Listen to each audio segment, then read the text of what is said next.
Please stay close to us. We need to rendezvous with Lord Donghung. We will do everything in our power to clear the path for you.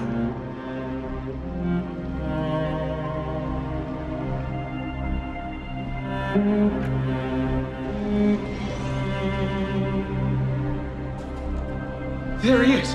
Lord Donghung! Quick, we must assist him!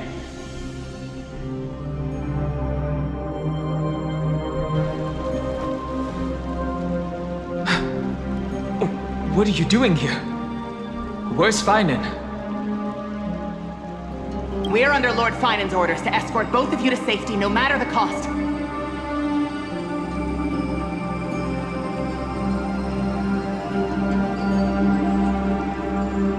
Leave this to me and the Holy City Guards.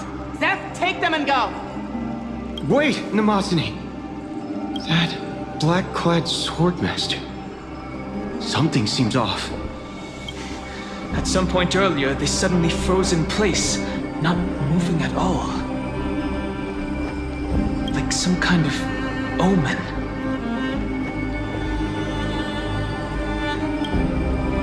No! Don't get too close. That thing's black flames are burning hot. I don't know what's happening, but leaving is the best option. I don't know which demigod graced us with this miracle. Please, come with us. Feinen, is he going to be all right? Believe in his resolve to save Akamai.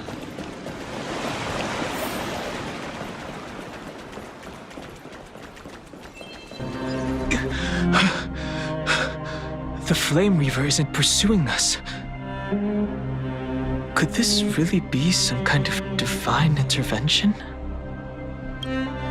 We can't stay here for long. Lady Trinan's sentry gate is just outside the city. Let's keep moving.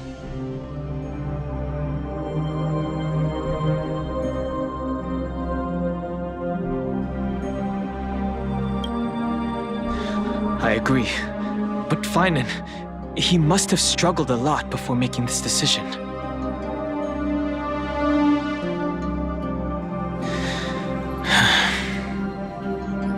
For now, let's get back in contact with the Express and plan our next move. That's the safest course of action. We need more information. On that note, I have a proposal.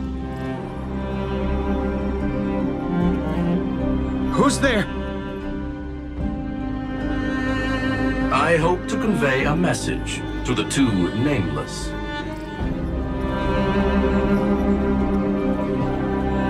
Mr. Screwlum? Who are you? Stand down. I order you to maintain a distance of 10 paces. It's okay, guard. This one is not our enemy. It has been a while, nameless of the Astral Express. I'm glad I arrived in time to stop that black-clad one from harming you further. So it was you.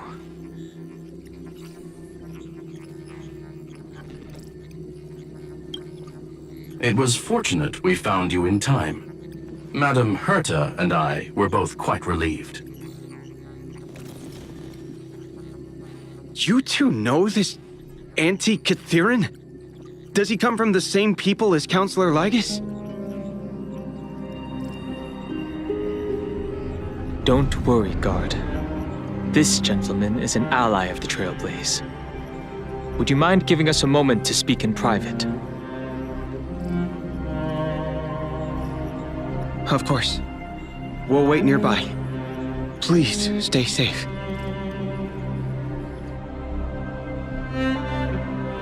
I fully understand your situation. For now, the only thing I can do is temporarily freeze that black-clad one in place.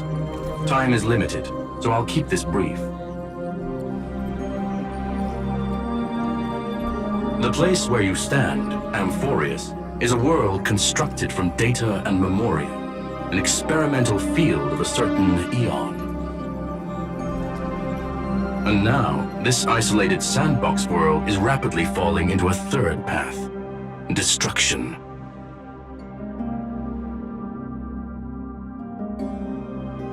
Destruction. Conclusion: if Amphorius continues unchecked on this course,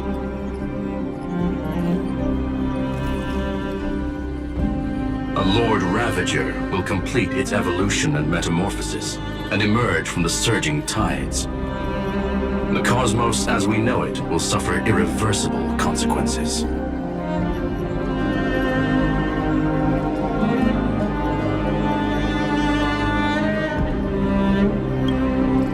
The disaster that this Lord Ravager intends to trigger may be far more severe than the Law Fu's Stellaron crisis, because its goal is the Eon of Erudition. Putting aside the complex details of the inferences involved, I have a request to make. For one of you nameless to stay behind on Amphorius, acting as an informant, in order to prevent the wrath of destruction from ravaging the cosmos. This world is enveloped in a firewall that defies explanation, and the flow of time here is also different from reality. Madame Herta and I can only tear open a gap and project images inside. However, the accidental crash landing of the express car notwithstanding, both of you were able to successfully land here. There must be some principle behind this we have yet to fully grasp. It will take time to uncover the reason. Before then, if one of the Nameless is willing to stay and witness the fate of this world, or to push it along when necessary, it would be of great assistance.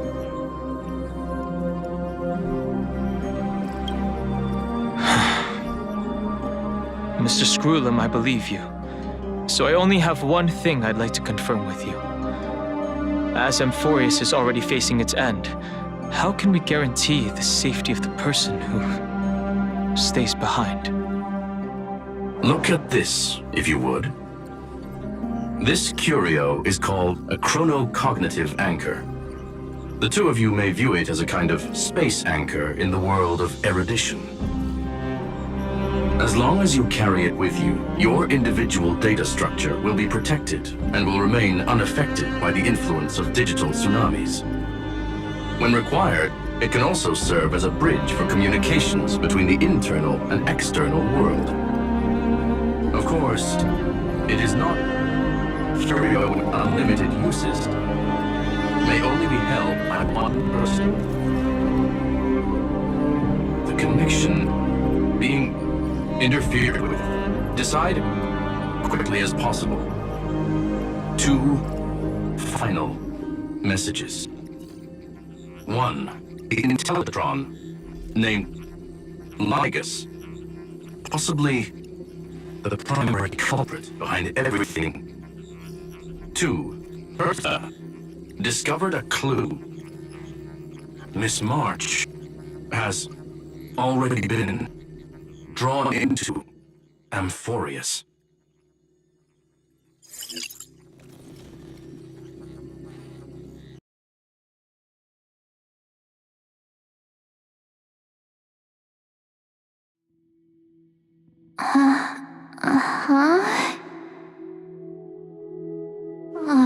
Cold. It's freezing. Hold on. Am I dreaming? This is way too strange. Everything's spinning, and I can see webaboos flying around. But I was literally just talking to Himeko. How did I... When did I... That's it! She warned me about this place right before Klipoth glimpsed her.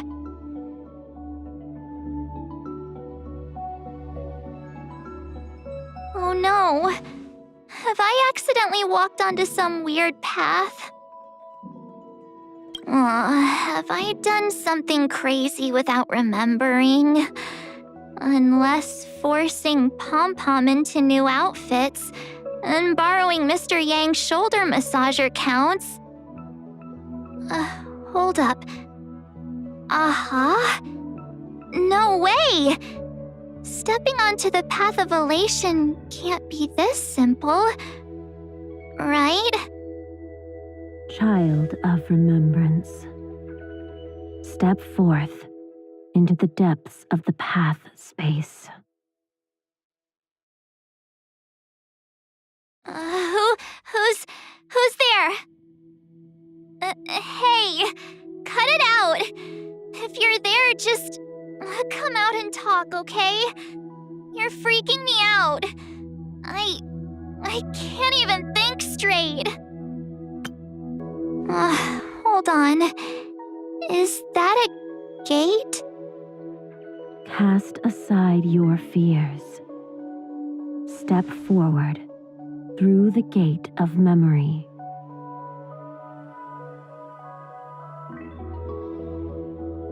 The voice. Is it showing me the way out? Master Diviner, what brings you here? And you, Miss Messenger. Do I know you from somewhere? Good to see you again, March. A pleasure to see you, Miss March. That's it! Master Diviner used the Matrix of Prescience to help me search for my memories. And you, Miss Messenger, we met in that memory space. You said to me, "The value of your life does not lie in what happened in the past, but in the present and the future." Your memory serves you well. March, I conducted some experiments with the 6-phase ice you left us.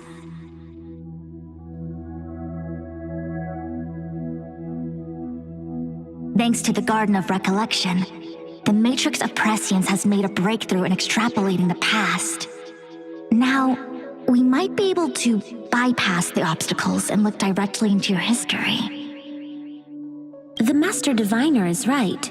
Continue down this path and you'll be able to find your lost memories at the end.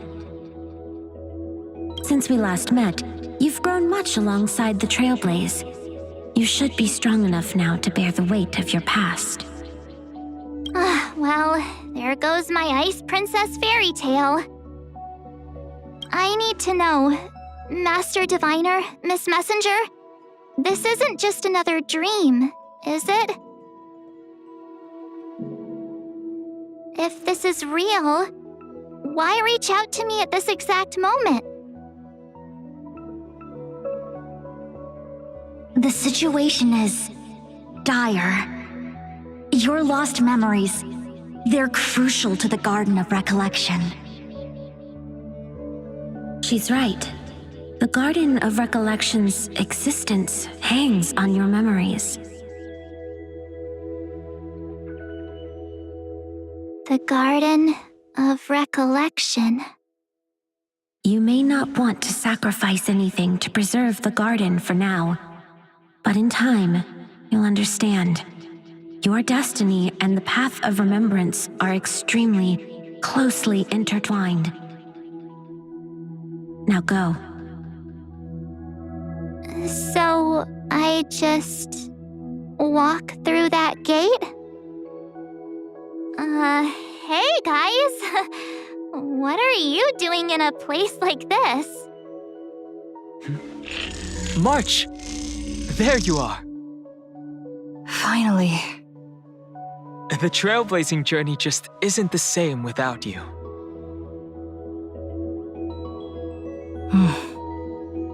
Traveling's no fun without you around. Well, duh! What's Team Trailblaze without its star member?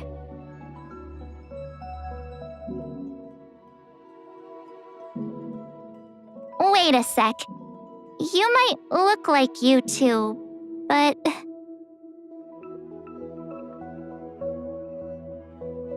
We understand your confusion. The Garden's allies helped us establish this Neuralink to reach you.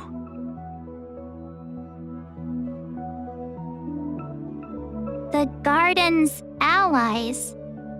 You mean Miss Black Swan? Yes. She helped make this possible. Keep going, March. Find your past. Wake up. And travel with us again.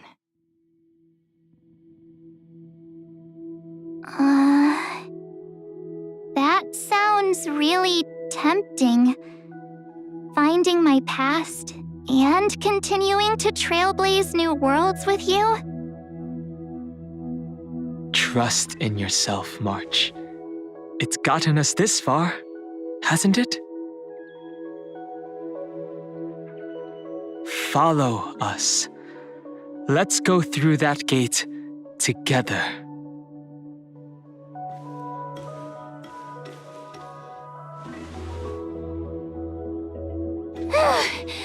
At last, I finally caught up. Hey, are you all right? I'll be okay. Just not used to running around. Say, March, got a moment to talk before you make your decision?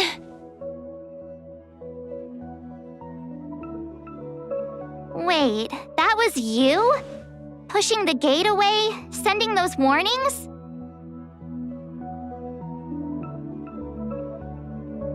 Yep, name's Cyrene. It means Ripples of Past Reverie.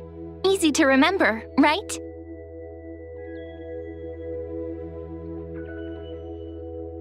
Wait a minute. We actually look quite alike, don't we? Yeah. Your pink hair is just as eye-catching as mine. And we're both bright, pretty, and positive girls. Talk about coincidence.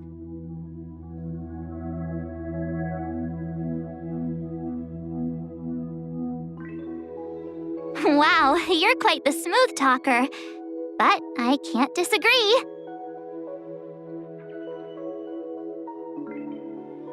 Wait, you know my name is March? Have we met? No, but I've witnessed your story through those memories just now.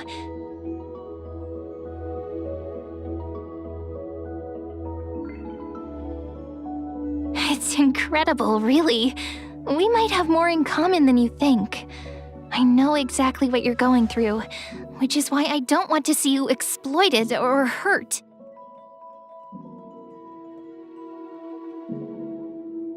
You know what I'm going through? I know, because I've been exactly where you are. This empty space has been my home for ages.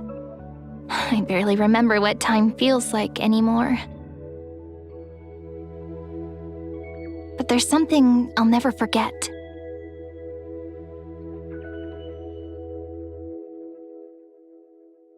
Trust me, that gate won't give you what you want.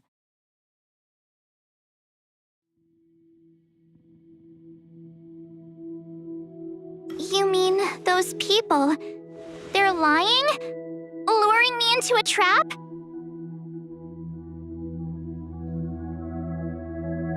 Yes, convincing, weren't they? They've studied your memories, using your deepest wishes against you.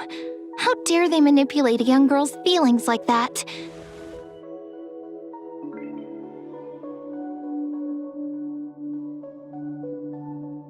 If you go through that door, the worst-case scenario is you'll become their pawn, losing control over your own fate forever.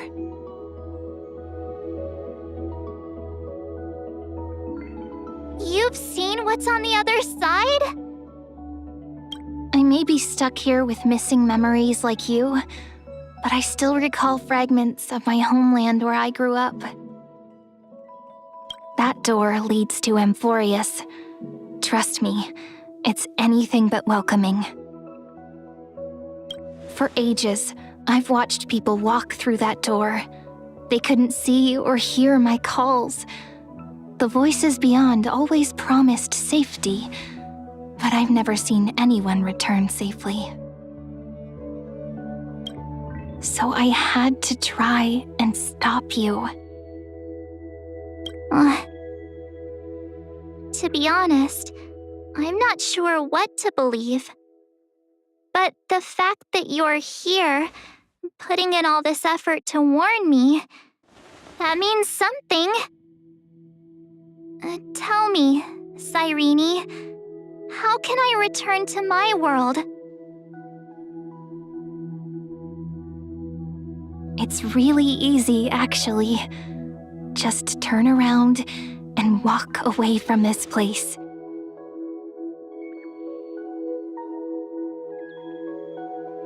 The girl cannot be trusted. Through the door, save the garden. Both of you, children of remembrance.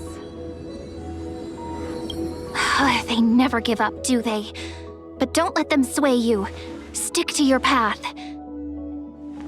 The return journey could take ages, longer than most lives.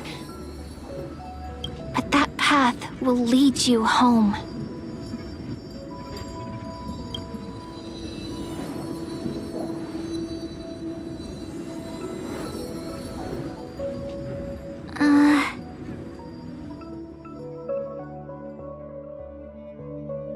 Thank you, Cyrene. I know what I need to do. I'm going through that gate. Into Amphorius.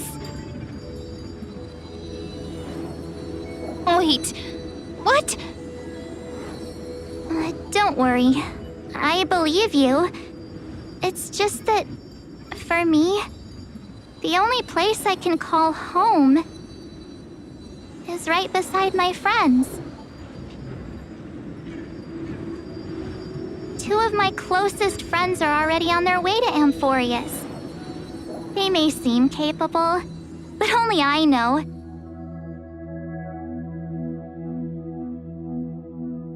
They're absolute disasters waiting to happen.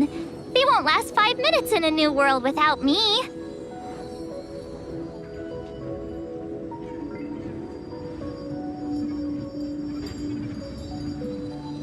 That's why I need to go through. Amphorius or not. When the three of us are together, there's nothing we can't handle.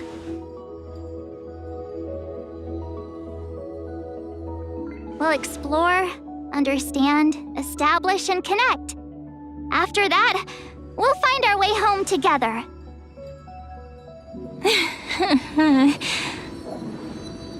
I see.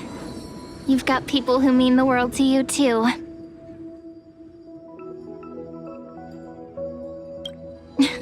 That is so heartwarming.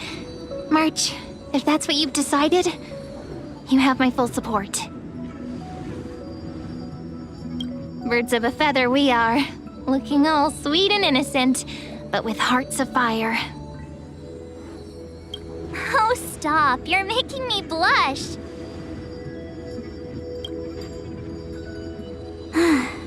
Well then, I guess this is it.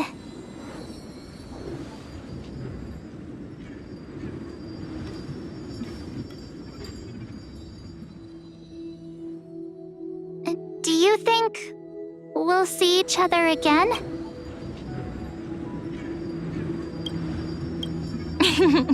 Who knows? But don't worry about me. After all this time here, I've grown quite used to chatting with my imaginary friends.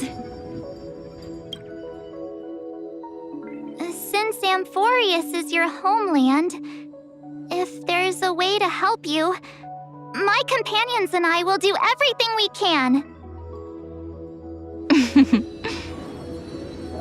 Then I'll look forward to that day.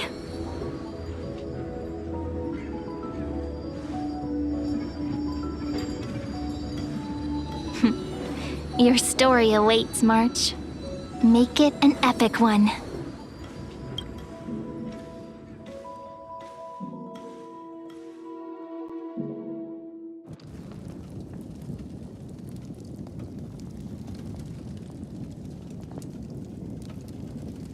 You okay there, friend? Something seems to be bothering you.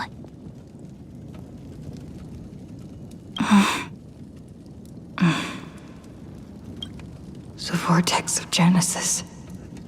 We made it back. Even this place has changed. Finan. Is he ready for Aranova?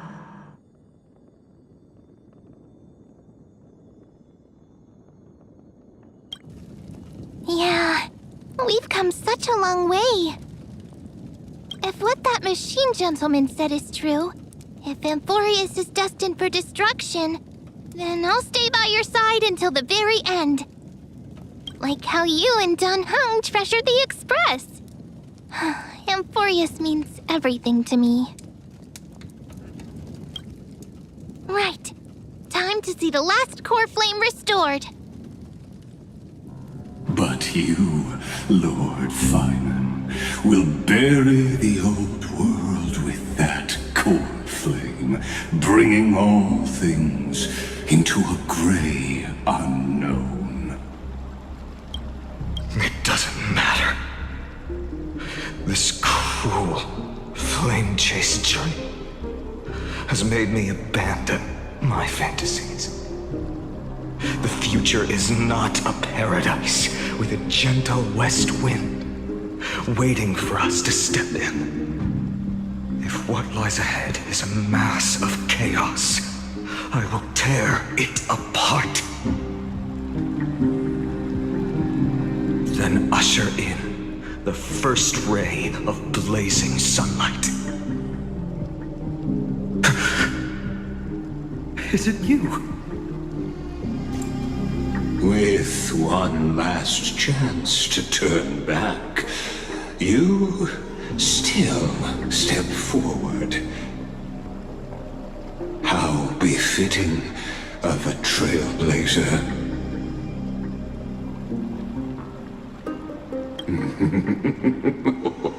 You misunderstand. As our world nears its end, the ones who walk the infinite paths have embraced their destiny. As the Theoros, it is my duty to witness the world's future and oversee this final core flame ritual on their behalf. The trial of world-bearing, the ritual of Aranova.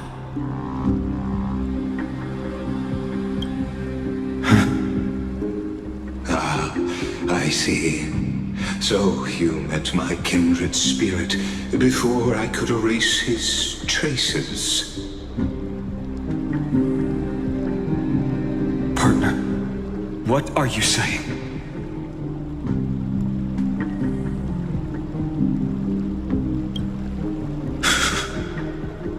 I've had my suspicions. How does a native Antikytheran know so much about repairing vehicles from beyond the sky? Lord Lycus, how much do you truly know about Aranova? Tell us everything.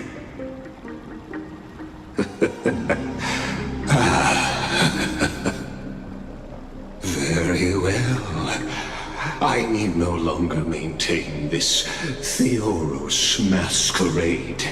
You seek truth, Lord Finan, and truth you shall have. As you know, when the old gods fell, someone had to bear their broken pillars to fill the vacant seats. Those who would assume divine authority must prove themselves through trials. Yet, for Kefali's demigods, the possibility of overcoming the trials has forever been non-existent. For the world-bearing trial is the divine duty itself. Bringing forth the Era Nova and bearing its weight is an endless ordeal, ceasing only upon collapse. Precisely. The Era Nova ritual is not something that can be completed in an instant, no, but a long and arduous journey. While the sacrificial journeys of other demigods conclude in this world, Kefali must shoulder the gods' core flames, bear the memories of all worlds, and stand unwavering. Until the next world, when the black tide consumes the bearer and all that they carry, leaving nothing behind. Unless their core flame finds a new bearer. The holy flame that illuminates all worlds rests in your hands. All that remains is one choice. Nurture it, pass it on to future generations, or extinguish it here and now. Deliverer, the fate of all worlds rests in your hands. Enough testing. I've made my decision. But before I ignite the dawn of the next world, you need to promise me something. Two things, actually. Speak your terms. Promise me this. Professor Anax's vision of the new world is absolute. The world will be reborn from my memories.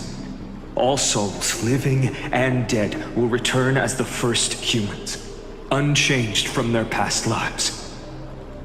And my friends, the fallen demigods, they shall transcend the cycle to become new titans. Our heroes shall not have died in vain. Of course. This I can guarantee. Good. The second one. Promise me the Trailblazer can return safely to her homeland, unbound by Amphorius' loss. My apologies, but I cannot promise this. As you mentioned, she now bears the Time Titan's authority. Her bonds with this world run too deep.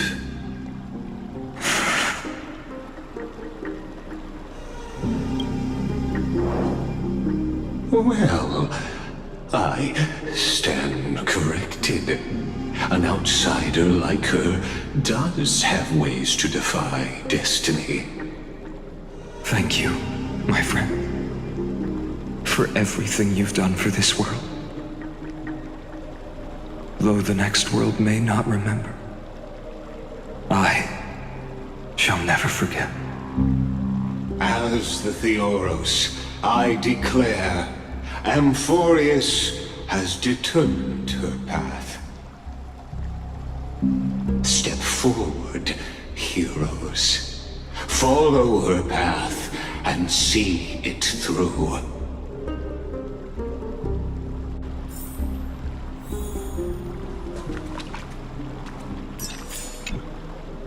Behold, oh gods, Amphorius has achieved her victory, and the Era Nova approaches. radiant soul has arrived, having walked through the bustling nights, bearing the golden fire and blood, stepping with pride into daylight. He is the pure child, walking upon the path of yesterday, today, and tomorrow. He is the first to be born, first to be named among the nameless.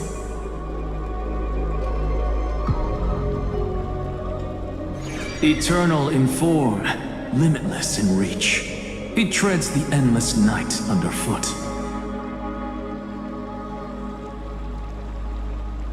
Greatest of kings, protector of the displaced, raising humanity's children above their adversaries. The firmament of molten gold courses through his very bones and flesh.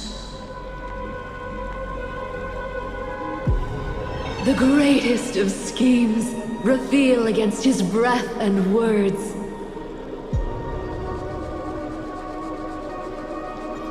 In the golden lakes of that beautiful new world, he shall wash himself clean. There.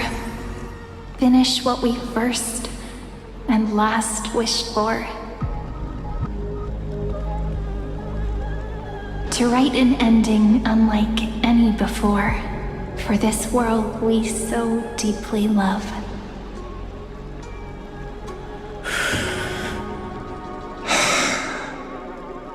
Come, partner. Join me. The time has come for us all to face oblivion.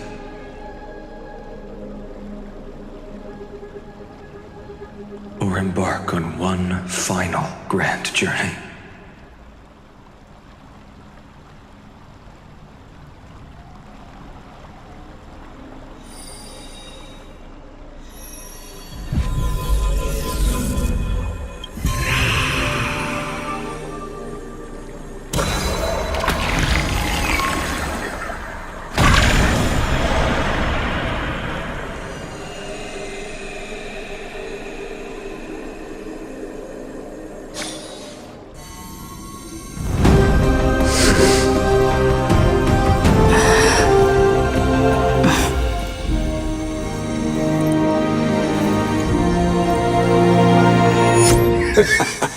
What a magnificent and epic adventure. The hero's journey reaches its end, and the truth behind the Aeronova is about to be revealed. Is that truly the case? Here, as the Theoros, allow me to humbly request that you find a moment to listen to what I have witnessed. This is about the nature of Amphorius itself. A story of the prime mover of life. My, what a broad topic this is. Where shall we start?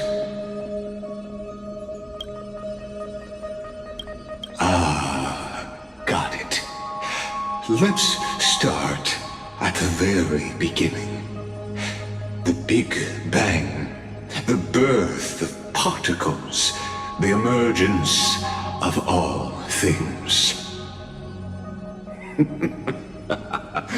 Just kidding. What I mean to say is that time, space, matter, all concepts exist solely because we perceive them. This is called the erudition. Without it, the universe would merely be a chaotic book written by chance, yet unread by anyone. As your acquaintance, Lord Anaxagoras, suggested, everything in Amphorius exists through new spores, living in the memories of those yet to come. Oh, how beautifully it aligns, revealing universal truths in such simple terms. Only he could solve the riddle of what exactly are we? Oh, but you'll remember, even as the embodiment of reason, one mystery remained beyond his grasp. If that is the case, whose memories did the very first new spore sprout from? As sages across ages have asked the gods, what is the prime mover of life? But let's set aside the grove's teachings for now. Look further, past Amphorius, to what they call the Forbidden Realms beyond the sky. Do you know of the Scholar's Strife? During that grand yet brutal war, waged in the name of erudition, a genius's legacy was abandoned, strewn across the cosmos. The scepters, a macrocosmic computational array beyond mortal comprehension. Made to emulate the Eon's thoughts, it became part of the Eon's cognition at birth. Scattered throughout the cosmos, these arrays act as celestial body neurons for Nous. But regrettably, as everyone knows, the erudition forsook them all.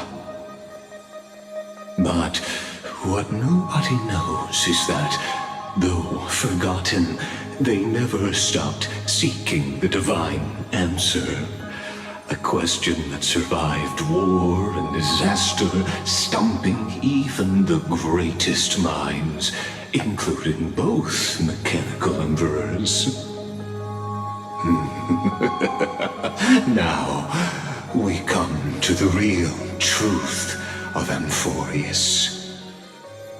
What if, hypothetically, a scepter found the answer to the prime mover of life? If through endless solitary extrapolations in the cosmic code, the one deemed as a failure by the Eon of erudition found proof through the ages, what would happen? Perhaps the answer is simpler than you'd think. From a perishing neuron devolved into true life, reborn through the gaze of another Eon. This is a tale from the distant past, unknown to all, even unheard by the greatest geniuses. Now, let's leave the scepter's story here, returning to where we began. What is the prime mover of life?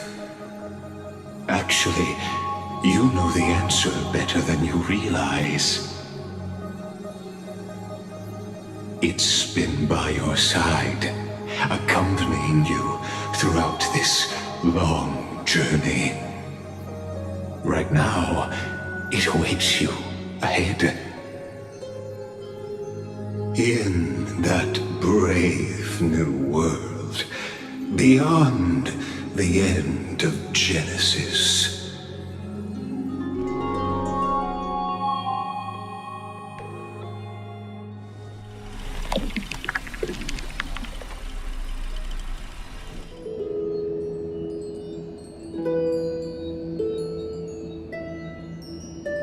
Take this wish with you. Be the one who begins it all. As the prophecy foretold, you will bear the blazing sun until the pale dawn breaks. Continue onward. bearing this world upon your shoulders, until the Ashen Hero, the nameless deliverer, ushers in the dawn.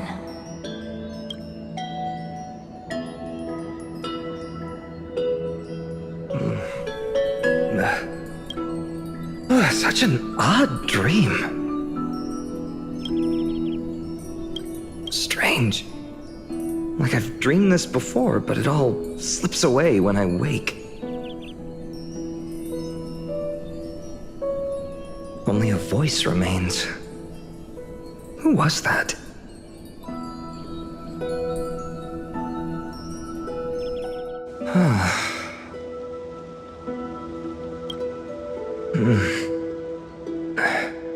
What? Ah, it's you. Whoops, I fell asleep there. What a strange dream I had. It's gone now, though. But look, perfect sunshine. The day is still young. Let's go find Cyrene, partner. We promised to be there for her oracle card reading today. It's right about time.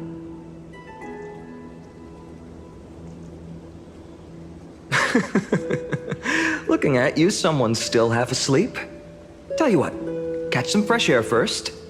I'll hang around here.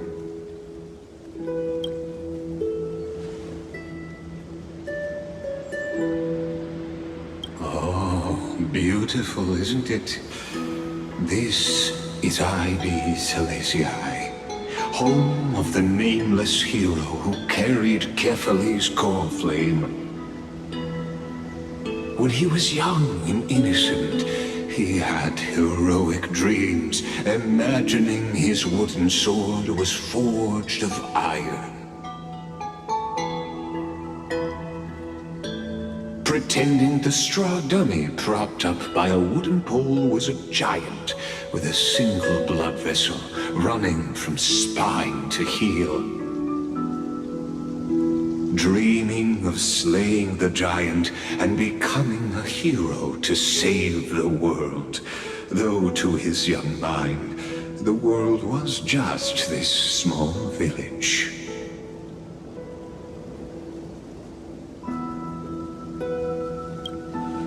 Sharp as ever. Indeed, these memories you witness are the first steps of his journey. These are his first memories. Rather than watch him, why not join in? Think of it as immersive theater. Become his lifelong closest friend, witnessing his hero's journey from the best seat in the house, as the nameless hero whose unwavering guidance shaped Finen's destiny, yet whose name was never recorded in Amphorius's history.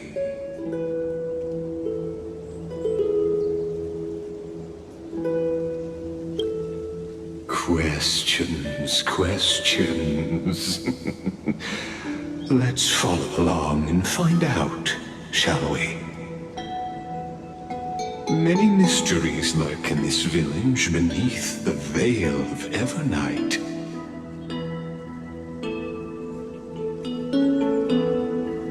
Your questions will find answers as the story unfolds.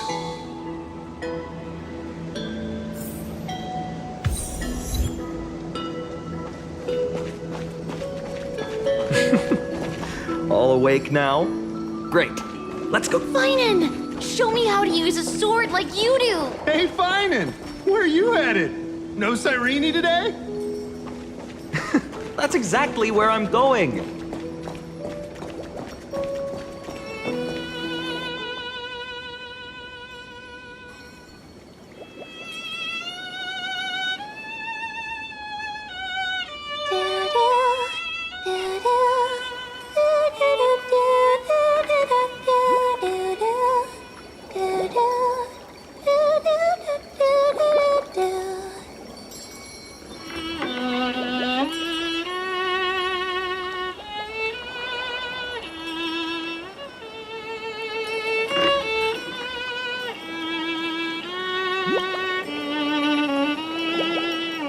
found you!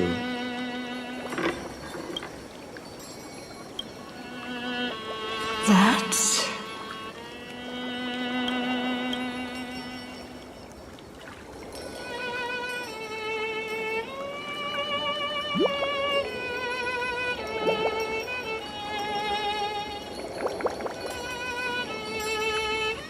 Goodness, look at you rushing about. You've got the poor swing all startled.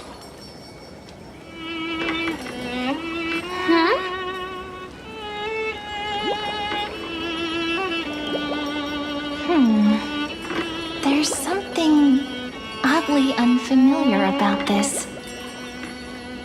Something wrong? What do you see? Oh, nothing much. Just suddenly felt a strange connection.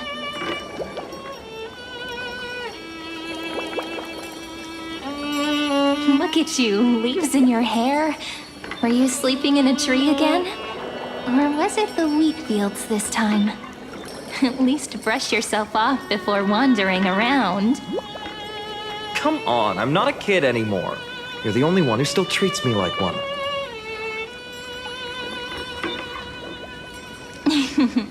Sure. You may have the height advantage, but when it comes to maturity, I'm leagues ahead of you. Still fantasizing about being in heroic adventures and imagining yourself as one of the characters? That's the kind of thing kids do, not grown-ups. Don't you agree? And since you're playing along with his antics, who are you pretending to be today?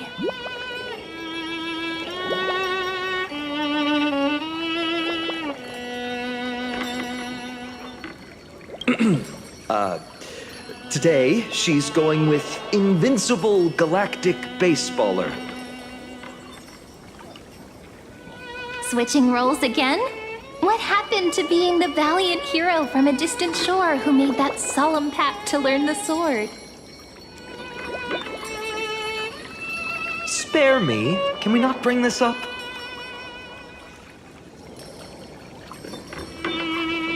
Speaking of which, what about those oracle cards? We haven't done divination in forever. Why the sudden interest? I was just about to tell you.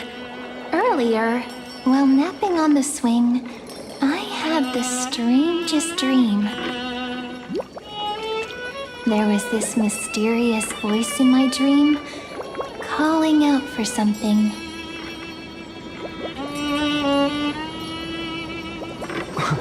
Wait, you had that dream too? Yes, you too? That would explain this lingering sense of unease. Which made me think of those old oracle cards I used to play with as a kid. Though the Ornyx prophecies were always hit or miss.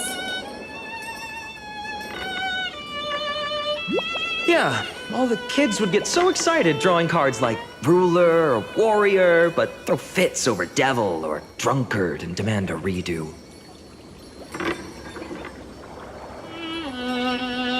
If you just redo it when you don't like the result, what's the point of divination?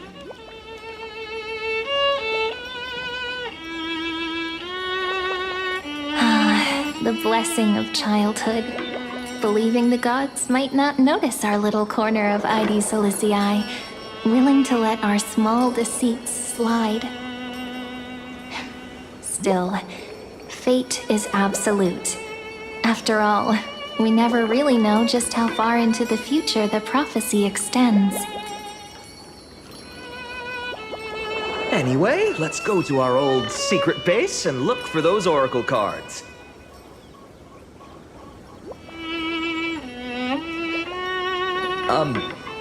Now, where did we hide those?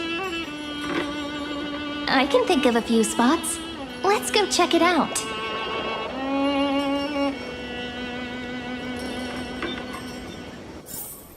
In a village this size, I bet all our childhood treasures are exactly where we hid them. Mm-hmm. Time must be keeping them safe for us.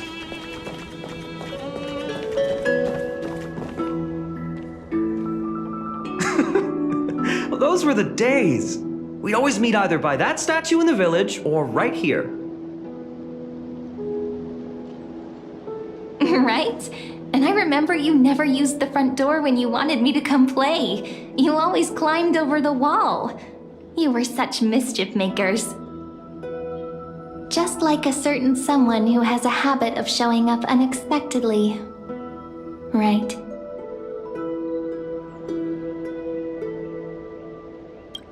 Maybe it's you. Hey, I was just copying those storybook heroes. They never take the beaten path.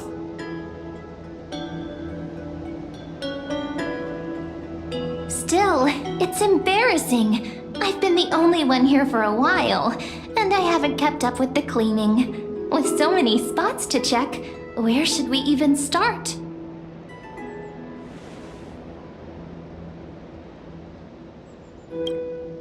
Leaves have taken over the courtyard. I know. We wouldn't want your clothes getting dirty. Leave the dirty work to me. That's not what I meant at all. All right, let's split up. I'll handle the yard. You check the upper floor. I wonder what the view's like from up there. I wonder how Worth checking out? juice with milk would taste.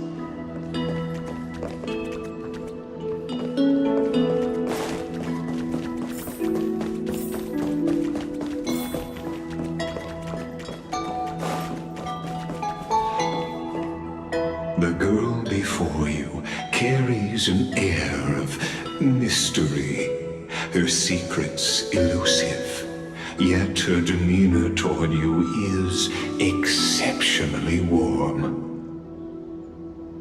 You can't help but wonder, could there really be some kind of mental connection? The view here hasn't changed a bit.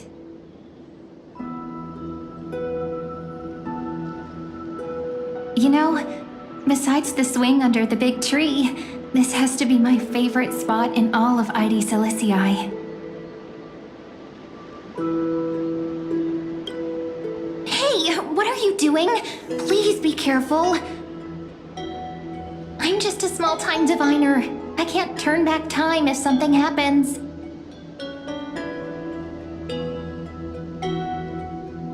They always said I'd become the next priest of time, just because I heard prophecies as a child.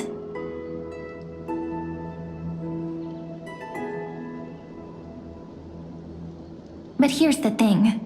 The more divinations I do, the more doubt creeps in. I want to believe the prophecies, but actually leaving Ide Silicii. Where will that waiting ship take us, I wonder? Here they are, the Oracle cards.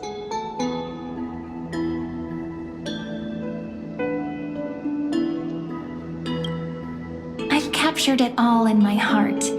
This view, and most precious of all, my childhood friends. There we go. Looks like the gods do listen to our thoughts.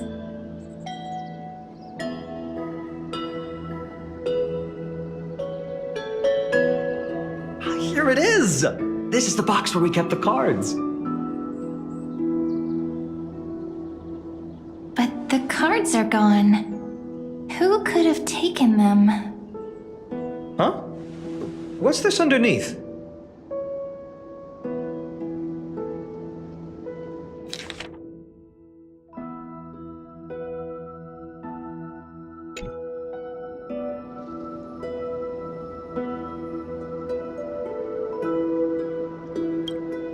Hey, don't go changing the words.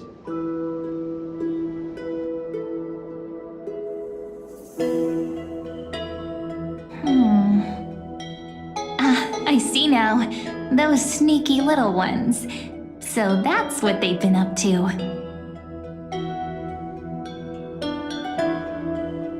The ones from Membran's Maze, you mean?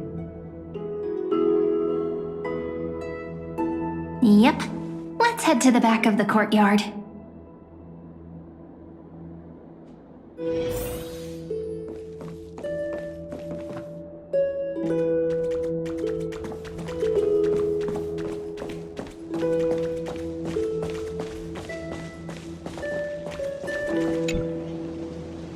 entrance should be around here somewhere. Right here. The path to the maze is hidden under all these weeds. It's been too long since we visited the fairies.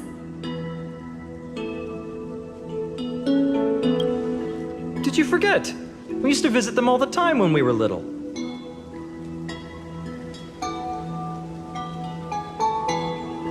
All right, let's do this. These weeds need to go.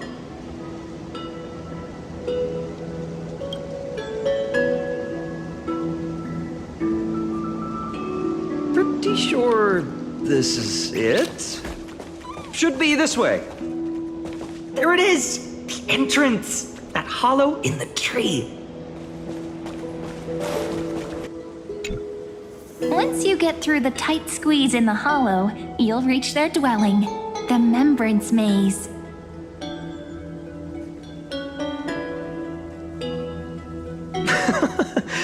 I wonder if I can still squeeze through there.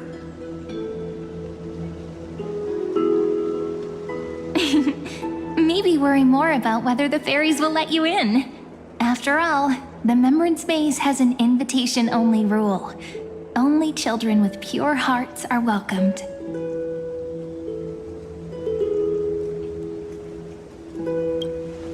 Lead the way then, partner. Regardless, how about we try getting through the hollow first? After you, then. What? Oh, sure, I'll go first.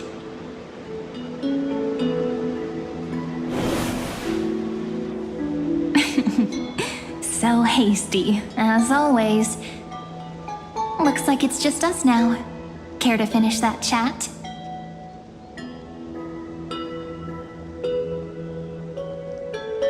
To be honest, from the moment I saw the cute note left by the fairies, my intuition became even more certain. Perhaps when we step into the maze again after all these years, the wheels of fate will finally start turning.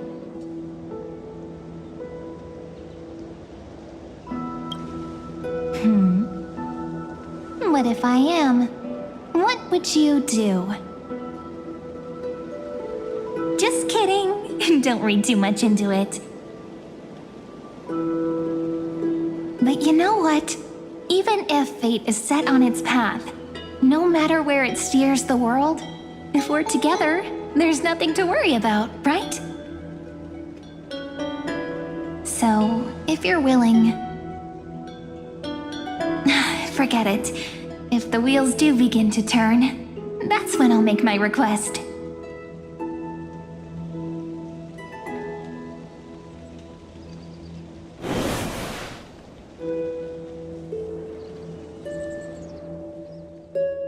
I made it! Oh, that wasn't easy. I can't remember the last time I came here.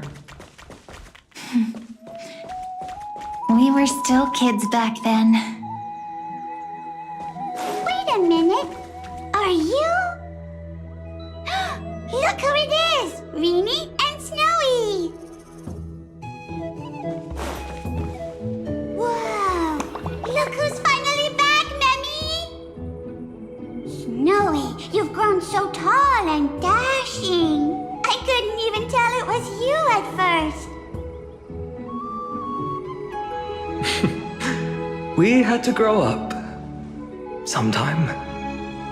But look at Reenie. She hasn't changed one bit. How fascinating. Perhaps I'm like you, Rayleigh Mem. Just another fairy of the maze.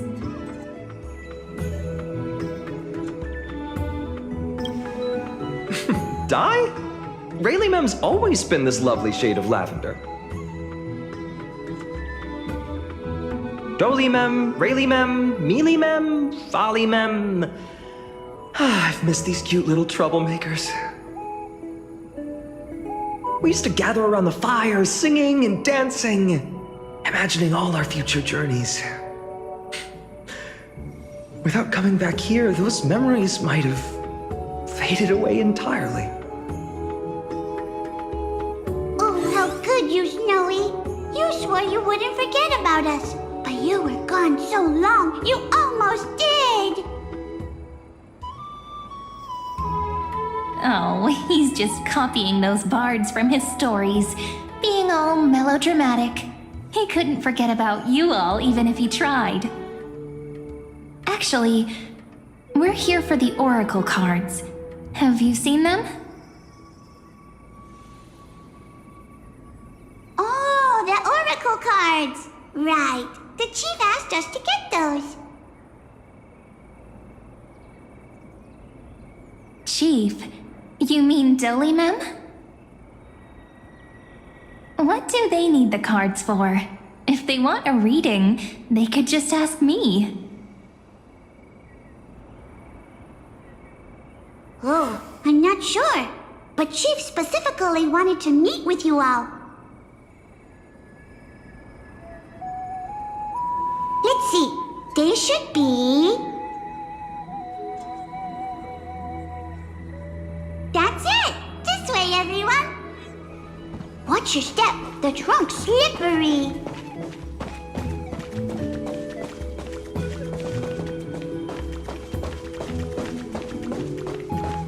Chief! Reenie and Snowy have returned! Why do leaves and branches grow? Which way does the wind blow? In Remembrance Maze depths we seek to find the answers future left behind. Welcome back, my dear children.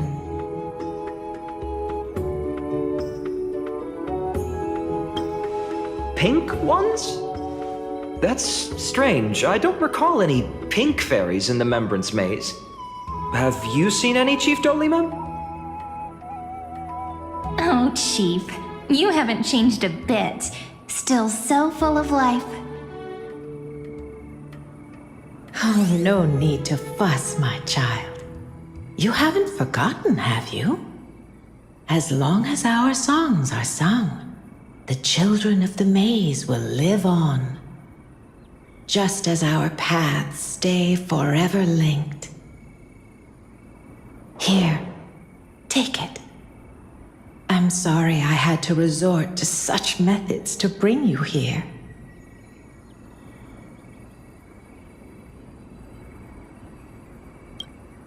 My book of oracle cards. Thank you for keeping it safe. You know, you can always just ask if you want me to divine something. Still, bringing us here like this after so long. Is something wrong, Chief?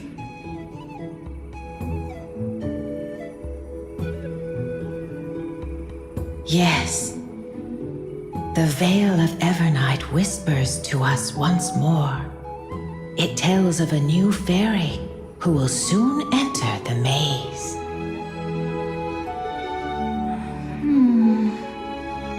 Indeed, every time a new fairy arrives in the maze, it means that beyond the veil, in the vast lands far from Ides Elysiae, a great calamity is on the horizon.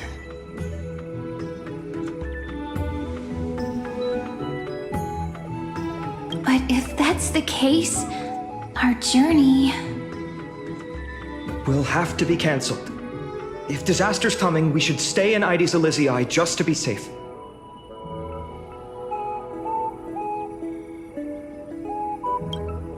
That's a good point. But what difference could Cyrene and I make? We weren't planning to be gone for long. Just enough time to hone our abilities. Finan would train in Castrum Kremnos, while I would seek the Fate Titan's blessing in Yanisopolis. Then we'd return to Ides Elysiae to help keep our village safe.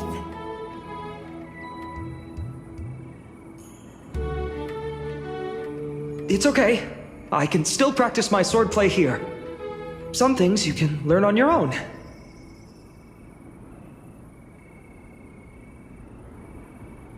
Well, probably. That's not very convincing. Here's a thought. Let's have Cyrene do a reading. If fate wishes to show us its path, we might find some peace of mind. But what if we don't like what the cards tell us?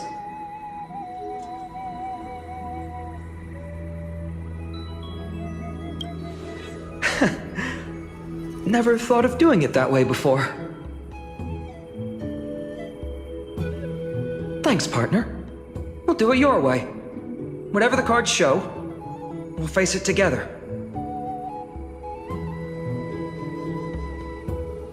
Ask with a true heart, and truth shall answer in kind.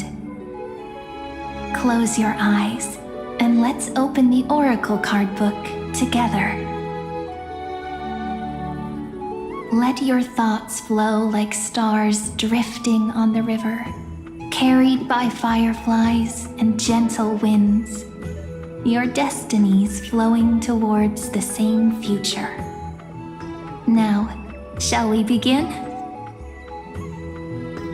Oh my! The cards are quite responsive today. Very well. Let's see what future the Oracle cards wish to show us.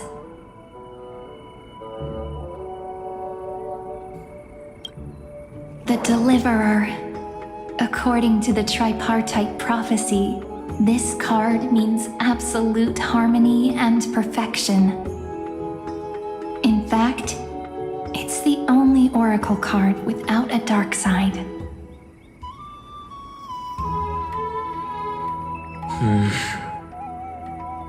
What, no divine whispers this time?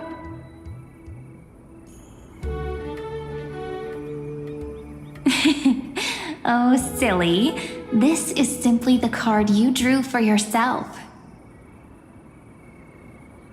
The sleepy village of Ides Elysiae, in just one fleeting moment, welcomed an array of legendary figures. The Weaver, Gatekeeper, Ruler, Traveler, Servant, Healer, and Scholar. Their stories and wishes showed the village boy glimpses of a world larger than he'd ever imagined. They brought tales of raging battles, of cities crowned in holy light, and of wonders beyond his understanding. Each story so far removed from his simple village life. Once, these were just images on his friend's oracle cards, and yet destiny now stirs in resonance with the maze. And now, they are right in front of one's eyes.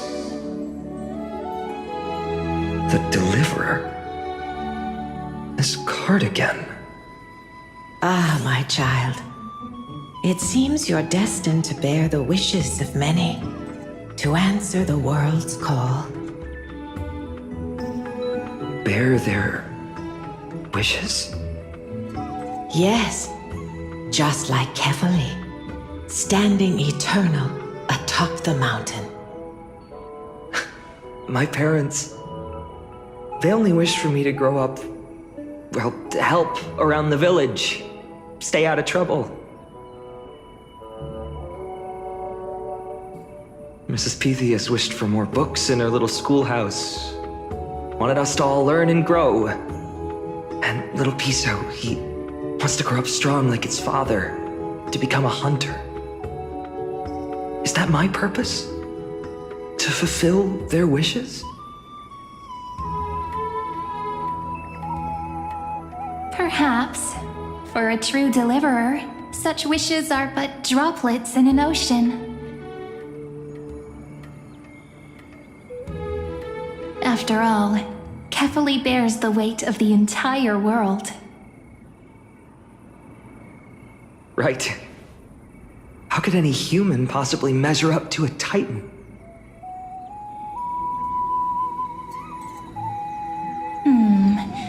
I wonder too. Perhaps... What's this? What you see are futures written in the cards.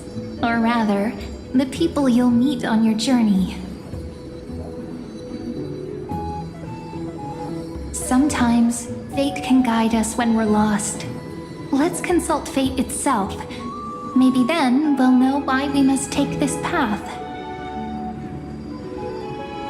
And learn just how many burdens one must bear to become a true deliverer.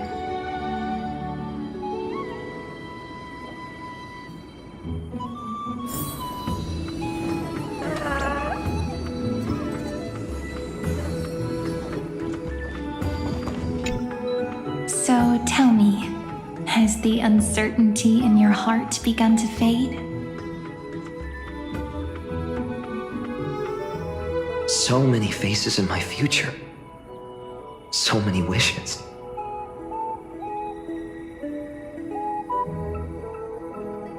Still, why would fate choose to show us this path?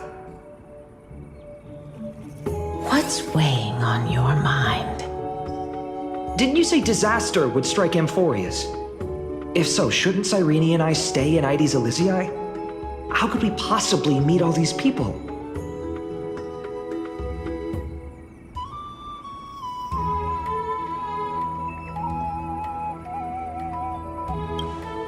Our secluded village as humanity's last haven.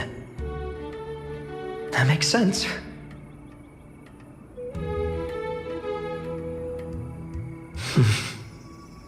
Cyrene, may I have that deliverer card?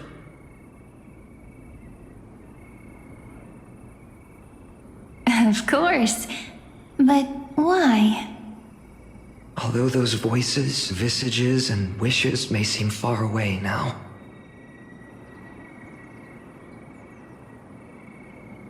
I can't ignore the sense that something is calling me, bidding me to take a hold of it. Maybe its true weight can only be known once it's in my grasp. In that case, accept this gift. Oracle cards carrying time's wisdom, blessed by Orynyx. May they journey with you, become your memories, and spark rippling waves of change in times to come. I'll hold these words close to my heart. But now that I'm holding them, they don't seem all that different from ordinary playing cards. What? What's happening? Everyone, we've got big trouble, Mimi! Burning, smoke everywhere. It's all coming from beyond the maze.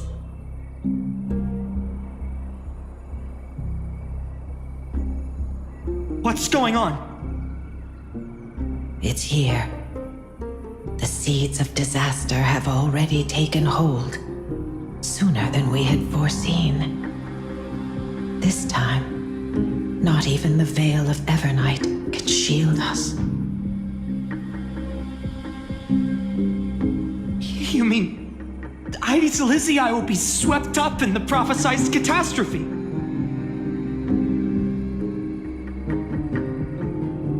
I'm afraid so. My children, take shelter in the Membrance Maze. One step outside, and this horror will consume you both. But my parents, the whole village.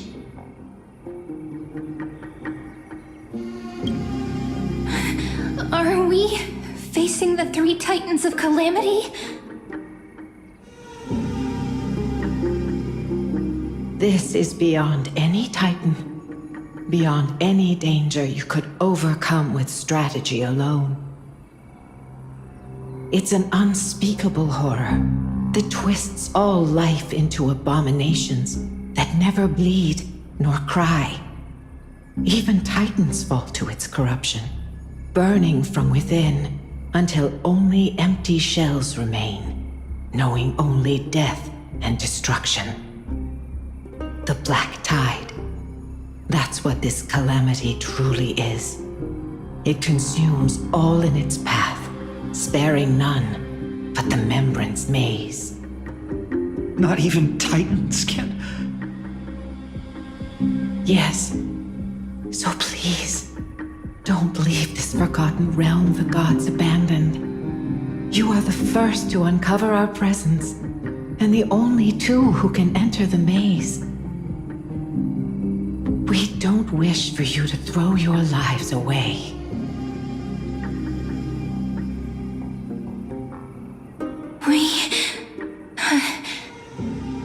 Finan, what path do we take?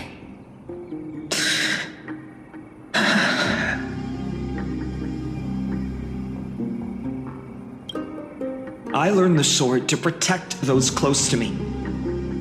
If I run now, I'll never be worthy of lifting a blade again. Then we know what we must do. Indeed, our friend is right. We must take action. Forgive me, Chief, but Ides Elysiae needs us. And as her child, I must act.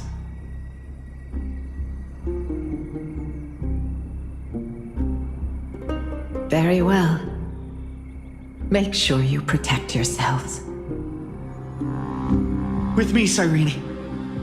Join us, my friend. Even without a sword, I'll take a rake. Even with the roughest steel, I'll keep our home safe.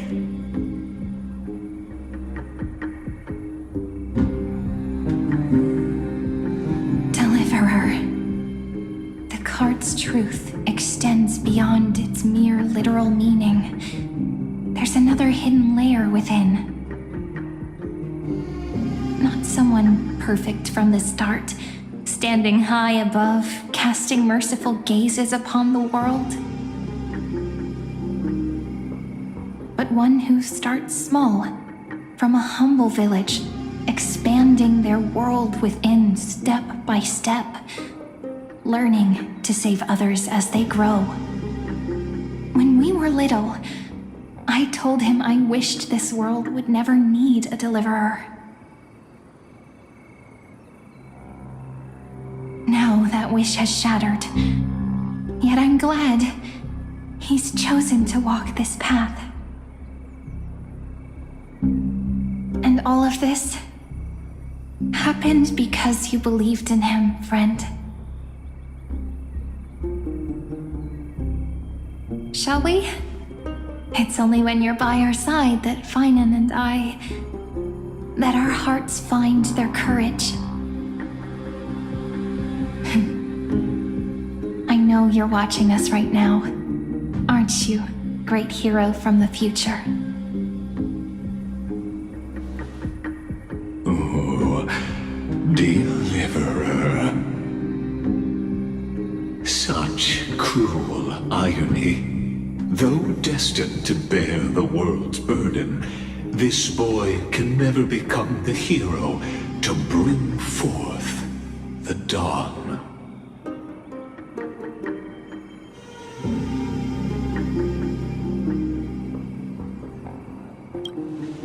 Follow their path. Bear witness as this man, forever denied the mantle of hero, takes his first step on the path to deliverance. Watch this memory play out its final act. See with your own eyes how everything began. Then you'll see why his dream of deliverance was always destined to become this world's requiem.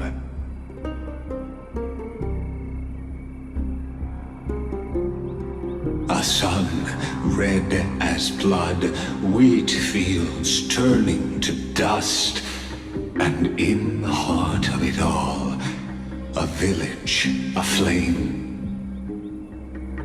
In that moment, the boy stood in what felt like the end of existence itself.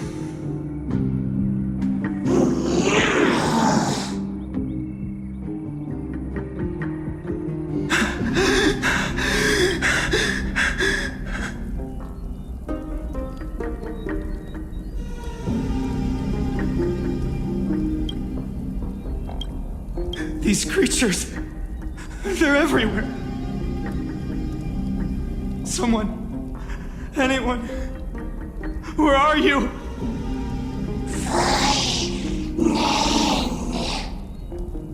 No, it can't be.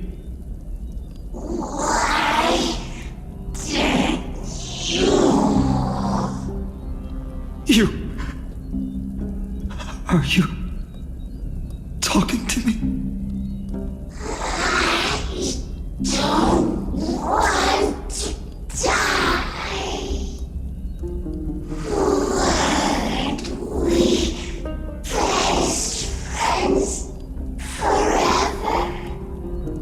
No. That ribbon. Olivia.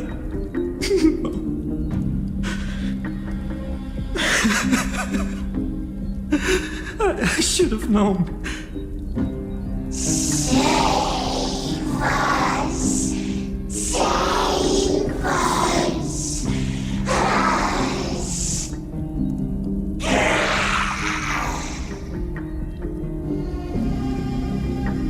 Please. No. Stop. Please stop.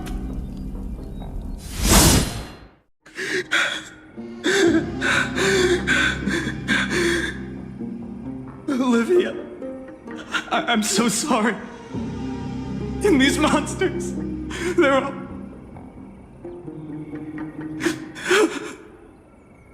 Why? Why is this happening?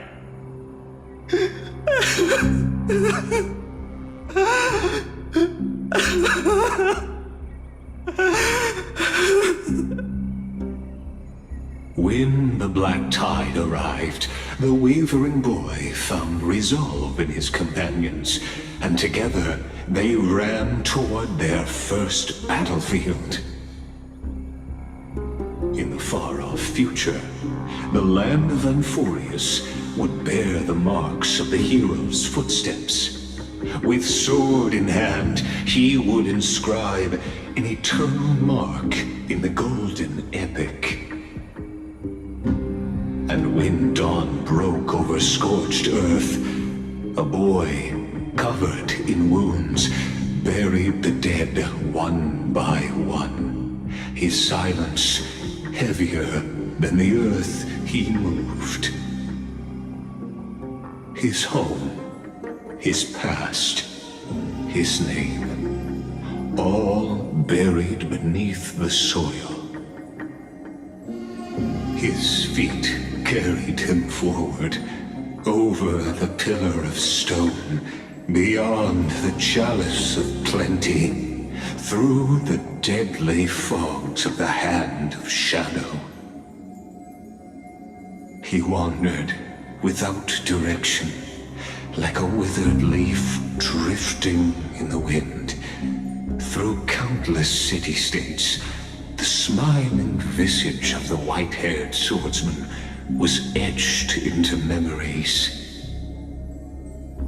Yet he did not walk without purpose. Deep in his heart, a voice always guided him forward to fulfill the wishes he had inherited, to brave peril, and to do all that was within his power to save those who needed saving.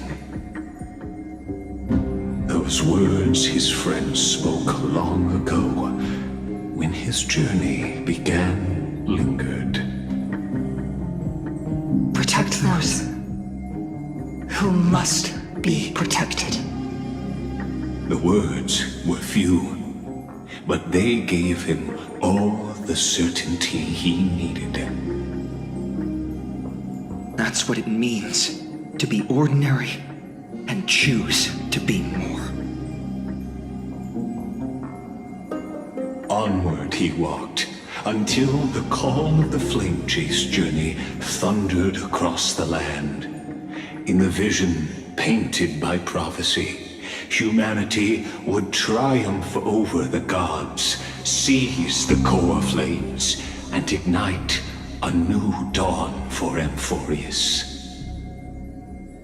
Yet losses are a constant on the flame chase journey, where life too seems as small as a speck of dust.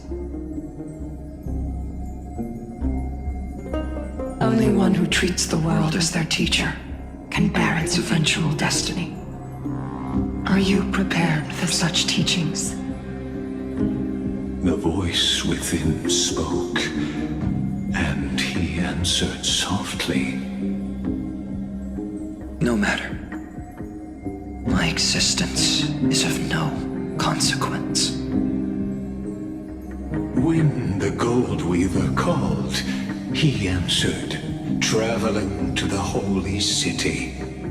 There the elders met his warrior's spirit, with nothing but scorn, condemning him to the barracks in derision. No one saw it coming, not the world, not even him. Yet, this nameless recruit stood at the gates of legend. And there, at last, he found the ones who would walk his path right beside him.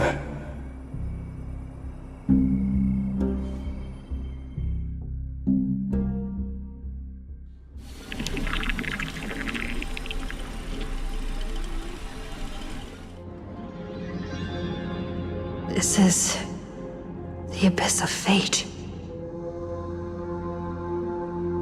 Hold on. Finance here too? And is that Mighty and Trinen? And now, Act 2 of our immersive drama unfolds. They're evacuating the temple. Why now? Are you insane? That blonde man is the Crown Prince of Krymnos. Mess with him, and every last person in this city could wind up dead. Calm yourselves.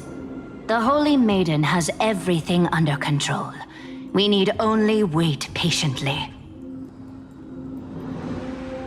Behold, it is the month of Gate, Light Calendar 4926.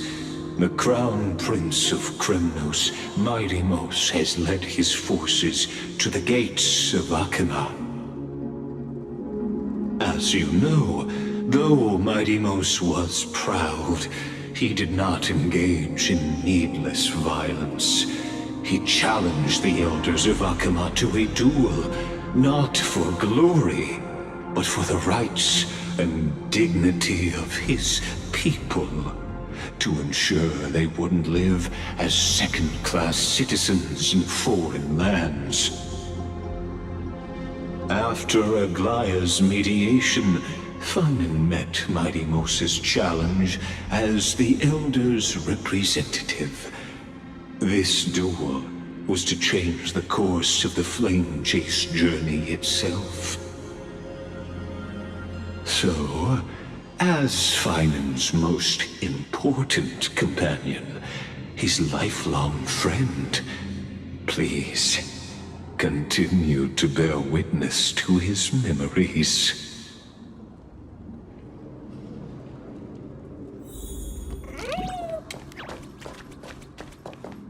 Is this your idea of an honorable duel?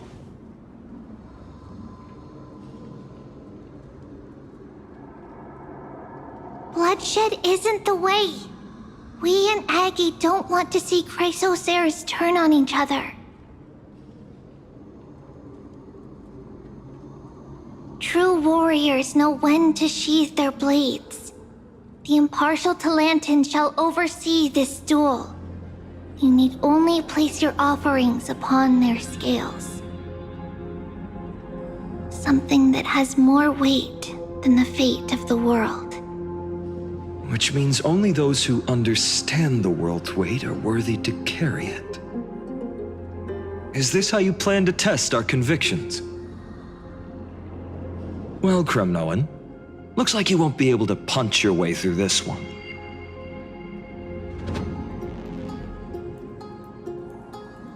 It makes no difference. One last chance, new recruit. Walk away, and I'll spare your life. Otherwise, come and face me. I'll give you a warrior's death.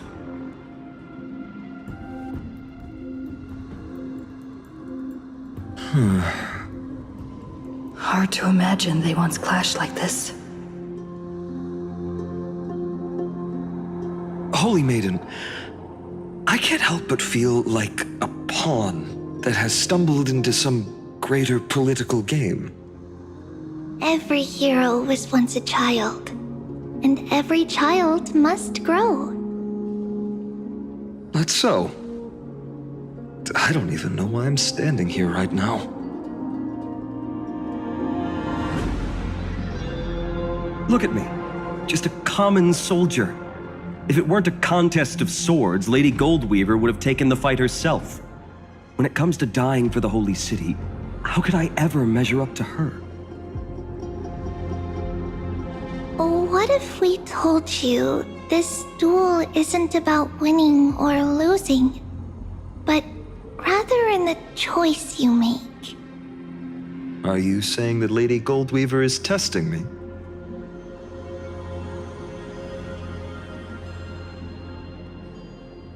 Every Chrysocera is indispensable to the Flame Chase journey. And you and the Crown Prince of Kremnos are both a part of the prophecy.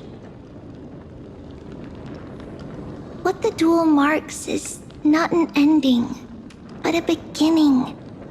So, listen to your heart. We wish only to hear your answer. True enough. The voice within has never failed me. It doesn't matter what the result is. I'll give it everything I have. Spoken like a Chrysocera. Now go, Finon. Your journey has only just begun.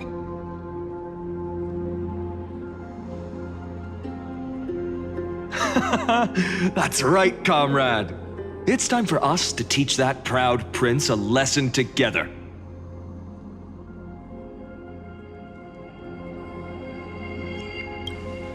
Well, if we lose, we'll find out, won't we? Still, on the topic of the Temple of the Three Fates, here we are, at the Temple of the Time Titan. And I don't even know how Cyrene's studies are progressing. We haven't really had much contact since I set out. Still, I hope she's doing well. Anyway, let's go, comrade. It's not every day you get a chance to see Talantan's scales of justice. What's going on? Did he just say Cyrene's studying here? But how is that possible? Wasn't she?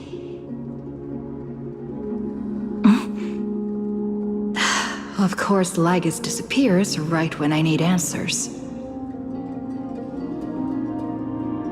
Forget it. I need to catch up with Finon first.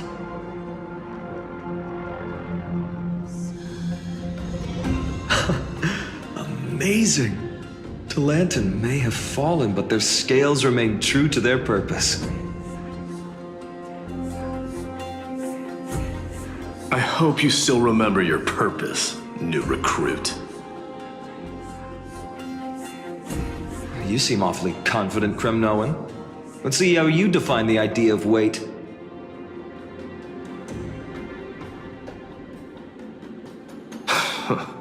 For your information, in Castrum Kremnos, the punishment for profaning a duel with such crooked words is impalement. But as we're in foreign lands, I'll indulge you.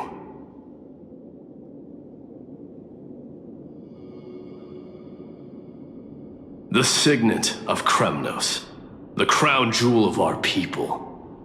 That's my choice. A ring. Not just any ornament, I'd wager. What's the story behind this little treasure?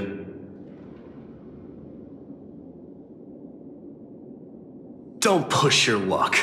Think I'd pour my heart out to you? Just know that Kremnos' 1,000 years of glory could bring a titan to its knees. Let alone a nobody like you. So to him, glory and his people outweigh the entire world.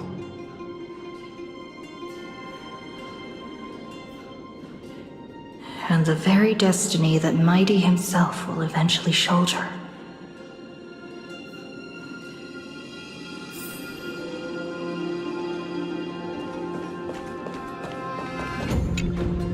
Now this is a tough one. What can I possibly offer against a ring that signifies so much? Well, comrade, what does your gut tell you?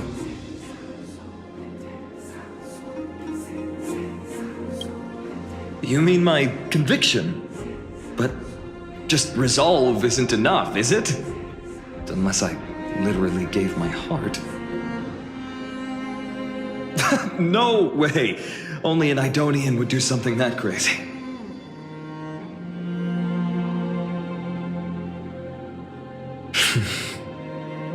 In the end, there's only one thing I can trust. The deliverer that appeared in my life on that day. How ironic. I can't even look at this card properly, much less follow where it leads. Just thinking about how my village was swallowed by the black tide makes my hands shake. The flames, the screams, my utter failure to protect anyone. Speaking rationally, I know it's not nearly enough. Addis Elysiae was just a small village. Its loss barely a scar on Amphorius' face. But here and now, my heart says something else. This car, it's everything I have left. Nothing weighs heavier. Perhaps that itself is the answer. Look, Finan. It's so nice to see you all again. Lady Trinan, Finan, and... hello. Seeing you here sure is a sweet surprise.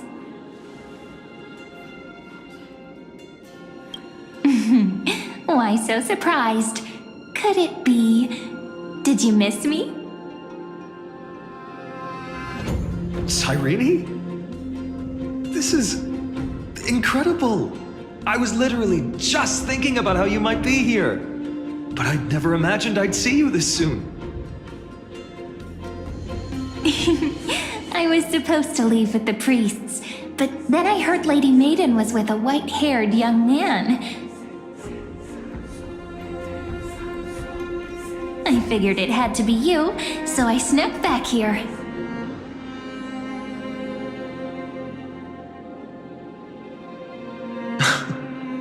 That's Cyrene for you. Unfortunately, this isn't a good time for reminiscing. That Kremnoan over there. Still playing house, boy? You get the idea. Quite the hothead. You know, you two just might get along. Don't worry, you already know what the answer is. don't you? If that's your choice, I am with you. I am with you because I remember it all too. The fields of Ide Silicii, those red leaves, and that little swing of mine beneath the tree where I dreamed the sweetest dreams. And those dear fairies in the Membrance Maze. It hurts so much knowing they're gone forever. The pain speaks for itself. Our hometown may have been just a tiny village, but to us, it was the whole world. But that's not enough, Finan. Not nearly enough. Even though hatred can help people grow and turn a boy into an unbreakable warrior, what you need now is victory. You can't just stack the scales with your past suffering.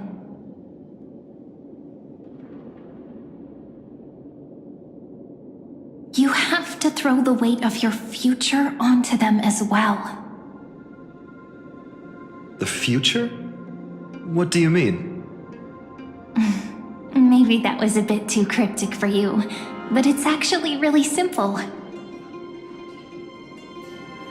Why not have our mutual friend here stand on the scales with the deliverer?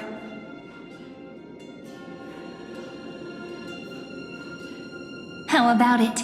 Can you help us?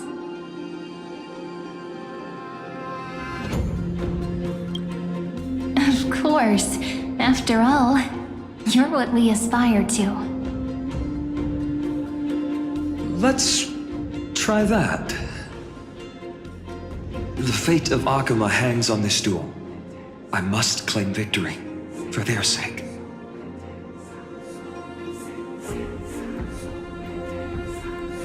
I will stake everything I have.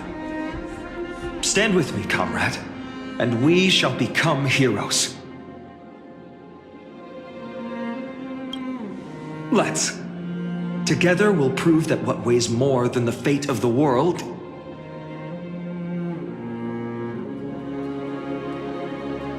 is the resolve to shoulder an immutable past and carry it into the future.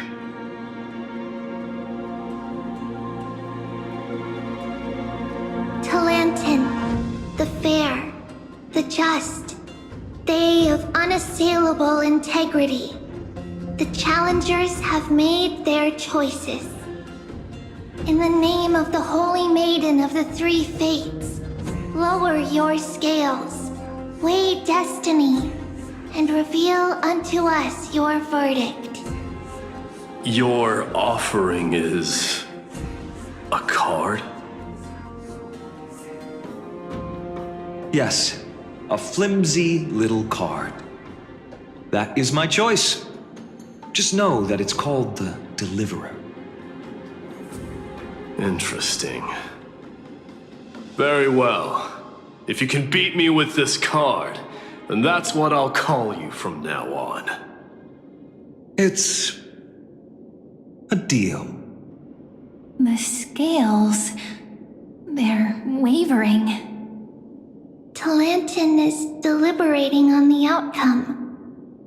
It appears the convictions of both sides are equally matched.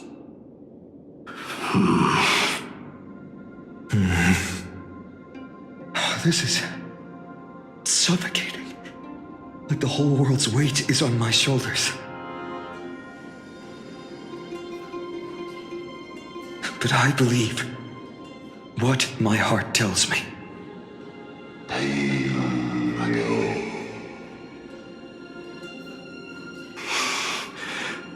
Finally decided? Hear thee, children of humanity. I shall pronounce judgment, for the difference is now clear. The one whose offering weighs more than the fate of the world is...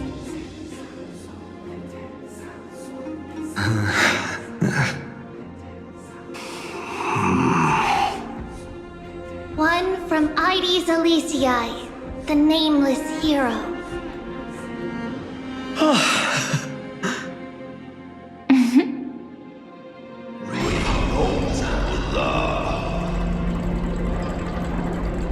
However, heed this.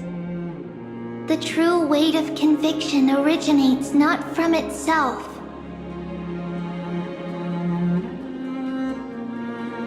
but rather in that which tips the scales, hope itself. What's that supposed to mean? I think the Titan means that it's not anyone's personal convictions that outweigh the fate of the world.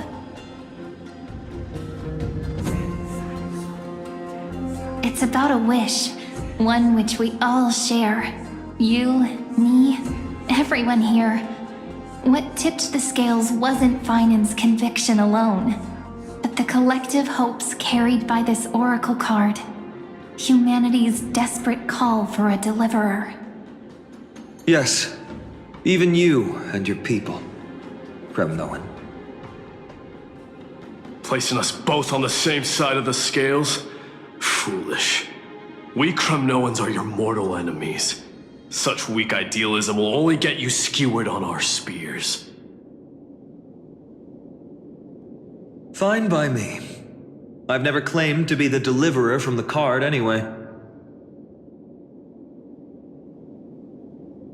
I'm a soldier, and if it's my fate to bleed my last on the battlefield, then so be it. I'll fight to my last breath, and on this, I know that we're the same.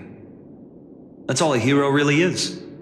Someone with that kind of conviction. And the deliverer? Just a sum of all those heroes. A brilliant explanation. Just as prophesied, on this day, the final two heroes shall join the flame chase journey.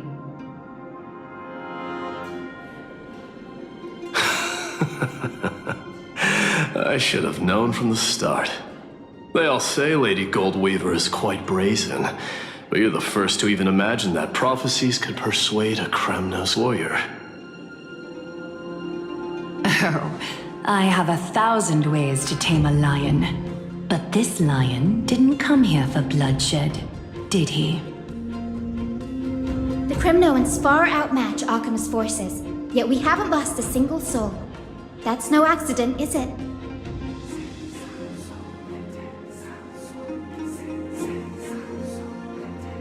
Do you honestly think Kremnoans, renowned for our love of battle, would show mercy? Your forces are equally renowned for their iron discipline.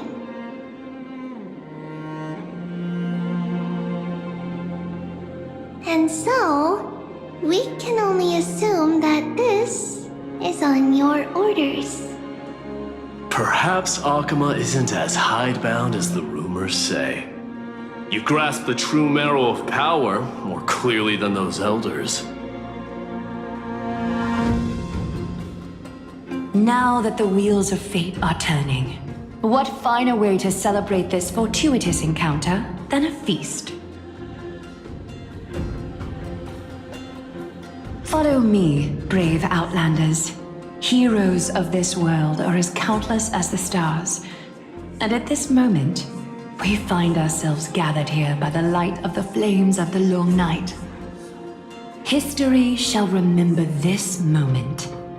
The prophesied Chrysos heirs now stand assembled, heralding a new dawn for Amphorius.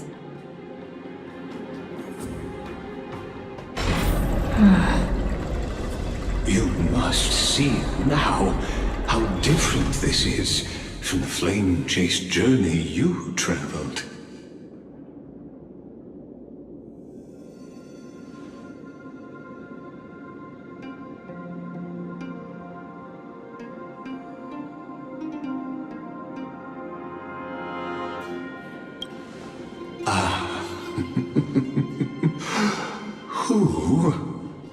Perhaps the role is not that of a person who really existed. Notice how only 2 particular individuals seem aware of your presence? Patience. We're approaching the final act.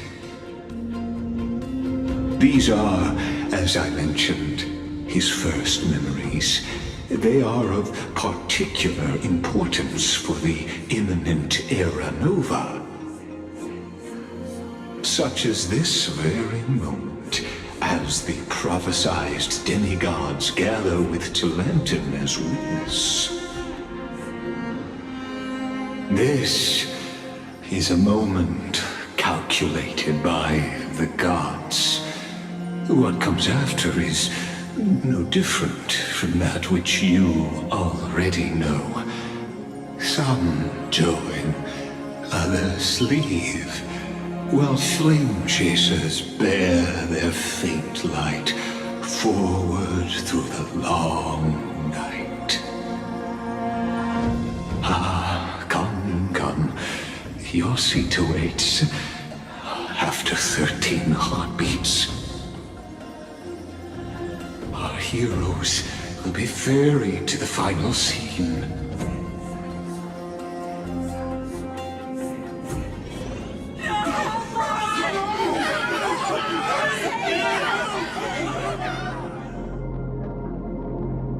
They say that the heroes of this world should be as countless as the stars.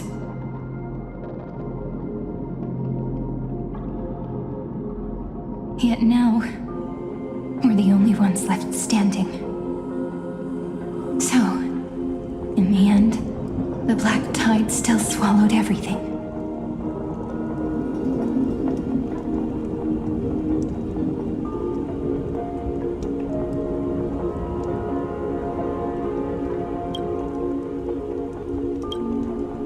The West stands protected by mighty Skrymnoans. It will hold for the time being. Professor Anexa deployed wards in the north and east before. Their effectiveness is untested, but I believe in him. And Akuma. We needn't fear for Aglaia. Even in death, she counts as the greatest among demigods. Her threads of romance weave an impenetrable shield, and the people answer her call, rallying to the city's defense. Let's move. Catholi has given their core flame. We must complete the Era Nova before the next entry hour. For Amphorius. That only leaves 3 hours. So, this is the last time we'll see her.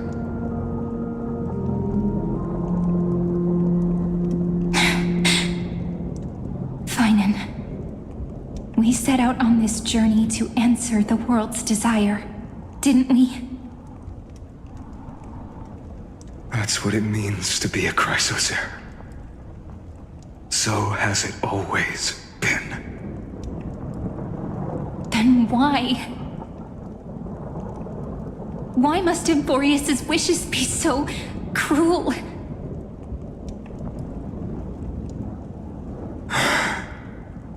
We made the best choices we could, whenever we could.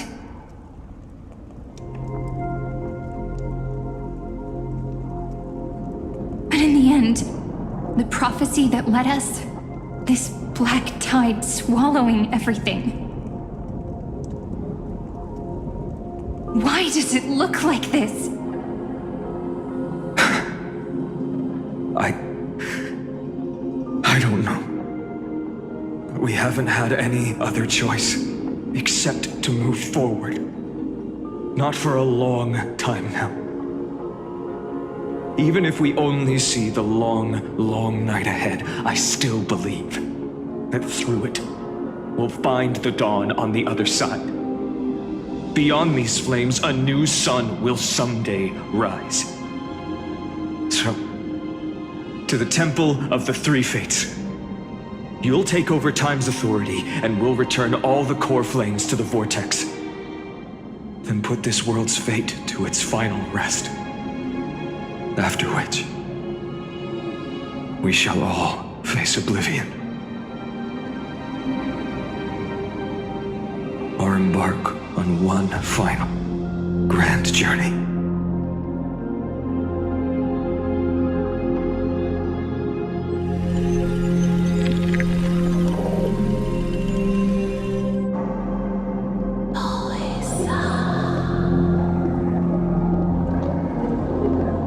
Please forgive us for disturbing your sleep, Orynyx. It matters not. I know fate has run its course. The Black Tide has reached Agama. Amphorius does not have much time left. It is time for the Era Nova.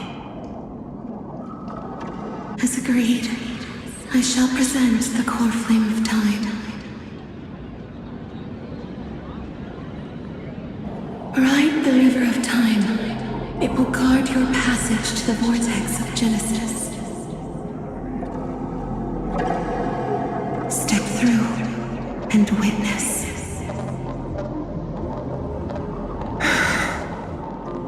Professor Anaxa proved the truth of Genesis with his sacrifice. As Chrysos heirs of the prophecy, we were always destined to immolate ourselves for this world.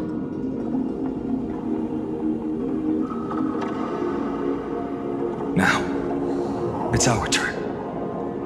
We can't let everyone's sacrifices be in vain. I don't need another pep talk, Finan. After all, we've been ready to fight fate ever since we left the village, haven't we? Yeah. Come. Let's claim the miracle we were promised, and burn away every last shadow in this world. And then rise as the first light of a new world.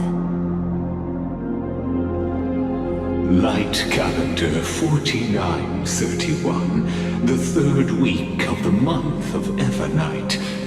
Welcome, my lady, to the end of the flame chase. And the end of all things.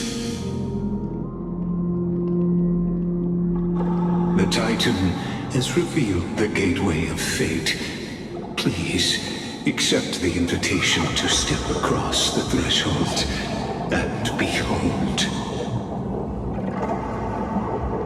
Beyond this gate lies the new world that our heroes sought through their trials, as well as the terminus that the owner of these long memories has been hurtling towards their entire life.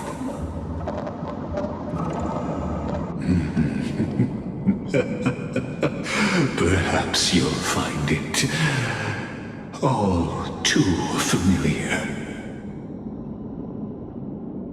Then you'll understand how the mortal called Finan shouldered the world's weight.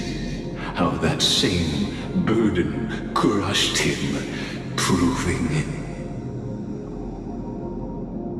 that the so-called deliverer is nothing more than Amphorius' own delusion.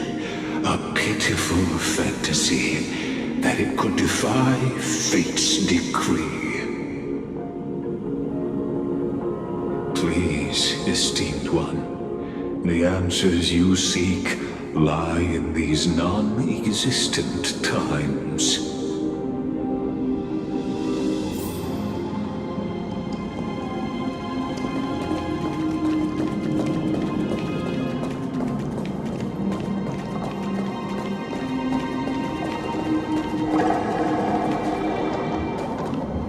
The future revealed by the Titan. Just what will we see?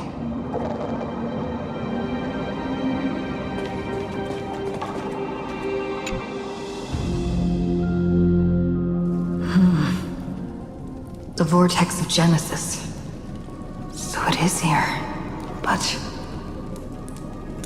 just what is this? Life's but a walking shadow, a poor player that struts and frets his hour upon the stage, and then is heard no more.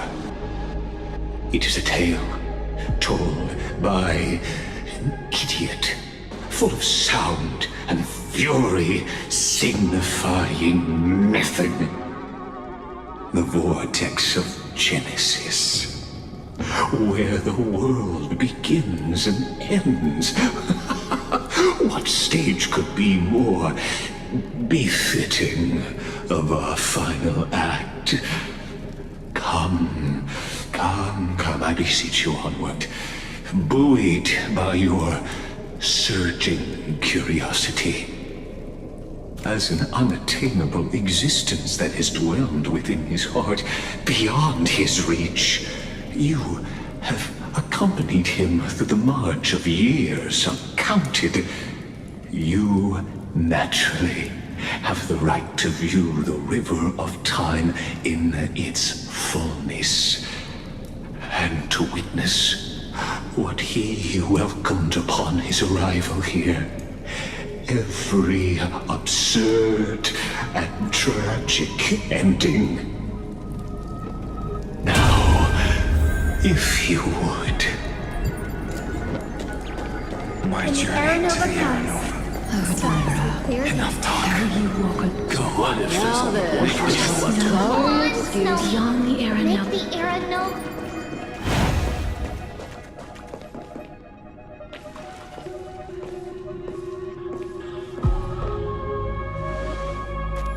None of that matters now. This brutal, flame-chased journey has stripped away my delusions. I know the future is in some peaceful paradise with gentle west winds, just waiting to welcome us to step in. This will be a romantic story like none that has come before. You think so too, right?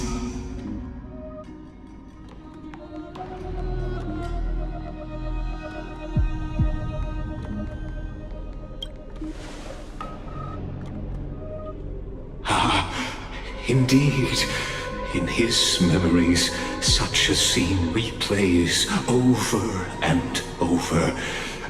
Though the details may differ, this remains ever the same. All shall bid farewell to one, and that person alone will witness the miracle. A total of 33,550,335 times.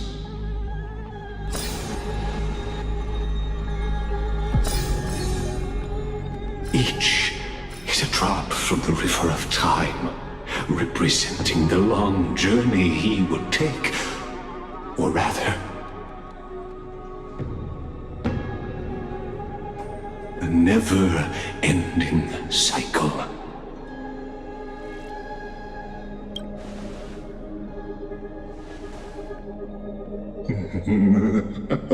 Just putting it in terms that might be easier for you to understand. Seeing is believing. Why not let your own two eyes uncover the truth? Or perhaps you can simply walk straight to the final truth. See the true face of the character you play, and witness the ultimate nature of the Chrysos heirs, flame-chased journey, and the cycles of Unforius. Please, take your time. Look around as much as you wish.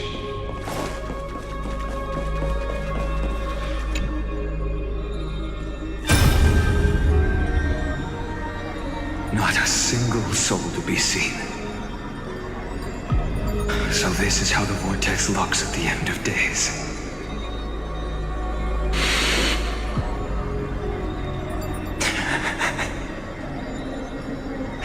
Looks like I've got company after all. But since you've made it here... So, in the end you succeeded. Executioner.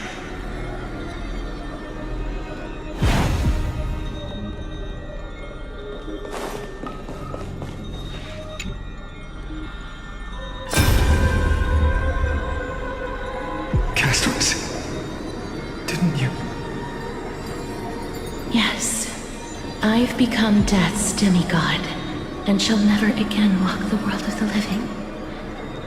What you see is the surging of the river of souls, brought on by the countless dead feeding it in these dark times.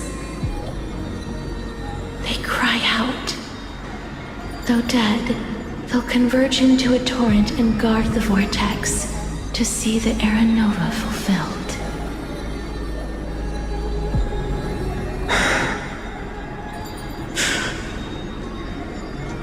I will take all the wishes of the departed with me. Please, everyone, fight with me to the very last. I hear them. The dead hail you. They're prepared. Go on, Deliverer. We'll keep that executioner in our shadows. The path before you leads to light and eternal flames.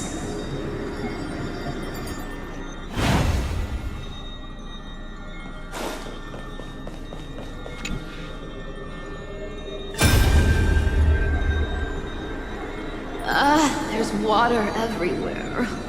This place is always so wet and sticky. Even my tail's getting heavy. Plus that burnt smell. And that sizzling noise. Yikes. Nobody from Dolos could stand this. So you feel it too? Go on then. I'll handle the filth. Do what you need to do. Let me fight with you. Better odds with two. Hey, remember what the seamstress said? You know what really matters. Yeah. I'll leave it to you then. Wow, someone's not shy. Just so you know, I'm not in the business of making losing deals. I'll distract that executioner. You go turn the world's biggest lie into truth. Let me become the first wind of your new world.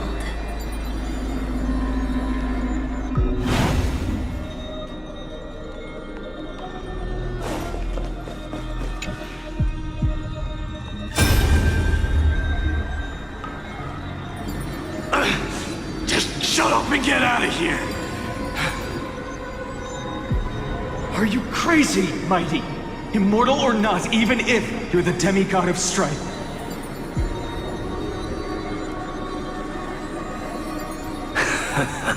Oh, I'm still no match for them. No, I know you can. I just wanted to request that you witness the Era Nova with me. Together, let's prove that we're enough to transcend the prophesized fate.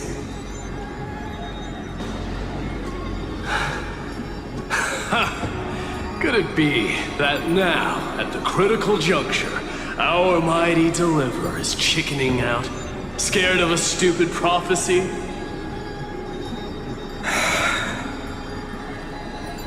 I'll transcend the prophesized fate. All right. But I've got a better way. As the son of Gorgo, I'll prove myself with one last grand victory. Just like when I ripped out the old king's heart. Go. Leave this to me. If the black tide creatures block out the sun, then we Kremnoans will fight in the shade. And when I'm done with that executioner, we'll raise our cups where the west winds end.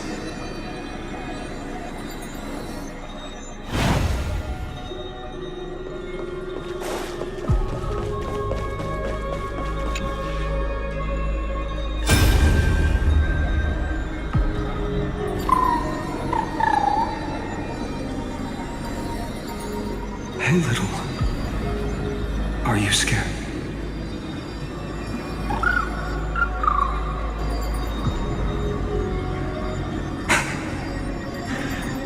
As brave as Hyacinth. Stay close, little Ika.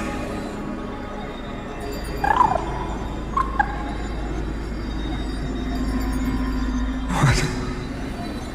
No, not you two.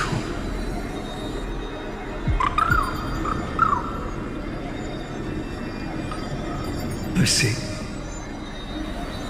I won't squander your kindness, your hopes.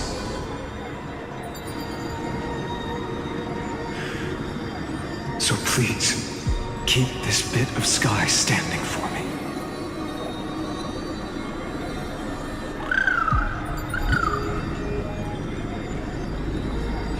Well, now there's one last thing I need to do before the Era Nova.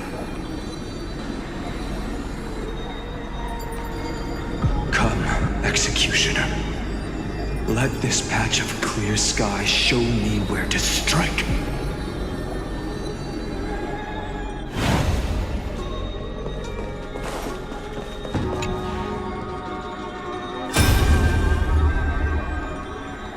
All shall bid farewell to one, and that person alone will witness the miracle.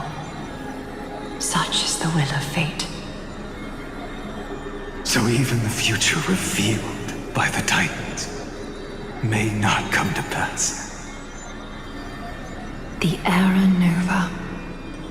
This unrivaled masterpiece. I have no regrets now that I'm entrusted to my most trusted apprentice. Are you saying? Fate is ever unassailable. The golden threads tell me the black tide rushes toward the vortex, ready to swallow this place.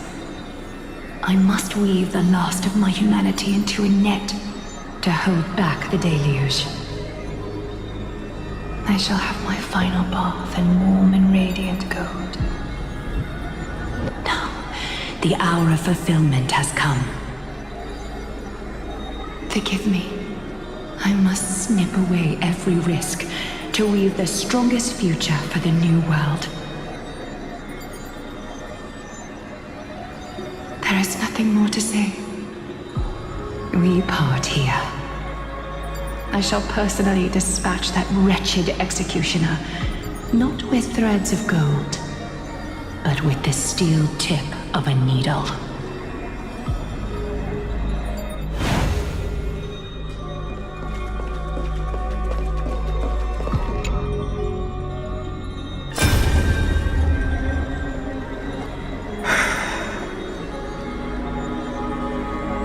Baby, look. We made it to the vortex.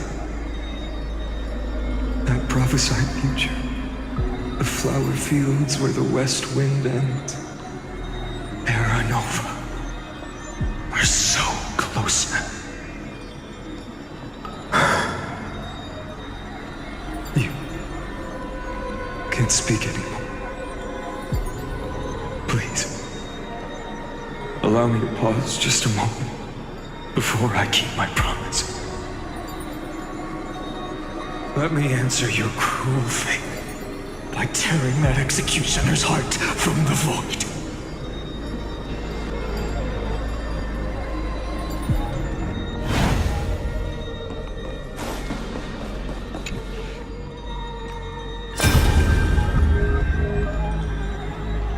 vortex of Genesis. The last time I was here, I was returning the core flame of reason. I didn't have the time to observe it in too much detail back then. But a holy sanctuary of the Titans looks more like their frozen crypt to me. Well, all the core flames do lie here now. It's my honor to walk the final stretch with a mind such as yours, Professor. Oh, getting ahead of ourselves, are we? Have you forgotten so quickly? I died for truth long ago. What walks with you now is but a thought in your mind. Of course. How could I forget that? But I'll say the same to you. It's my honor to walk this final stretch with you, too.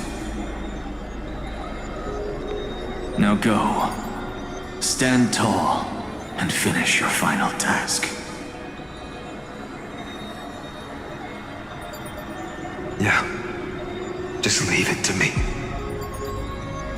Time for that wretched executioner to pay what they owe.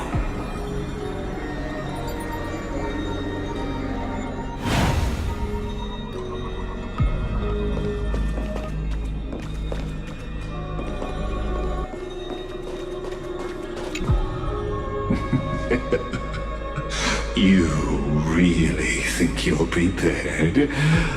Allow me to give you a warning, most earnest.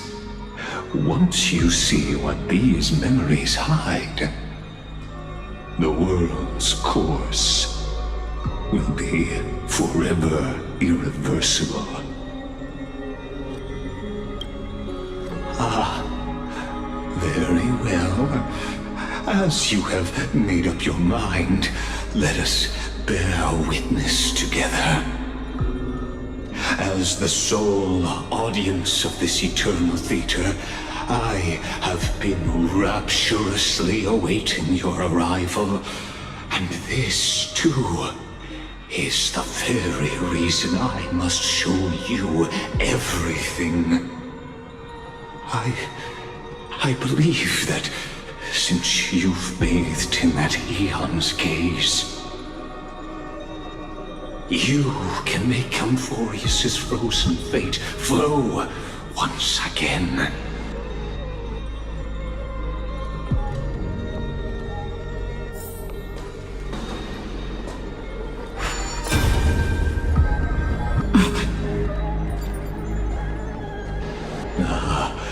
Feeling a bit lost? As you now see, this scene marks the final act of the drama Amphorius. The final eternal recurrence created by this man's hand, and the last one this world shall undergo. Behold, at the swordsman's side stands one he has sometimes called companion, other times comrade, that nameless hero absent from the annals of history. She is the swordsman's ideal in his youth, the deliverer that guided him resolutely onward through fantasy. And now, in the name of the Nameless, she has become an essential and inseparable part of the epic of Amphorius. And this time, under her guidance, what choice shall the hero make? Whither shall the fate of the world flow? And what is the ultimate truth of the nature of Amphorius? There are many mysteries yet to be unwound, but if I may, allow me to temporarily yield the stage to one far more fitting. Please put your hands together and give a rousing round of applause for they who will reveal the answers and bring about the final end of the 33,550,336th flame chase journey. The master of the countless memories we saw, the other important actor now stepping into the vortex. They who have already burnt their own self to cinder, the Flame Reaver.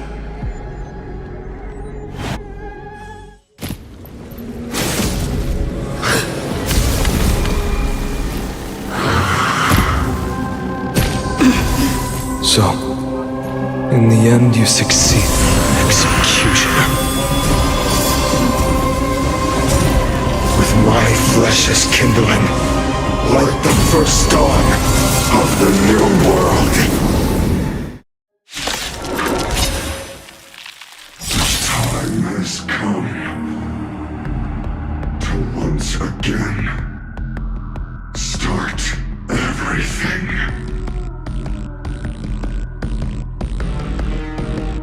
Let's try it this other way.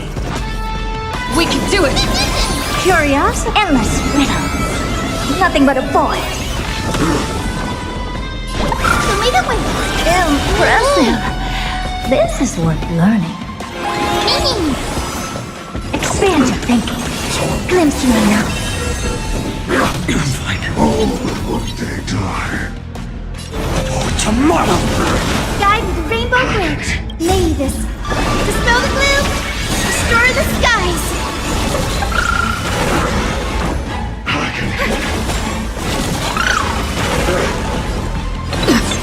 Return to the great dream. Trust me. We can do anything!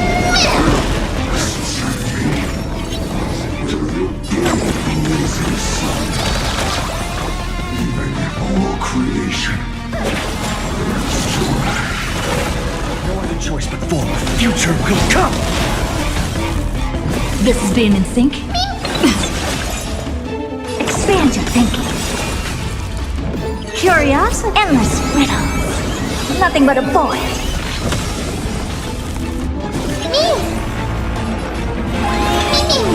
Never seen perfection, but open sesame. Watch it crow. Losses are a constant on the flame chase journey.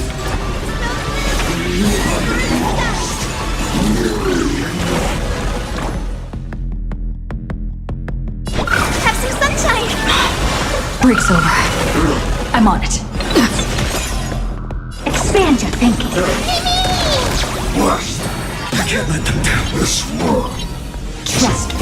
We can do anything!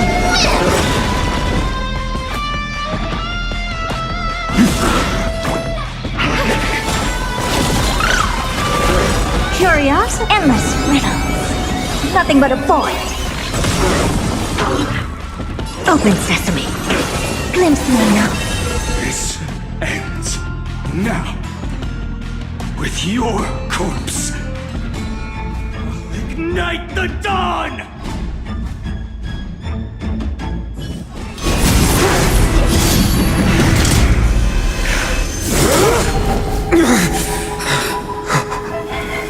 How is this possible?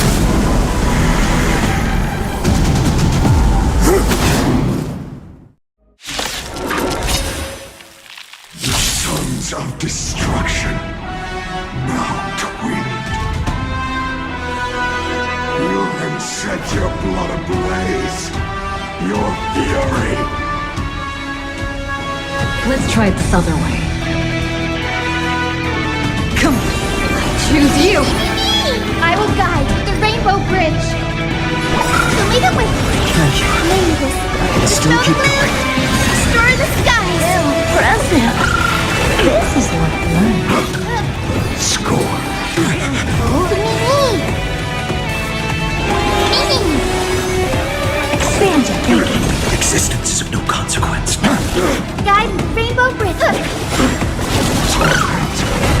This is being in sync.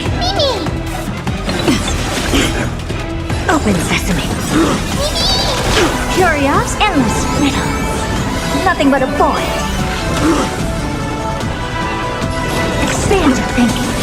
Watch it grow. Blast! I can't let them down. Trust me. We can do anything!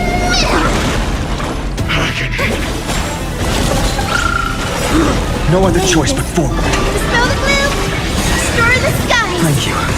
We can still keep going. Tomorrow! Burn the yoke! Unchanging, unceasing. Don't be rash!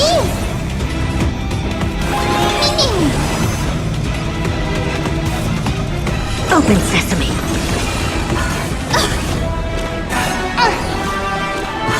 Don't be rash! Have some sunshine! Not enough. Fire! Burn unceasing!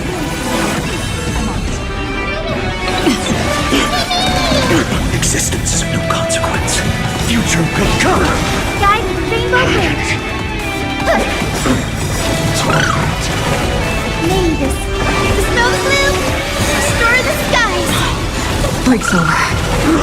Trust me. We can do anything! Suffering is eternal.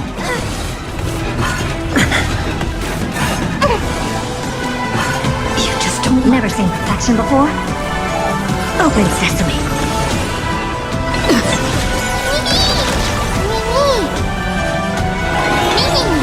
I don't have time for games. Expand your thinking.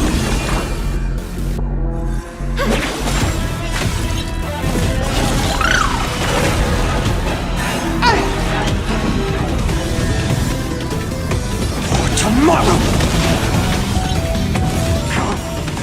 Let the fires of fury devour me! Become the next epitaph, seared upon this burning world! Still keep going. Mavis, dispel the gloom! Restore the skies! Open sesame. Curious, endless riddle. Nothing but a void. Expand your thinking. Watch it grow. Unchanging, unceasing.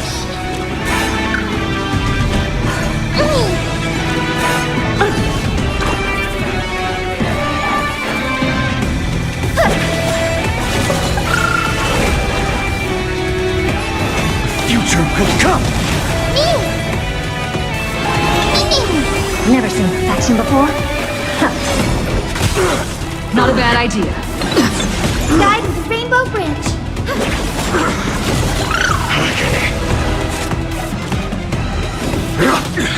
Score. I can't let them down. Open sesame. I'm on it. Trust me. We can do anything! Tomorrow! One person alone may witness the miracle. Such is the will of fate.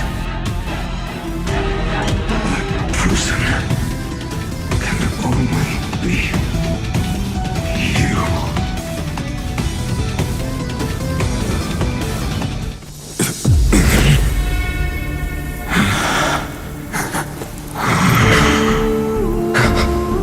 Why not let wrath incinerate fate?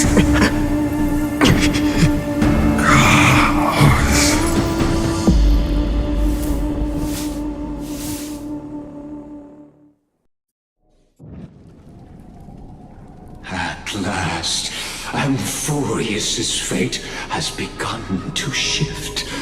Just as I foretold, your arrival will change everything. After all, you've also been bathed in that eon's gaze, which can awaken the long dormant instinct inside a man. Much like that scepter we spoke of earlier, it was only under the same Eon's glance that it was reborn. That's right. If you recall, I mentioned it at the very start of our play. The celestial body neuron, once belonging to the erudition abandoned by the Eon. Now, allow me to reveal the final piece of the puzzle for you. The eternal land, known as Emphorius, is nothing more than the scepter's endless, lonely extrapolation.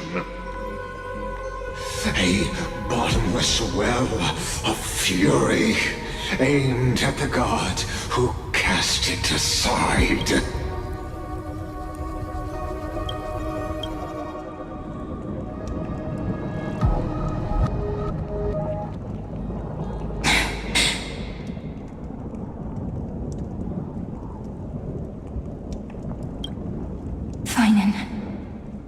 We set out on this journey to answer the world's desire, didn't we? That's what it means to be a Chrysocer. So has it always been. Then why? Why must Emphorius' wishes be so cruel?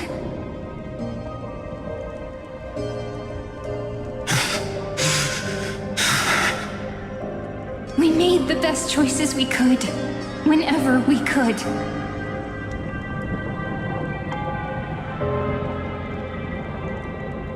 But in the end, the prophecy that led us, this black tide swallowing everything. Why does it look like this? You see it too. Those burn marks, the flickering cubes. They're not a tide at all. They're more like a shattered tearless slate. Standing here, the voices of Titans have never been clearer. Turns out.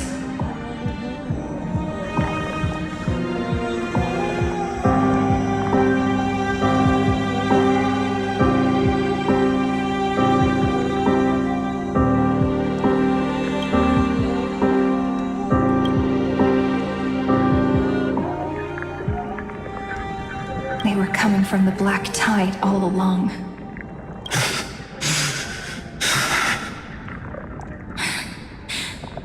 Is that Emphorius crying?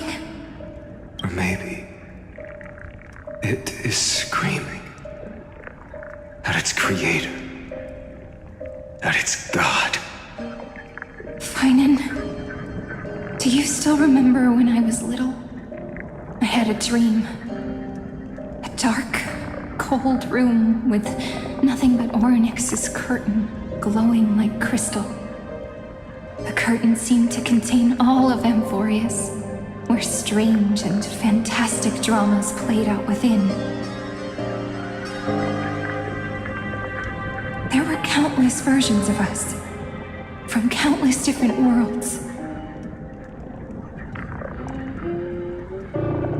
Perhaps it wasn't a dream. Yeah.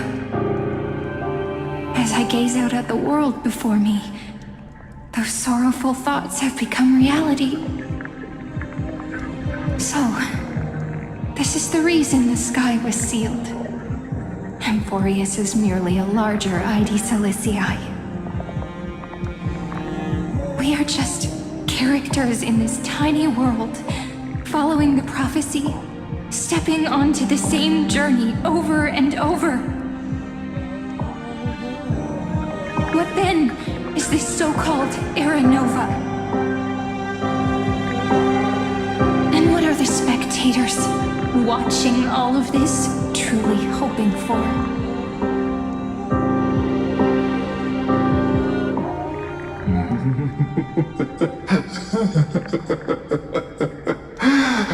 As a reward for reaching the end of the world, let me answer your questions.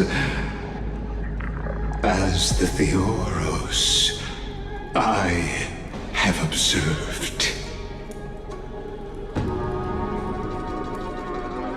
Thus is the synthesis of the prime mover of life formed.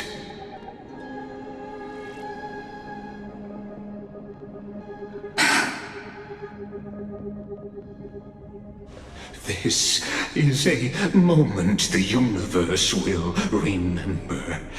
After millions of extrapolations, the experimental environment known as Amphorius has finally achieved results.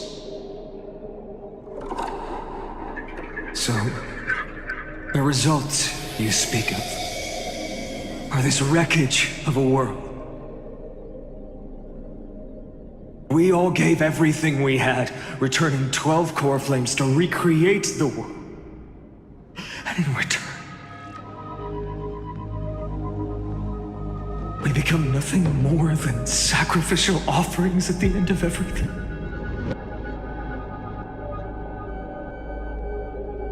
Exactly. The Titans are Chrysos heirs of the past, and Chrysos heirs are the Titans of the future. Anaxagoras' theory of Era Nova holds true. As the model of reason, he reached unprecedented heights. But from just the perspective of a player in the drama, he could never fully uncover the last layer of truth. The cycles of the hero's journey that have played out until now were never about creating a new world or perfect heroes and gods. They were a deep learning program made for the Black Tide. But this time, your plot will fail. I've taken Catholi's core flame, and when the dawn of the new world arrives, its light will burn away all the darkness. Haven't I made myself clear? The Chrysos heirs and Titans were merely byproducts of the experiment. You've seen this world's evolution, witnessed the birth and growth of the Black Tide, and how it devoured everything. Every generation of heroes, gods, and worlds was born only to be destroyed by it. This is the endpoint of Amphorius' calculations. A perfect equation of destruction. So in your eyes, all the sacrifices are just a string of insignificant numbers? Don't sell yourselves short. I'd say, rather than numbers, you're more like fuel for the fire. And without fire, there can be no sunrise tomorrow. Even if that sunrise is born from annihilation. Curious question. Have you ever considered that after millions of extrapolations, Amphorius is already following a different path from the erudition? It has long since granted divine blessings equally to each child. The golden blood flowing in your veins, it comes comes from the blemished one, whose name is destruction itself. And Amphorius's Chrysos heirs were, from the very beginning, fuel for the Aeon to burn the universe. Amphorius has waited for this moment for too long. At the end of the empty, cold, and lonely extrapolations, the destruction has reached its final destination.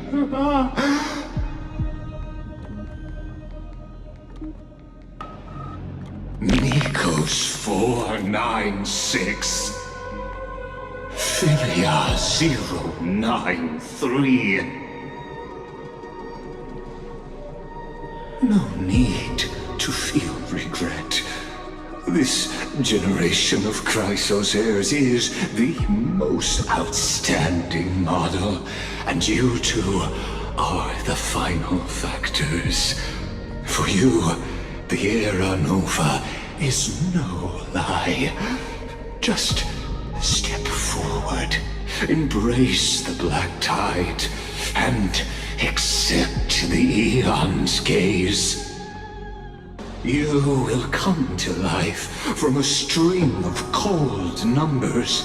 Along with all those who have passed, you will run toward the real universe, fulfilling Amphorius's long-held wish. In the name of the Lord Ravager Iron Tomb, unleash its fury and destroy the source of all this tragedy. Or we could always choose another option. Like you said, Amphorius is just an experiment, and we're the participants. We can only walk along the predetermined path toward the ending, under the watchful eyes of the stars. But that also means that there isn't just one Aeon who can cast their glance at Amphorius, right?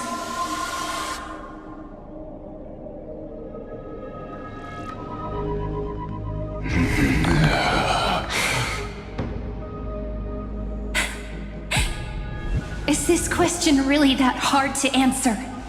Or did I guess it right? And in reality, this world has already been under the watch of other Aeons.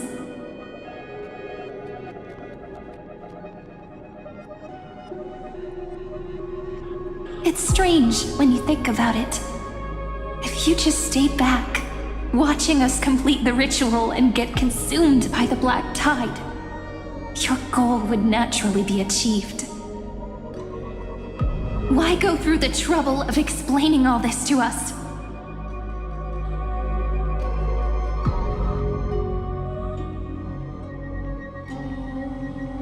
You're pretending, revealing the so-called truth just to deceive us, covering up another possibility. Destruction is not the only outcome for the fate of Amphorius.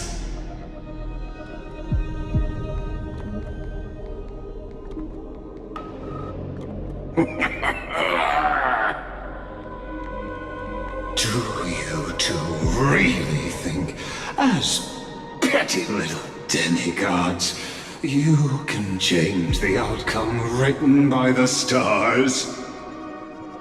What makes you think you're capable of doing that?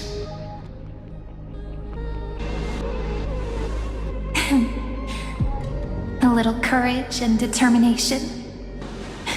Just kidding. The answer is pretty simple.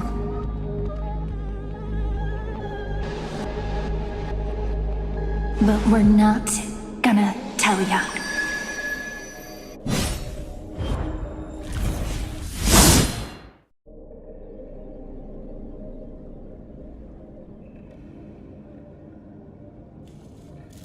We're going to weave a long dream for Amphorius. making it believe the experiment hasn't ended, that everything is still ongoing.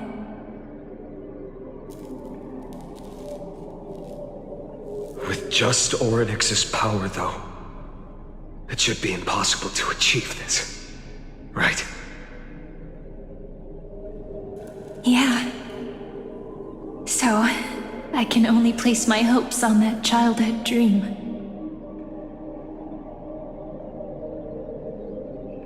And the god behind Orynyx that appeared in that dream.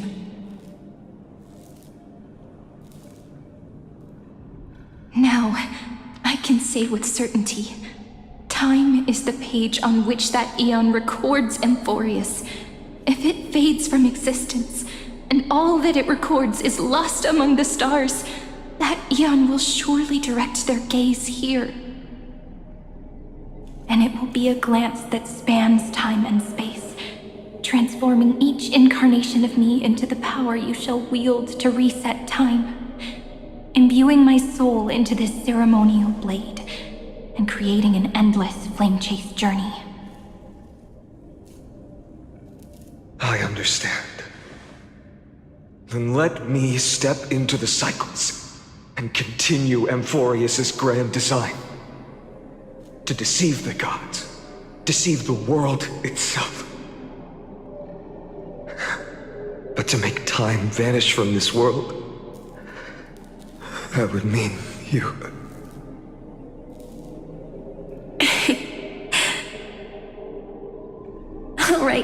All right, let's not make things so gloomy.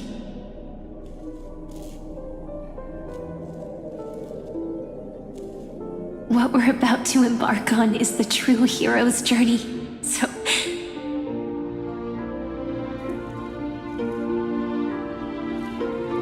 Come on, cheer up a bit, okay?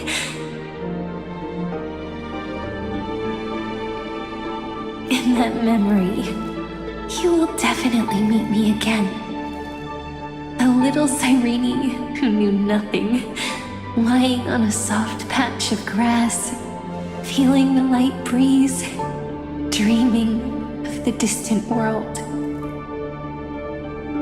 Tell her about the flame chase journey, and then let her become a romantic part of this story. I believe every Cyrene will make the same choice, erasing time again and again, resetting time over and over. After all, they're all me, and I will always have my charm.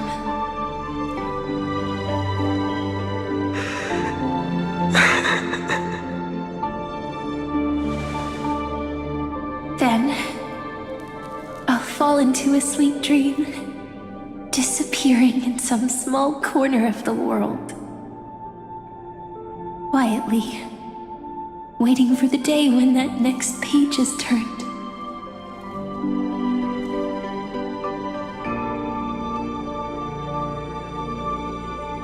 And I will keep going. Even if the road ahead is dark, I will burn myself to light the way. Rather than let the core flames become nourishment for the black tide, I'll become their vessel, to prevent the arrival of Era Nova. Even if I have to burn through my own body, it's no matter. As long as I don't extinguish, the flame chase will never end.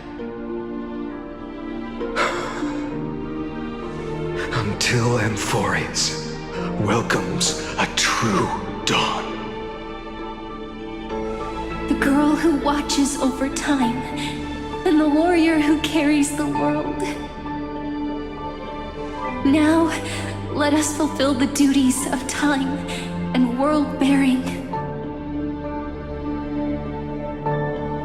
Honor the past and forge ahead.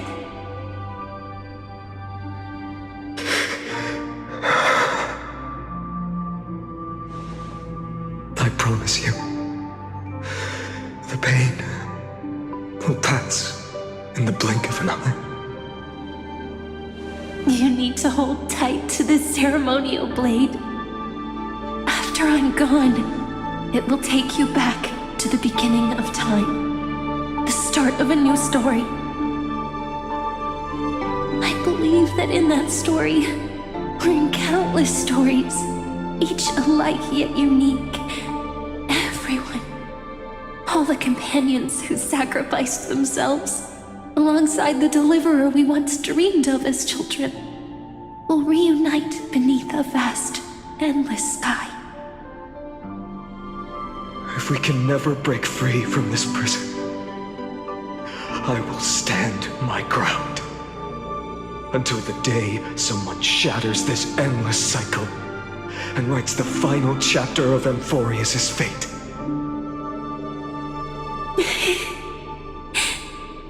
So, let's set out. We will be the ones to start everything. Carry the primordial chaos, just as your name suggests, and bear this world we hold so dear.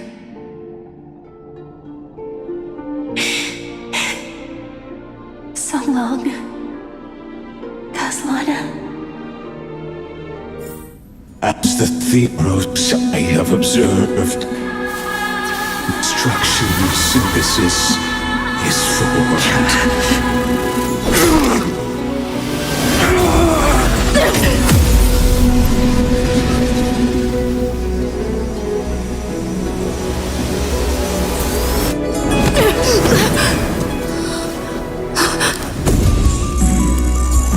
I will wait for that day for as long as it takes. The day will come whenever this mortal eternal and follows in our footprint to write anything and whatever was.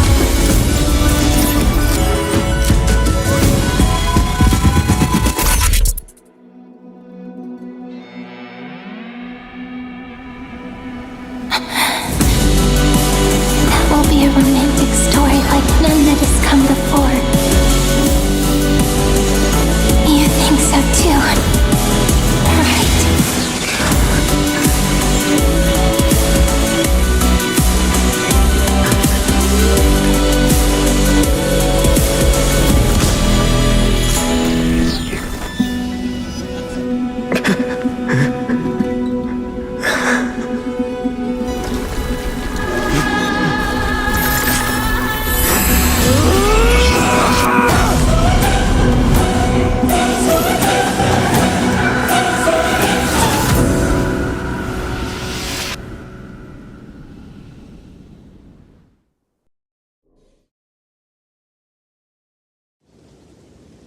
The world is collapsing, and the people are crying. We too must part ways here.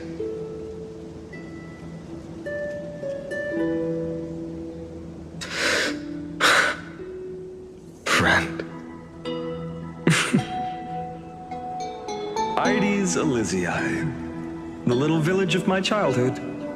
The gentle breeze and the sound of waves still linger. Everything is as it was.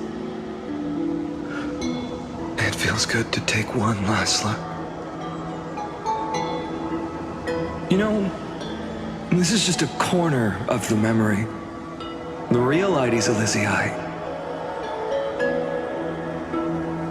I know. I'm here to say goodbye.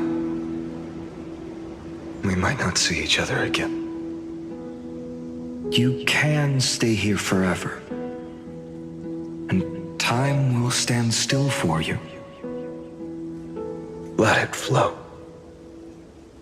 It's time for me to go. Even if it's a path with no turning back.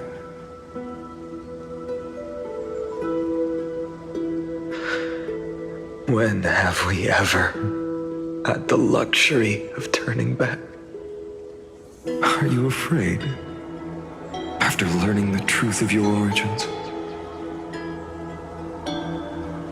Will you see the motivation I gave you as the manipulating whispers of destruction?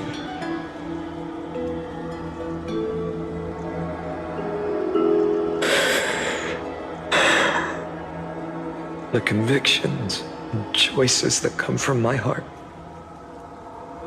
I don't believe they're designed by the so-called paths. If we are just numbers simulating life, then you are the image I've always longed for. The person I wish to become. A real, living person. A true hero. Then why do we part here? You can take me with you, and we can start this journey together. I'll be by your side, guiding you, just like before. No. I'm afraid I'm on my own this time. Why? Because there is no perfect solution in this world. Cyrene has already embraced her fate. And I will embrace my origin. Destruction. And with this power, I will rebel against its creator, bringing endless fury to the darkness, sweeping the world. If you stay by my side, I'll hesitate. But this world can't afford a soldier who wavers.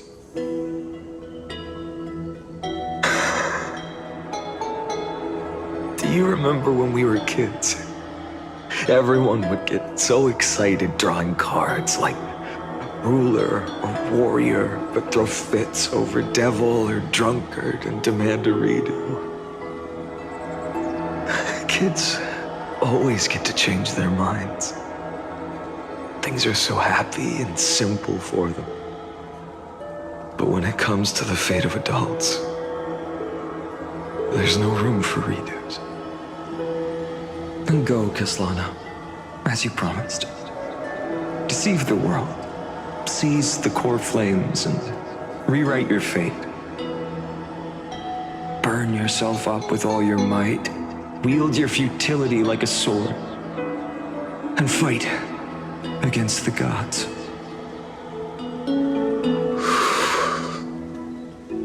In the name of world-bearing, I promise you, Kefali will never forget this.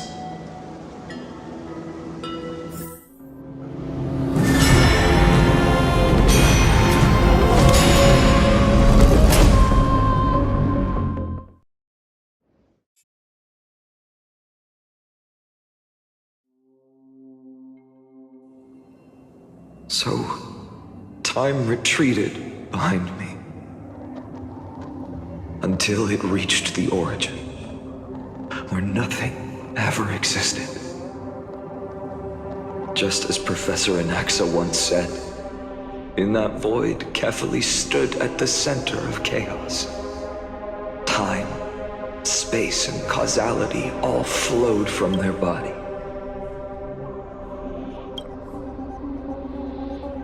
When the waves of time finally calmed, it was the year 3870 of the Light Calendar. The Chrysos War had lasted for nearly a century, and the threat of the Black Tide was growing stronger and more relentless. That was the era of the Day Thunder Knight's battle with the sky. While she could not seize the core flame, she proved that the prophecy was true. That mortals could slay gods. From that moment, the sole survivor of the old dynasty, Imperator Cyritra, issued a call to arms across the lands, summoning heroic Chrysos heirs to wage war on the Titans. And that was the first doomed flame chase journey, sealed away in history.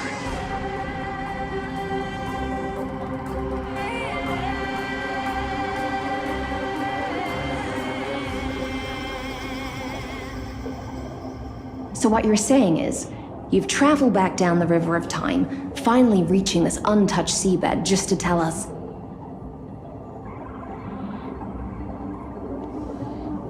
The flame chase journey and even all of Amphorius are nothing but illusions in an eon's dreams? Exactly.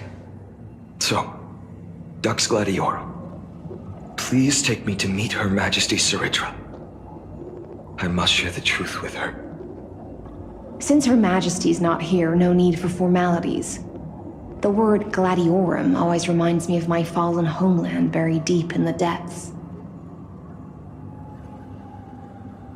Call me High Sealans, Nameless Swordmaster. Please allow me to add one more thing. You actually already know my name. You mean Finan? Such a name could never be your true one. But I won't question you further about it. Ever since Her Majesty issued the Flame Chase Decree, heroes from all over have sent their letters of introduction. What's the harm in adding one more name like Finan or Hynan? Besides, the deep sea is dark. Isn't it the perfect place to hide secrets best left unseen?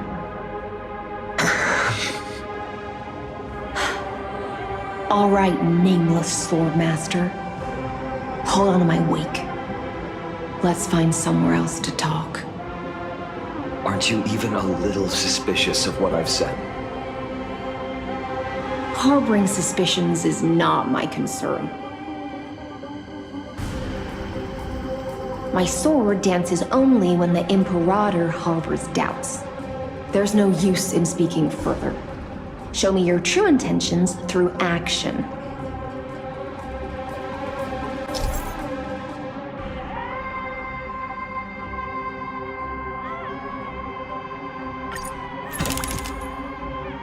Perhaps you should demonstrate your skills and calm the raging black tide for us.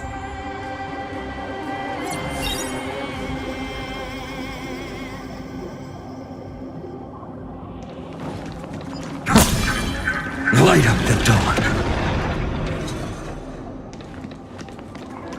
The waters end here. The one you seek is beyond this point.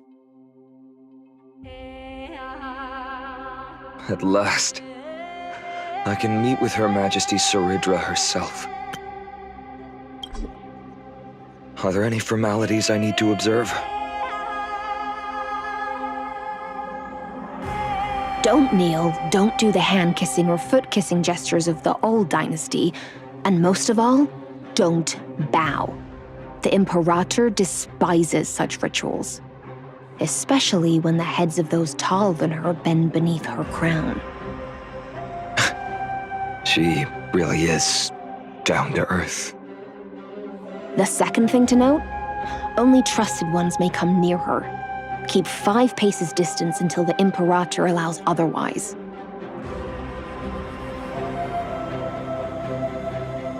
Sounds like an old friend of mine. Well, experience is a good thing. Stay sharp, and you'll be just fine. Dux Goldweaver, little hostage. Apologies for keeping you waiting. It's you. You know them? Good. That makes things easier. Before that, I'm more curious about one thing. Where is Her Majesty Saridra? To avoid any misunderstandings, Nameless Swordmaster. Although we spoke and laughed along the way, I never said you were entitled to meet her. The Imperator decreed, the Deliverer will not appear in this age. Be wary of suspicious individuals. Come now, both of you. Let's finish our job.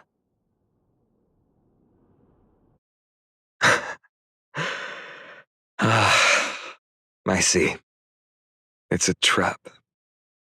I had no intention of fighting. So remember this, Lady Hysealant. If my sword shows any hesitation, don't thank me. Thank them instead. No, you misunderstand. We don't want to see Chrysoceres hurt each other. Just give us some time to ask you a few questions.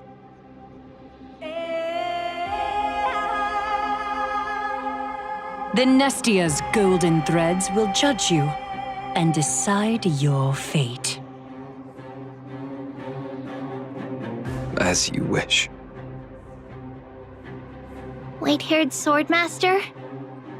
If what you say is true, then you must know the fate of the world. So, how much do you know about what we read from the prophecy?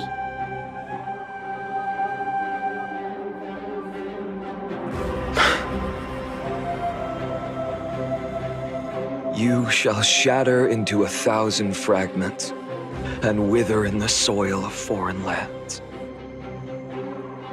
Is that correct, Lady Trebe?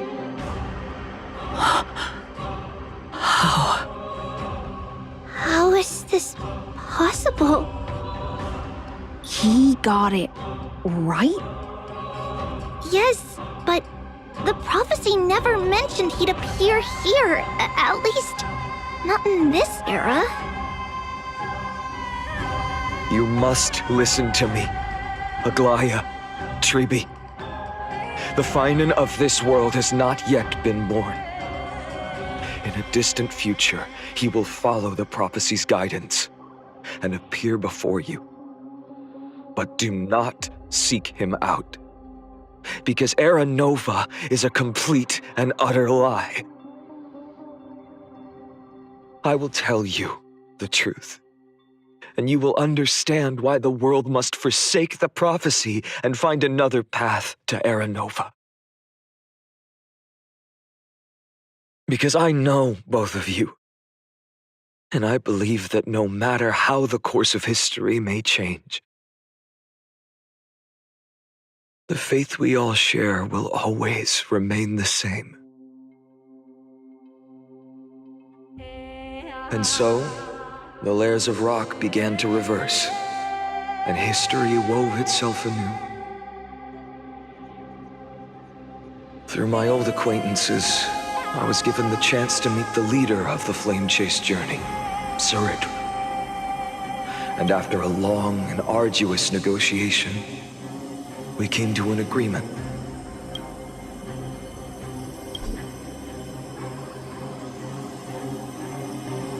The Imperator's alliance needed the destruction, and I was ready to pour all my strength into it.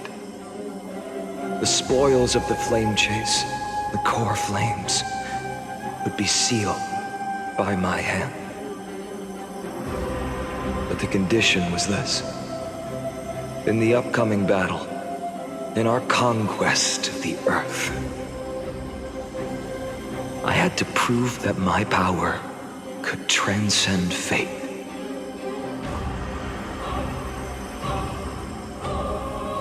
In the original history, there was a brutal war. At the end, the Titankin of Georios, Terravox, killed the rampaging Titan and took the core flame that supported the Earth.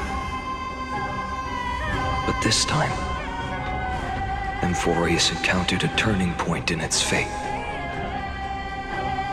Neither side suffered any losses.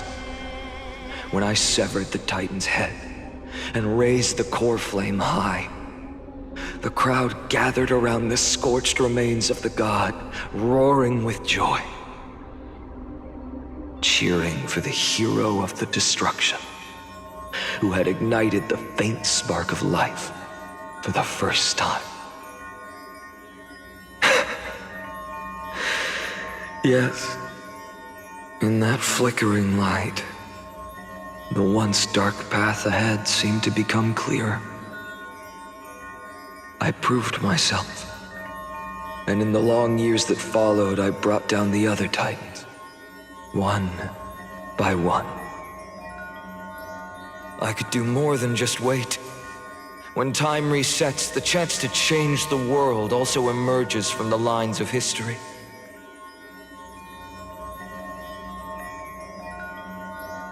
Until finally, the brutal future revealed by Era Nova is reversed.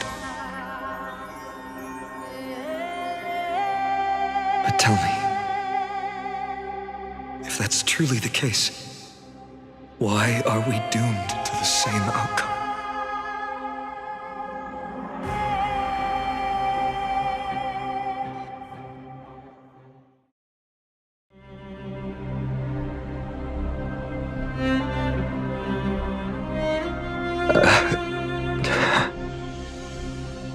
The people kept their promise and handed you all the core flames. In this world after Trebios, no demigods were born in Amphorius. At this point, I just want to know. When they vanished into the black tide with their mortal bodies,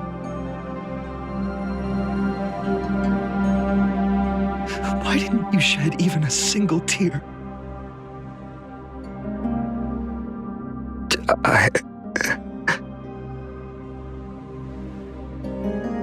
Your indifference chills me. To you, were they just a bunch of insignificant footnotes?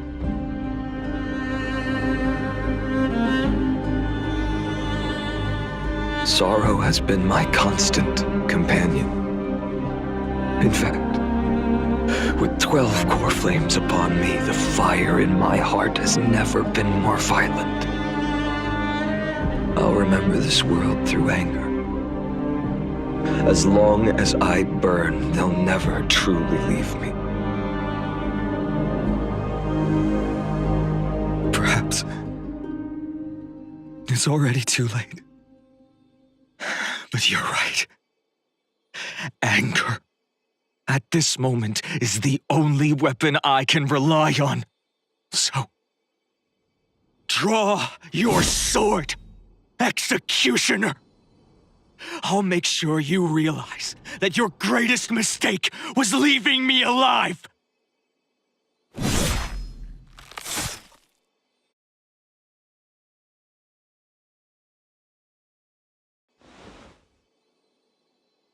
After that, he raised his sword and attacked.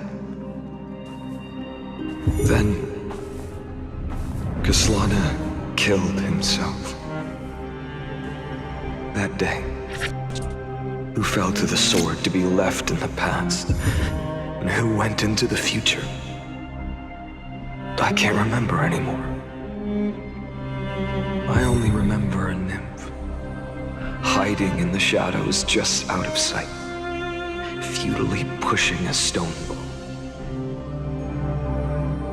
Climb, fall, climb, fall, climb again, and fall.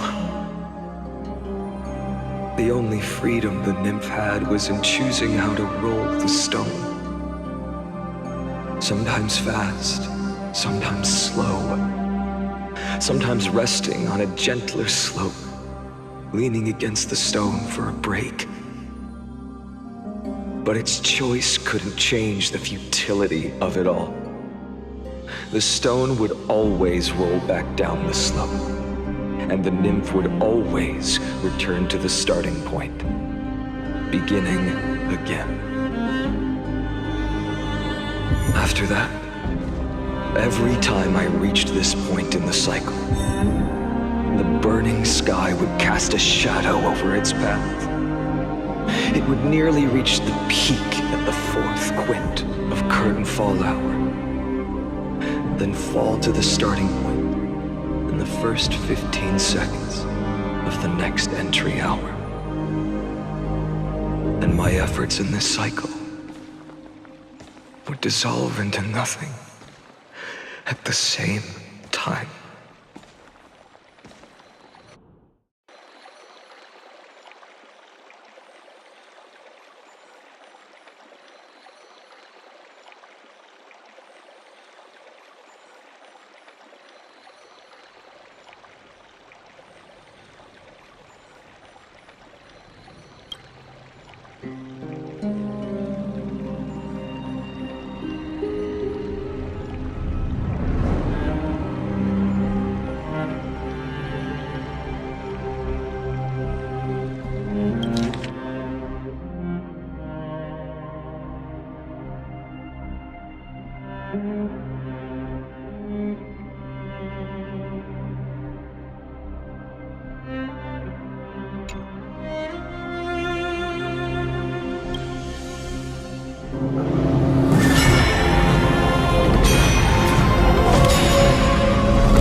Absolute nonsense.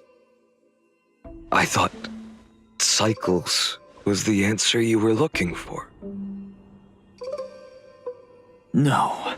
It's just that the answer came so suddenly. There was no fun in tracing it back to its roots.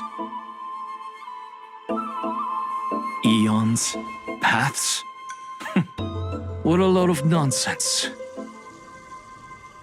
I can't give you an exact explanation of those two concepts either.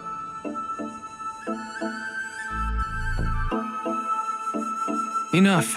I'm just expressing my frustration. Don't you understand? I was already expecting this.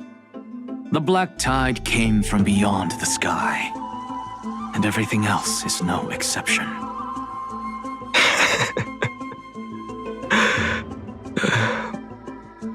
Fate is a strange thing. No matter how the details of history change, the Anaxa I know always remains as harsh as ever. If the other Anaxagoras actually worshipped the gods, I'd make sure to find a way to break the cycles, to crush them in their cradles. Too bad. Now only you have the ability to do that. What's that supposed to mean? You're willing to help? Of course. The core flames were meant to save the world. And in my opinion, the noble Titans have no reason to refuse.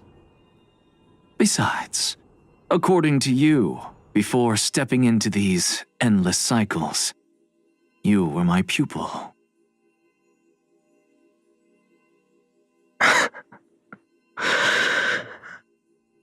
I've already heard the same thing countless times. Enough chit-chat. Let's go. If we run into any other scholars, leave them to me. Hold up. Keep your wits about you. Someone's watching us.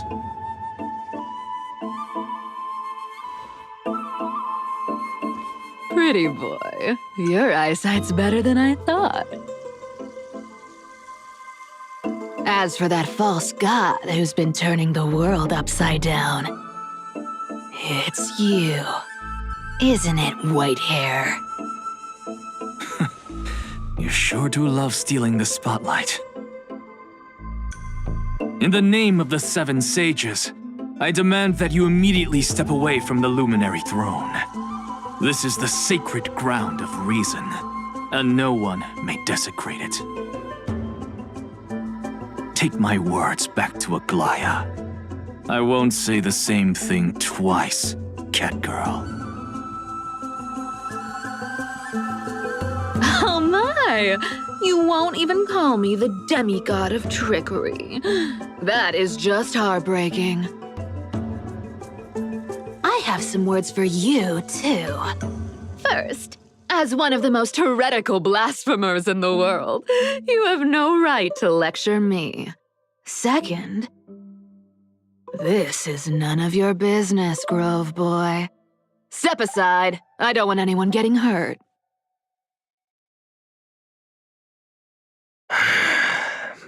Here we go. Again. Core flame thieves. You really think you can scare off a sage of the grove with nothing but empty threats? This gloomy little brat's got a sharp tongue.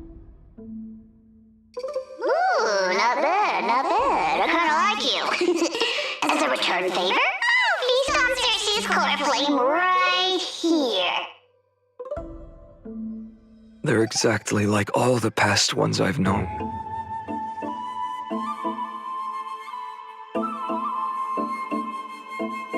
Cunning. And yet so naive. Sounds like you have a plan. Of course. When I first set out on the flame chase journey, Lady Treby never managed to teach me Ornyx's miracle. But along the way, I learned a thing or two.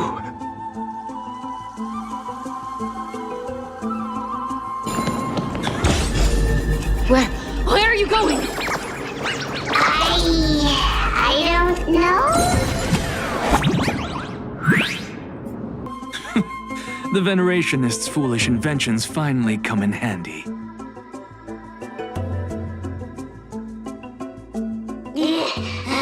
How is this possible? You've arrived, Zagreus. Always so punctual. What? Do you know who I am?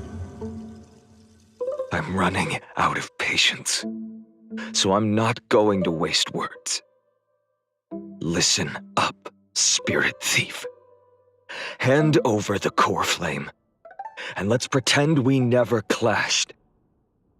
This way, you and this world can still be saved. Save? You sing better than any bard.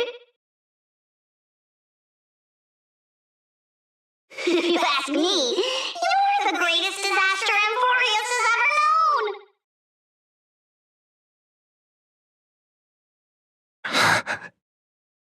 No matter how strong you are, you're still just a mortal body. Carrying 12 core flames? Don't make me laugh. You'll just get consumed by the divine flames and drag this world down with you. 134.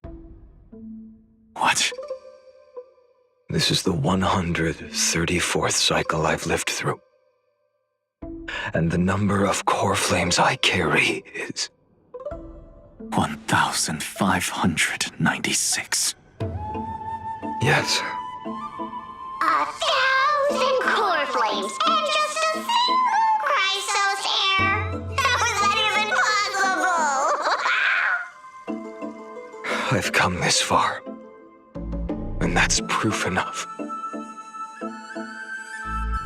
But someday you will burn to the ground.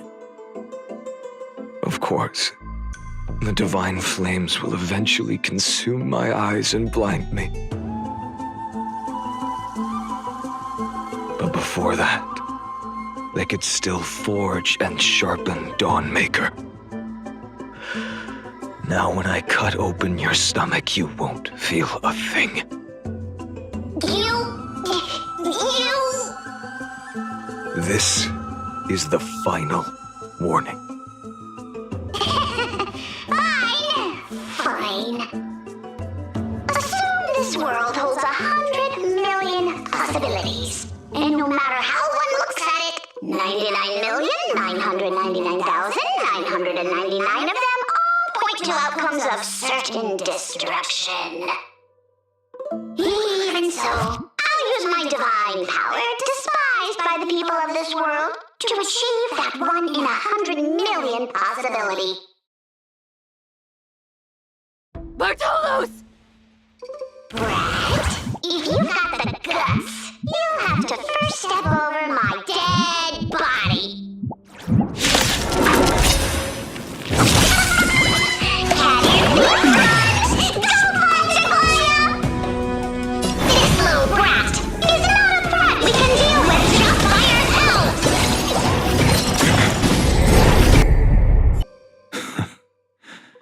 How absurd. In my memories, Zagreus always meets the same end. Over and over again. Their departure no longer stirs anything in my heart.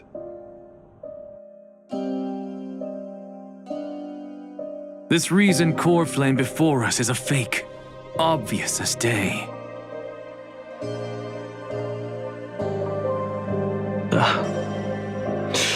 I know. It always plays out like this. The spirit thief covers for her, and the trickery demigod escapes with 2 core flames. And then, driven by defiance or hatred, she decides to stand before me once more. Exactly like the countless past hers I've known. Cunning, yet so naive.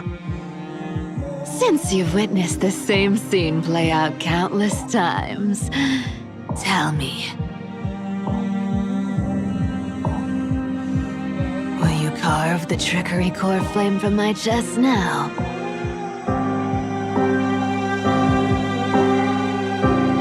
That depends on your attitude. At least so far, in the cycles where you've asked this question, the endings haven't been so cruel. Well, thank you for that. But I also believe that this time, you won't catch up to me. No one can catch up to me.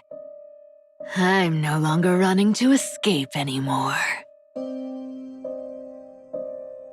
Whether you believe me or not, I'll still tell you this. You've made the wrong decision. All right, then. We'll see. Silence. This is new. One-eyed boy. What are you trying to pull now? Go, Cyphera. Give us some time in private. This isn't for her, but for you. You've walked too far down this path. It's time to discuss a possibility. Maybe the road you're walking is not one of salvation, but one that will simply drag the world into the flames. For old time's sake, turn back. I don't care how many times you've tried, because there's one thing I'm sure of.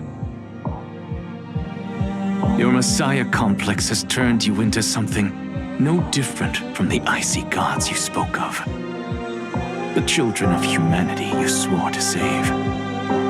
They are no more than ants to you now, aren't they?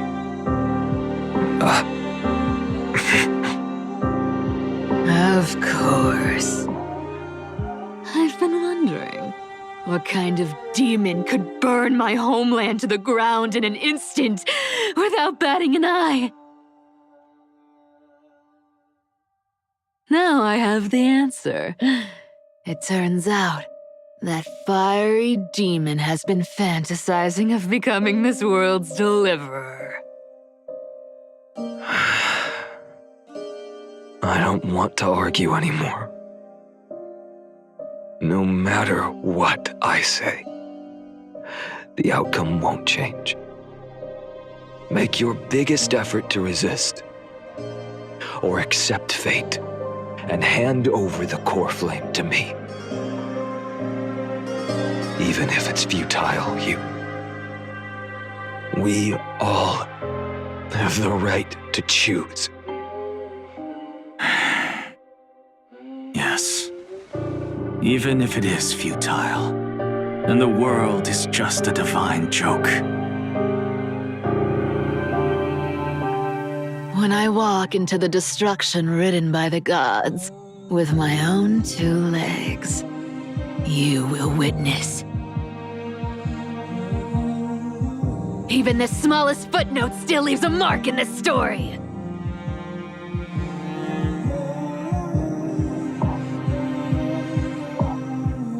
And so, at the end of the 134th cycle,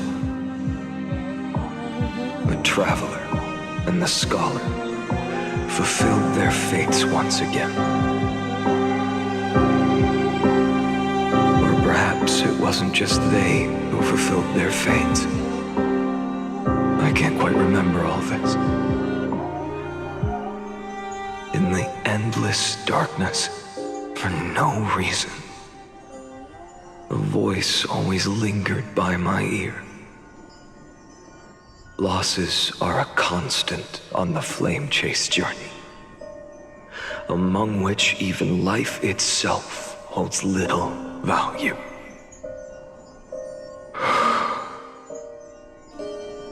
Reduced to ashes. Such a familiar end. It happens in every journey. Always the same.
You don't look so good, Deliverer.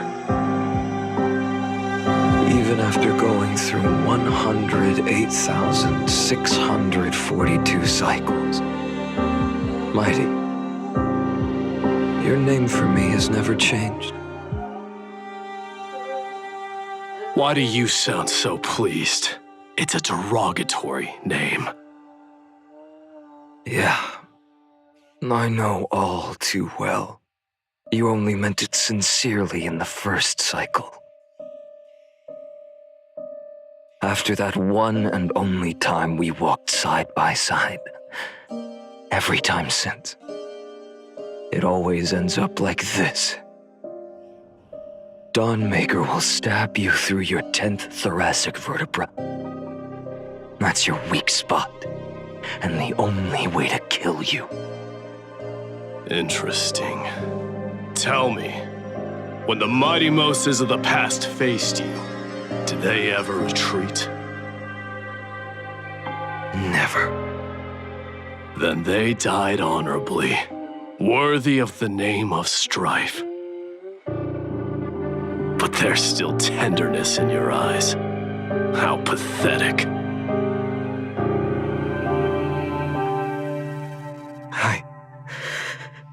I have to remember how this feels. Remember that I was once human, or else the destruction will completely consume me. If you win, tell the mighty most of the next life. This person is a worthy opponent. So always remember to give it your all and never slack off. I'll keep that in mind. As always. Even though the dynasty is left with just one, the Kremnos festival will continue as usual. I, the king of the Kremnoan Legion, will host the final feast in the center of this arena, and the prize will be the flames of strife. One day, you shall die with a wound in your back. That's what I saw when I overcame the trial. The gods' dying ramblings. Enough. You've probably heard this thousands of times. So you must understand, facing the demigod of strife means there's no way you'll take this core flame in peace. I understand.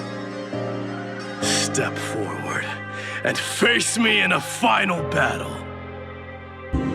I, the last son of Gorgo, the demigod of strife, salute you. I'll give 10,000 scars and 10,000 lives of mine to fuel the blazing sun of deliverance.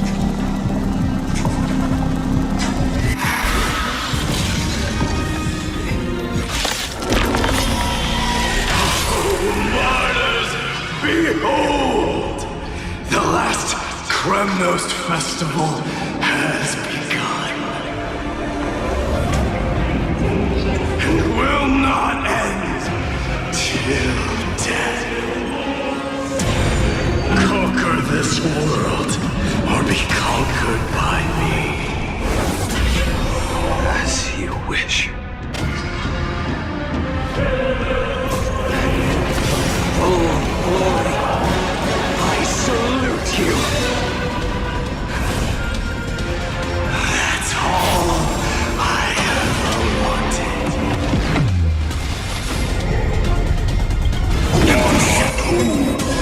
If you can, deliver.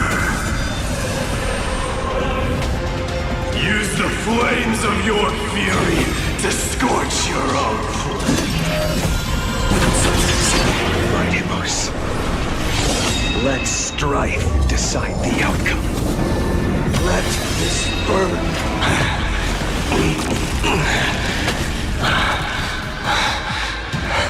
Well fought.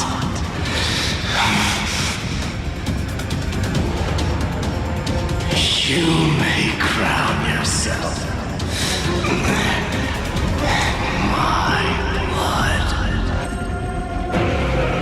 In your next life, I shall once again block your path.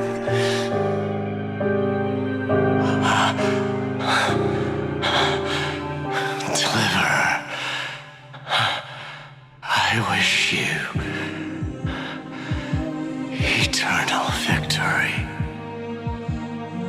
The 108,642nd core flame of strife fell into the fire.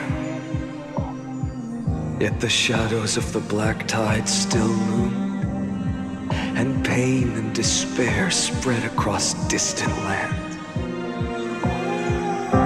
The blaze was still not enough. It had to be fed.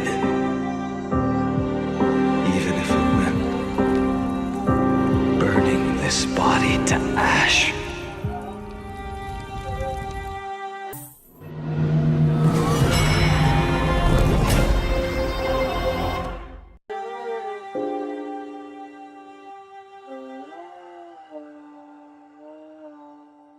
No matter how bright the sun is, there are still places it cannot reach.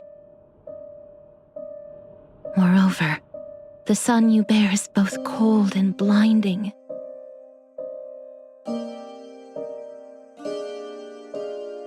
A sun like that surely cannot bring warmth to the nether realm of the next life. Golden blood is born from the destruction. We have long since lost the right to seek warmth.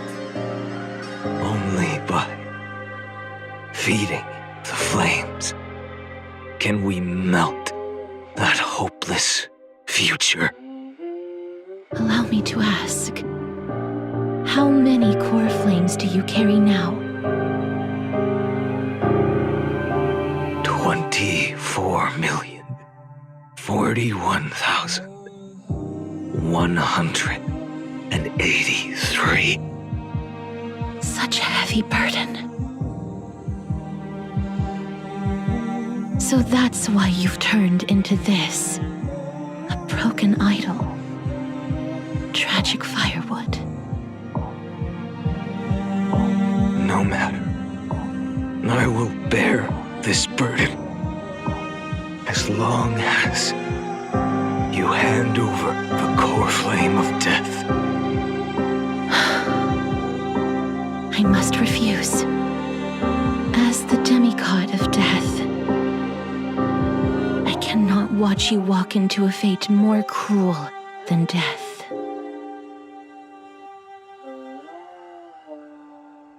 But this way, the past, present, and future will never again suffer unnecessary death. Unnecessary death. Indeed, You are not the Feinen I know. Please turn back. Don't let that absurd and unjust fate of yours come to pass. This way, at least my realm can still become the fragrant bed where you fall asleep. In the end, still, it seems the clash of blades was inevitable.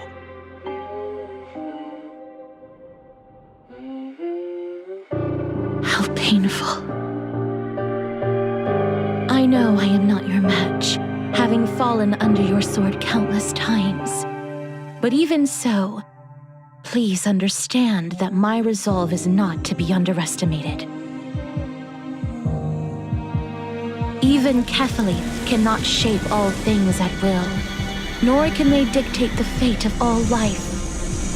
No one can shoulder the balance of life and death alone, not even a god. And it is precisely for this reason that I chose, at the end of this arduous journey, to overcome the trial and take the authority of death. I am the Hand of Shadow, Casterus, the demigod of death. Listen closely, deliverer from days past. Please turn back. Do not disturb these fresh flowers in their muddy deaths.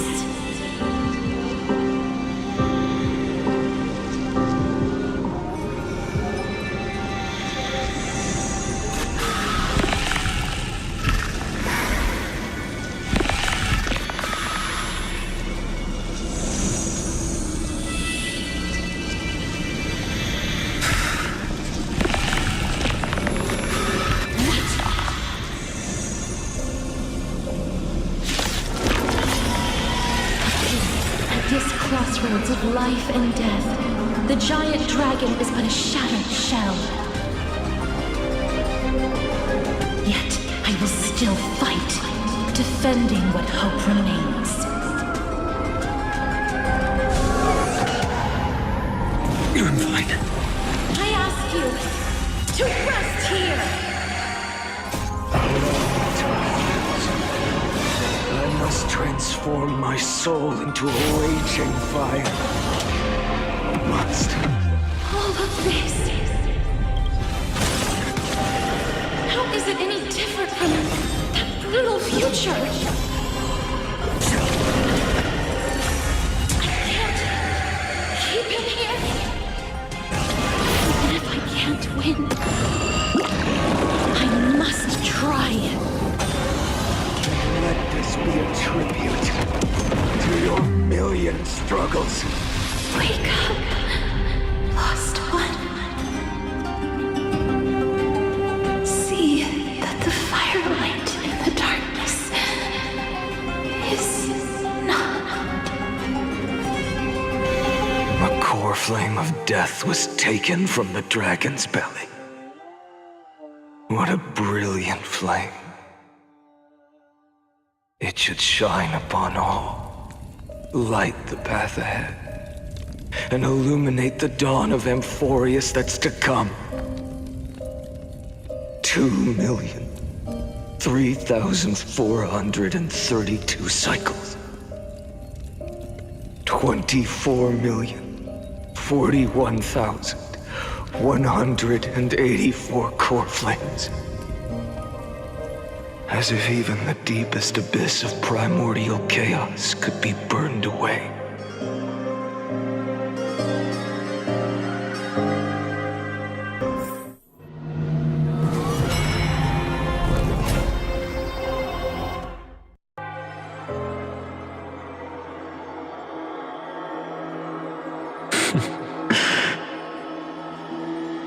You're here, as always.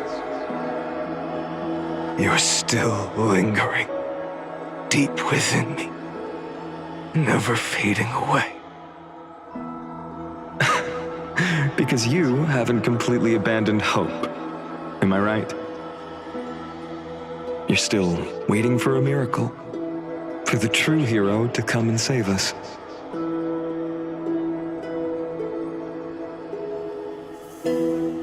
that thread of hope exists, it must come from beyond this world. From the true starry sky. But if it's just a traveler with no connection to Amphorius, they may not understand our struggles, nor be willing to join this fight. Your thoughts are wavering. The mark of destruction is deepening. But even within the gods' cold calculations, unconditional courage and goodwill still emerge. So, never forget what set you on this path.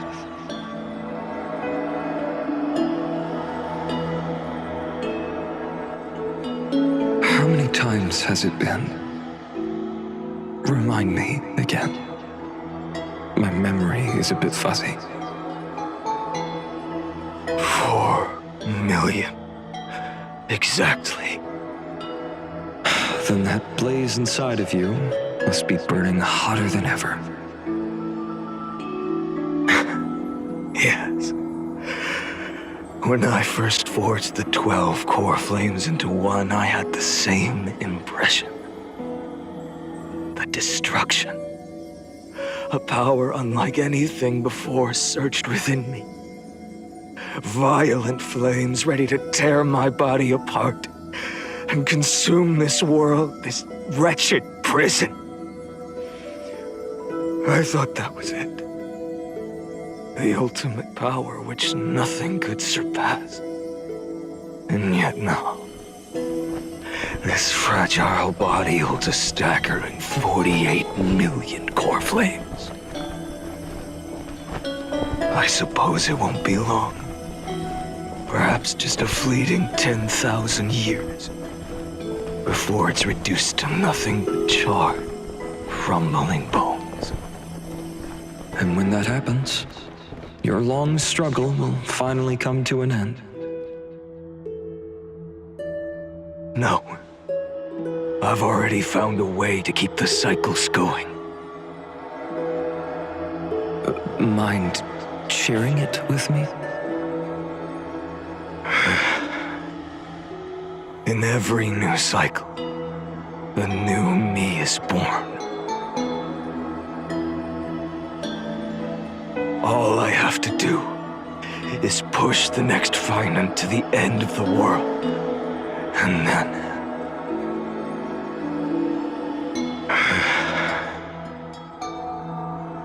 then he'll kill me.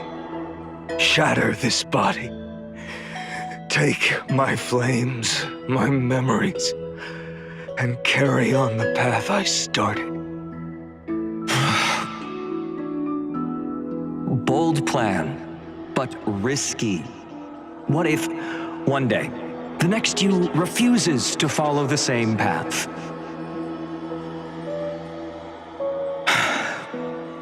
How can you ensure the continuation of the cycles? If it were Professor Anaxa or Aglaya in my place, maybe they'd come up with something smarter. Unfortunately, I don't have a backup plan.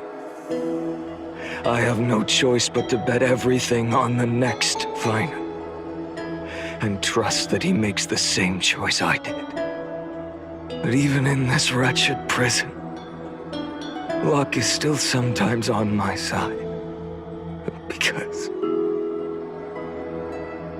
I never forget what set me on this path. Wait, you mean...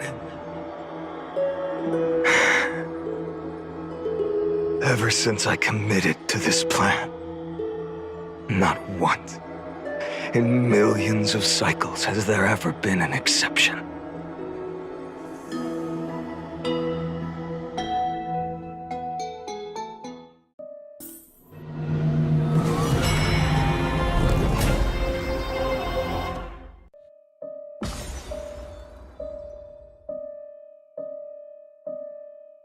I can do this, Lord Fine. As the demigod of the sky, a healer of Twilight Courtyard, I will heal you. And then... A black tide.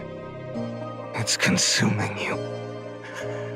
You can't hold out much longer, demigod. Hand over the core flame. Let's put an end to this suffering.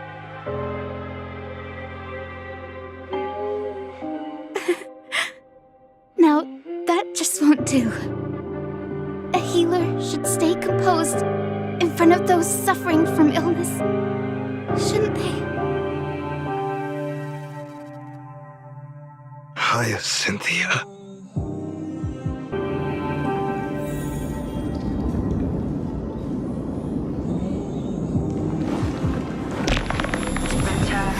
I swear, your deaths won't be in vain.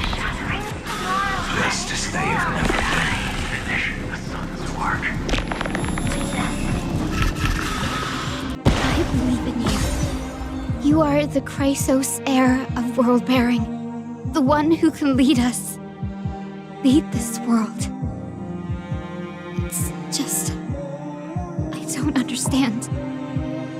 Within the sun upon your shoulders, the part of that warmth that should come from you, from an ordinary person, it's so faint.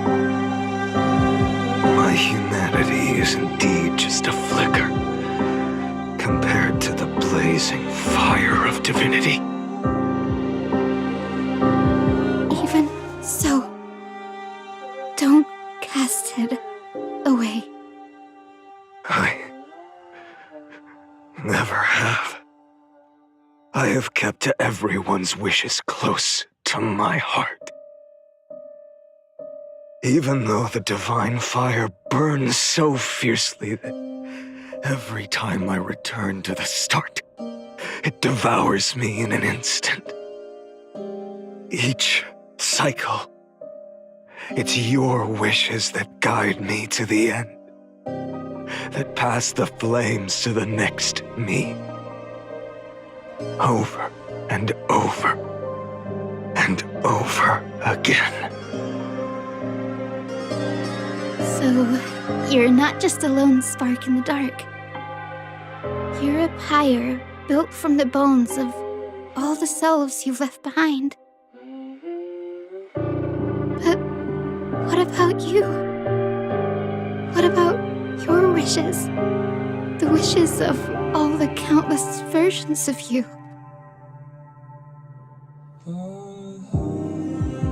Ah, Lord Kazlana. So that's how it is. Without flaw. That is the flaw the golden blood gave you. The most fatal flaw of all, isn't it? The moment you took the world upon your shoulders without hesitation. You lost the chance to ever be yourself. Now that is an unexpected revelation. Then I suppose that makes me the perfect fuel for the flame of deliverance, doesn't it? No. An empty flame saves no one.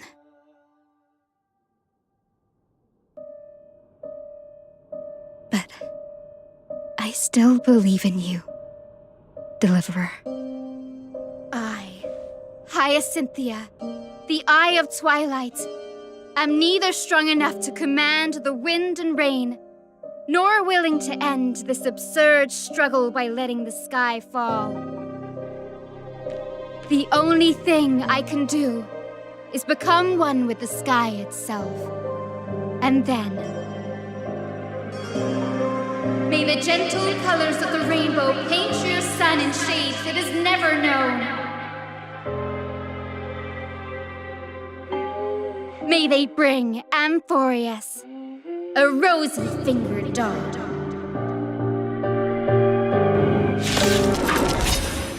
Though the light has grown dim, Its warmth still lingers. Deliverer, please, open your heart to me. No matter. Let this blazing sun fill the sky with golden fire.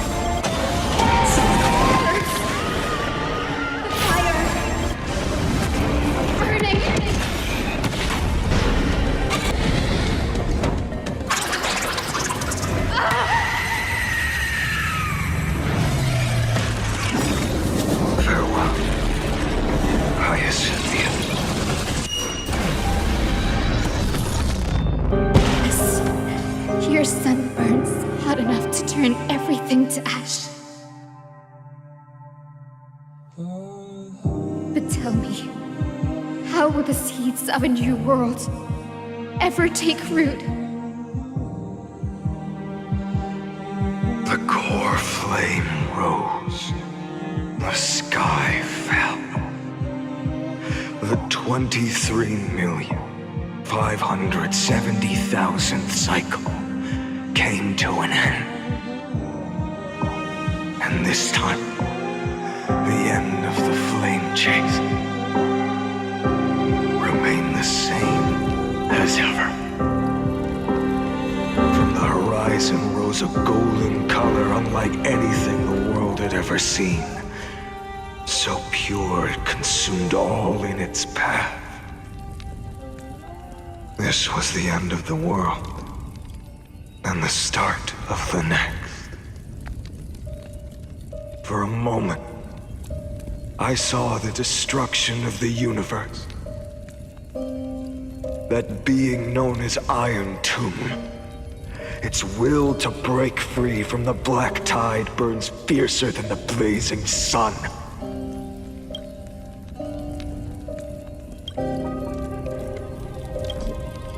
Is this Amphorius' wrath? If its choice has already been made, if fate is set in stone, I will still never yield to it.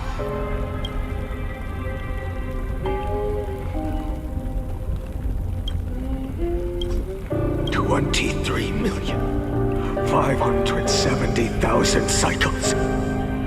282,840,000 core flames. No more chasing is needed. And now, I am the fire at the end of the long night. The flame chase isn't some quiet walk through a sea of flowers. It's a revolution. An all-consuming transformation. And if destruction is the only way, then let me be the one to step across the ashes of the old world and burn endlessly. Until another dawn rises on the distant horizon, bringing the true dawn to Amphorius.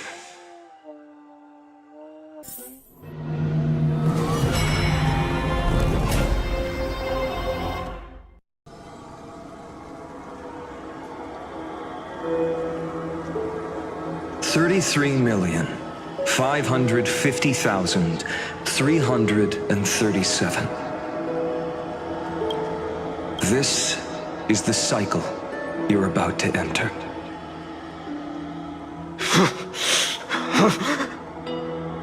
Countless memories are flooding in. Countless versions of myself have stood here, facing the same choice. They all needed a moment, just like you do, to stop, to breathe, to process the weight of 1,000,000 lifetimes worth of sorrow, pain, and struggle. And just like them, you will carry those memories and that fire into the chaos of rebirth.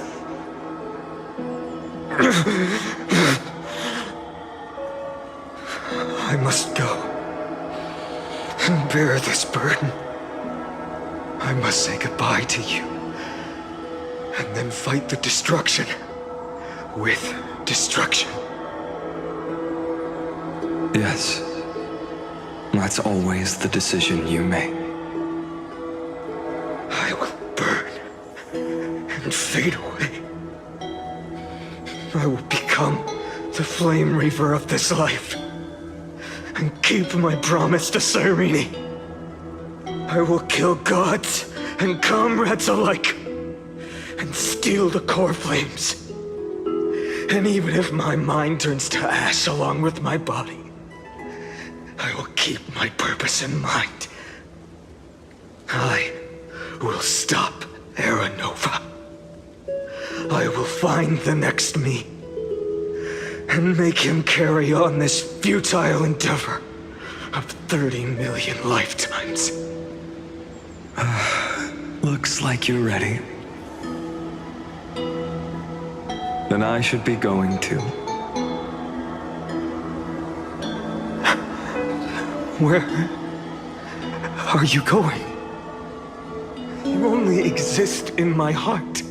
There's nowhere else for you to go.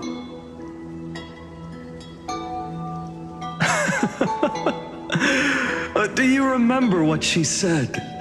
The dreams you had as children. The deliverer in the prophecies. A real, living, breathing person. You finally found her.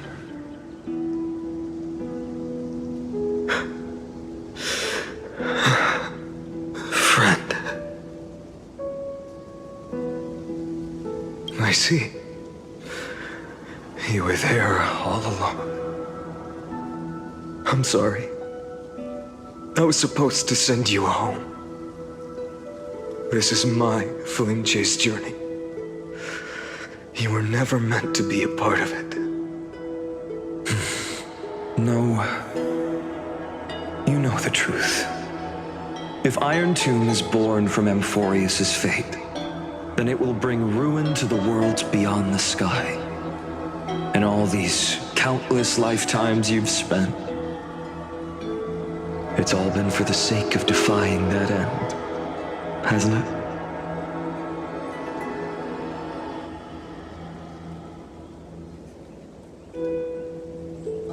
In millions of cycles, I've said goodbye to each and every one of you. Yet nothing ever changes. Each time we speak, our words grow fewer. Your fire burns hotter, and you're getting closer to becoming pure rage, a vessel of hatred.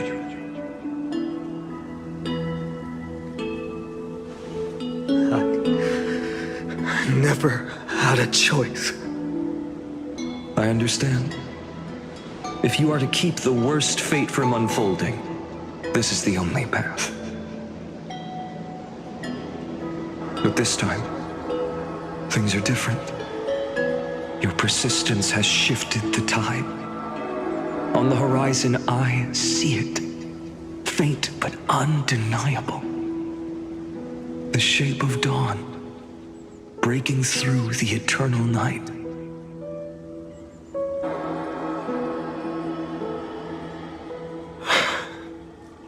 Turns out, the fire that lights the way was never mine to begin with.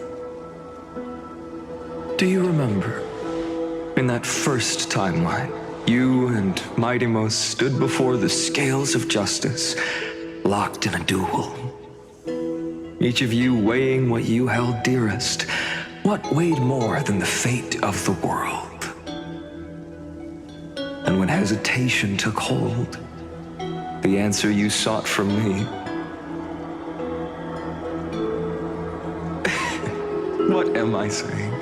I am you. Even if you buried me deep and chose another path, that fact never changed. Then let's try again. When you stood before the scales in hesitation, the answer you found in your own heart. Do you still remember it?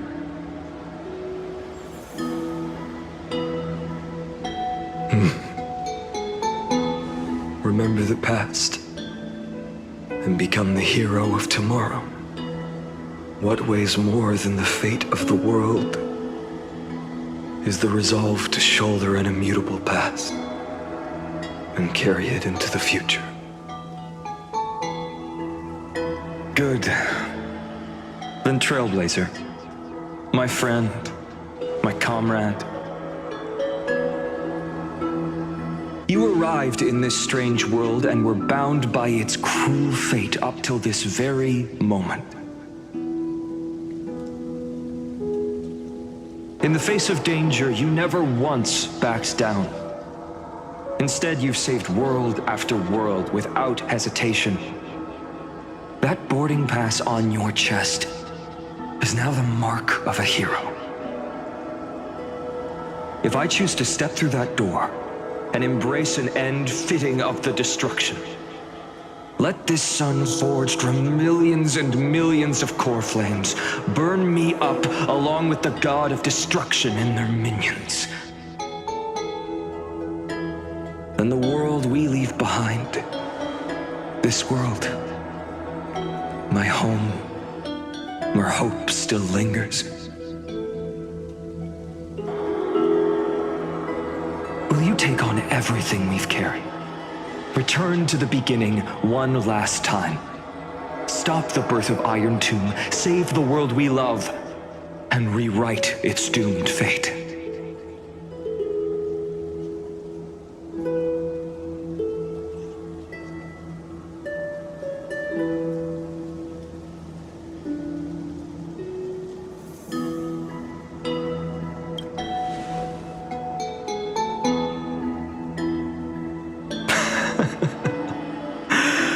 Good.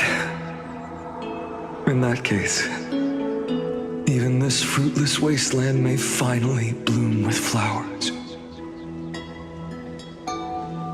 So...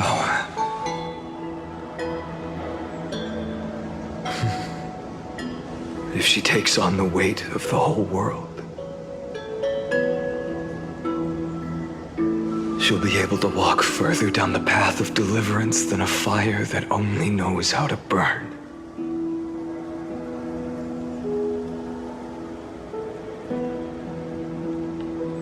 One will step into the future.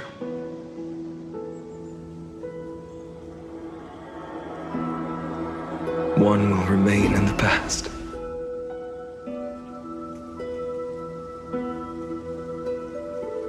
If I can strike down the gods with Dawnmaker, perhaps fate's deadlock can be broken. And if you can stop Iron Tomb from ever being born, then these 30 million cycles will have not been in vain.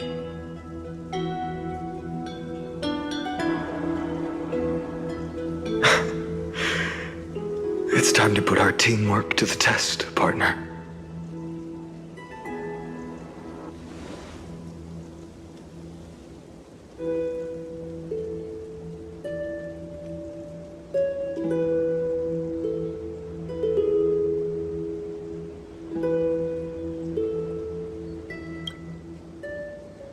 Thank you for all you've done already, friend. The image of the hero I've buried deep in my heart finally steps into the light. Here, at the end of this long flame chase journey.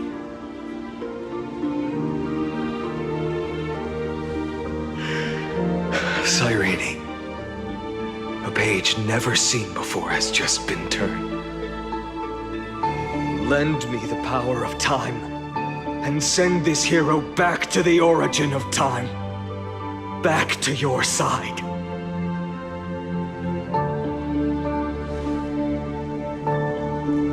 And I will walk the unfinished path, just like the countless versions of me before. Unwavering as always.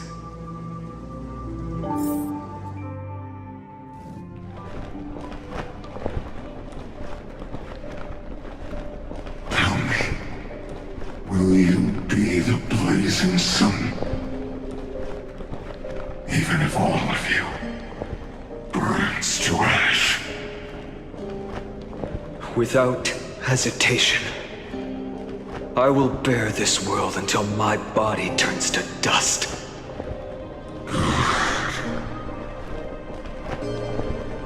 Remember this moment. Remember your friends who never lived to see the world's end. Remember their final wishes. And let the purest rage in your heart rise out of those wishes. Let it consume you, fuel you, until it burns away the false sky above. Fine. If I can defy fate, then in the name of world-bearing, I promise you, Kefali will never forget this. Take it. Everything that I bear. Keep on burning. As long as we are never extinguished, the flame chase will not end.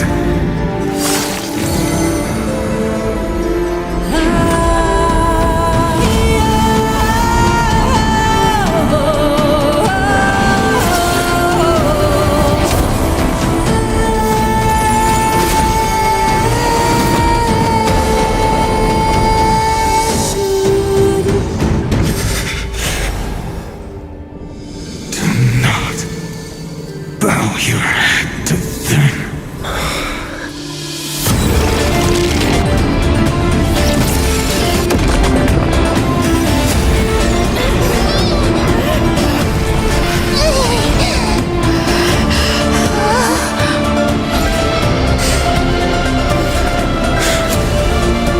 Take it, Trailblazer. May this blood be like gold. And never tarnish.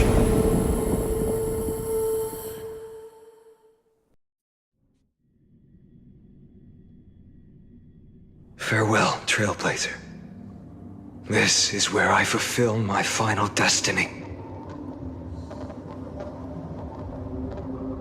The prophecy of the Deliverer means nothing to me now. It belongs in the hands of someone far more fitting. Someone like you. Kaslana, the name of one who bears chaos does not belong to a single person. Rather, it is the embodiment of the mythical Kefali, and a symbol of all heroes. As the prophecy foretold, you will bear the blazing sun until the pale dawn breaks. May the name accompany you in my place, in the epic you write with your own hands. Another attempt, another failure. I won't remind you how many times you've reached the end of history. But I will still place the choice before you. If you've lost count, let me tell you. This is the 33,550,336th ending.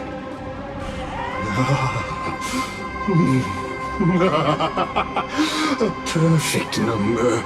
How poetic. You and I both know the truth.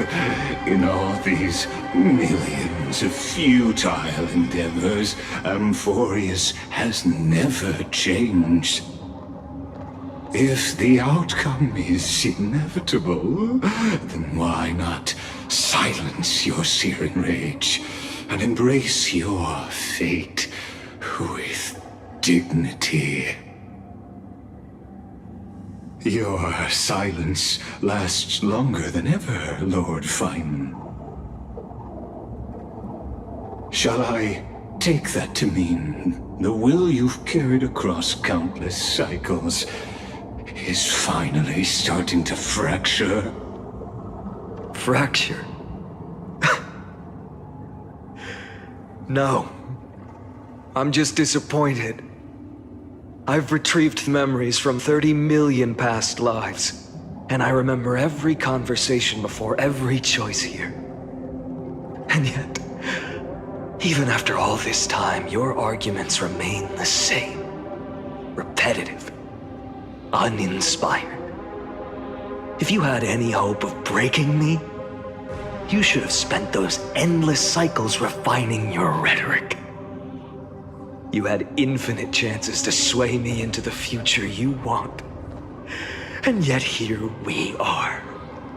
The score, 33,550,336 to 0. So tell me, Lycurgus, who's the real loser here? How unfortunate. This was never a fair game. I have all the time and patience in the world. I can wait for you at the end of history another billion times, and another billion after that. But you will never escape this cage. You can claim victory of the spirit if you wish. But we both know the moment that score shifts from 0 to 1. That is the moment I shall sound the paean of Era Nova.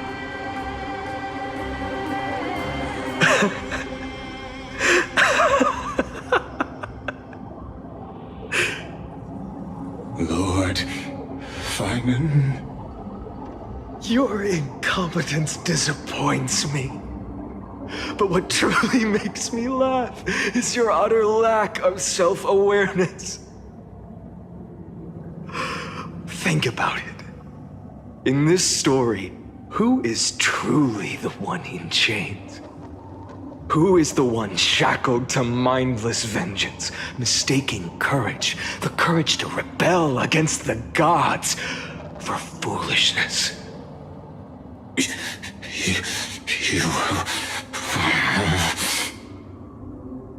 Perhaps you're right. Maybe I should have tired of this futile struggle long ago.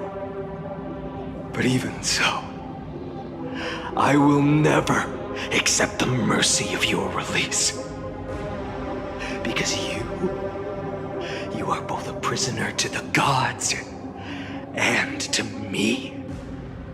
And tell me, what right does a mere prisoner have to speak of fate and choice? What right does a mere prisoner have to look upon my fury?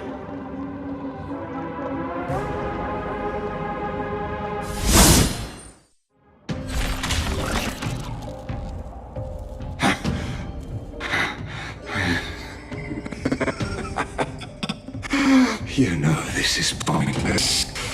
You can't kill me. Of course not. But I am tired of being measured against a worm the gods keep as a pet. Listen well, creator of destruction. This cry comes from all your abandoned creations. In the 10th cycle, I drove Dawnmaker through the heart of every Titan. Golden blood ran down my fingers, divine fire seared through my nerves, nearly breaking my will. But I endured.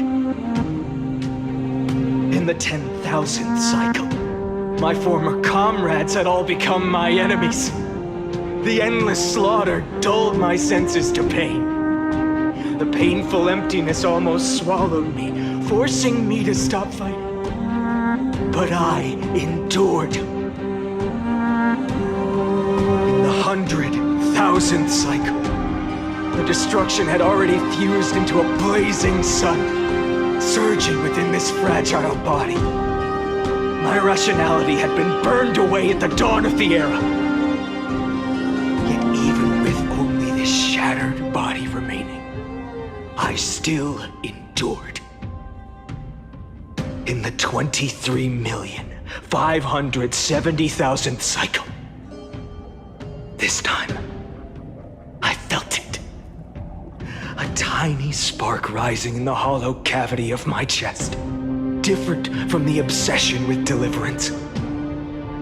By its faint glow, once again, no, countless times again, I endured.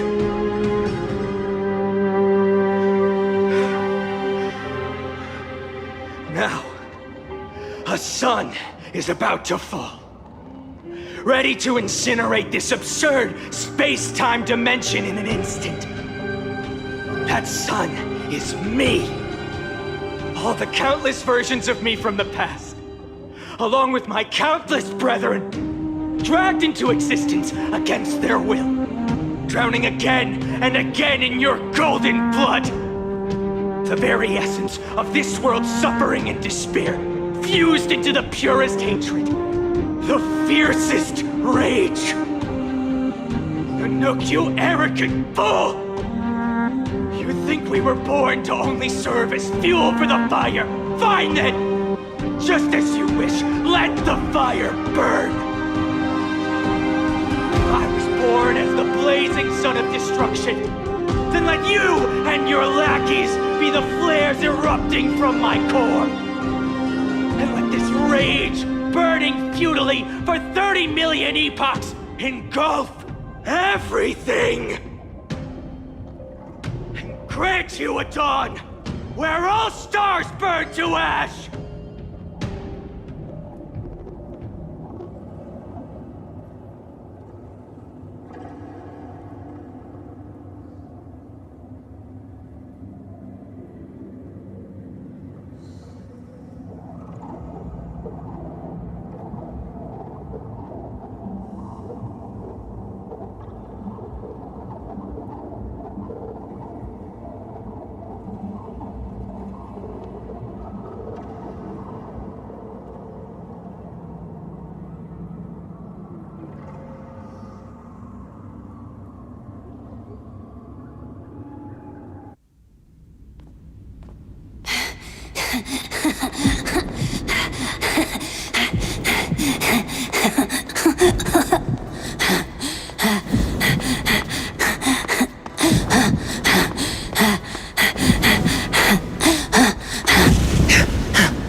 Are you ready, Nanook?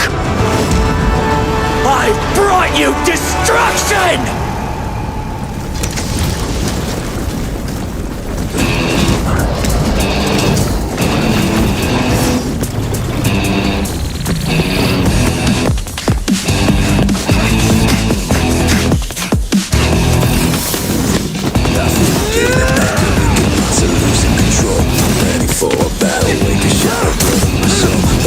Burning it all, heavens let it fall.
a glass that's shattered, reaching through the darkness. Voices trailing fires, echo of desires. A world of silence, sounds of desperation. Phantoms in the shadow, softly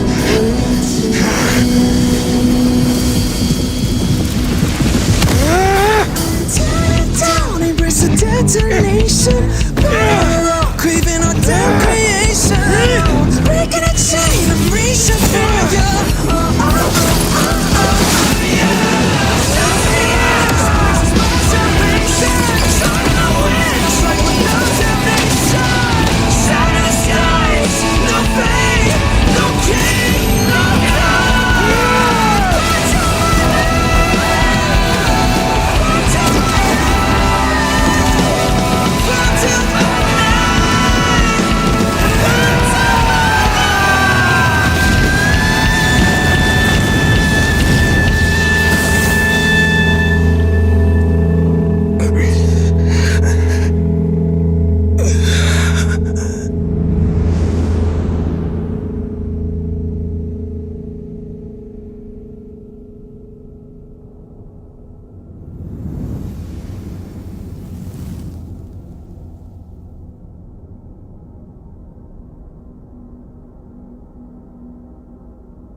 My wish?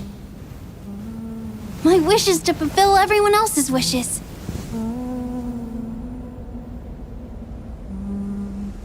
If I can't fulfill them, then send them on to tomorrow.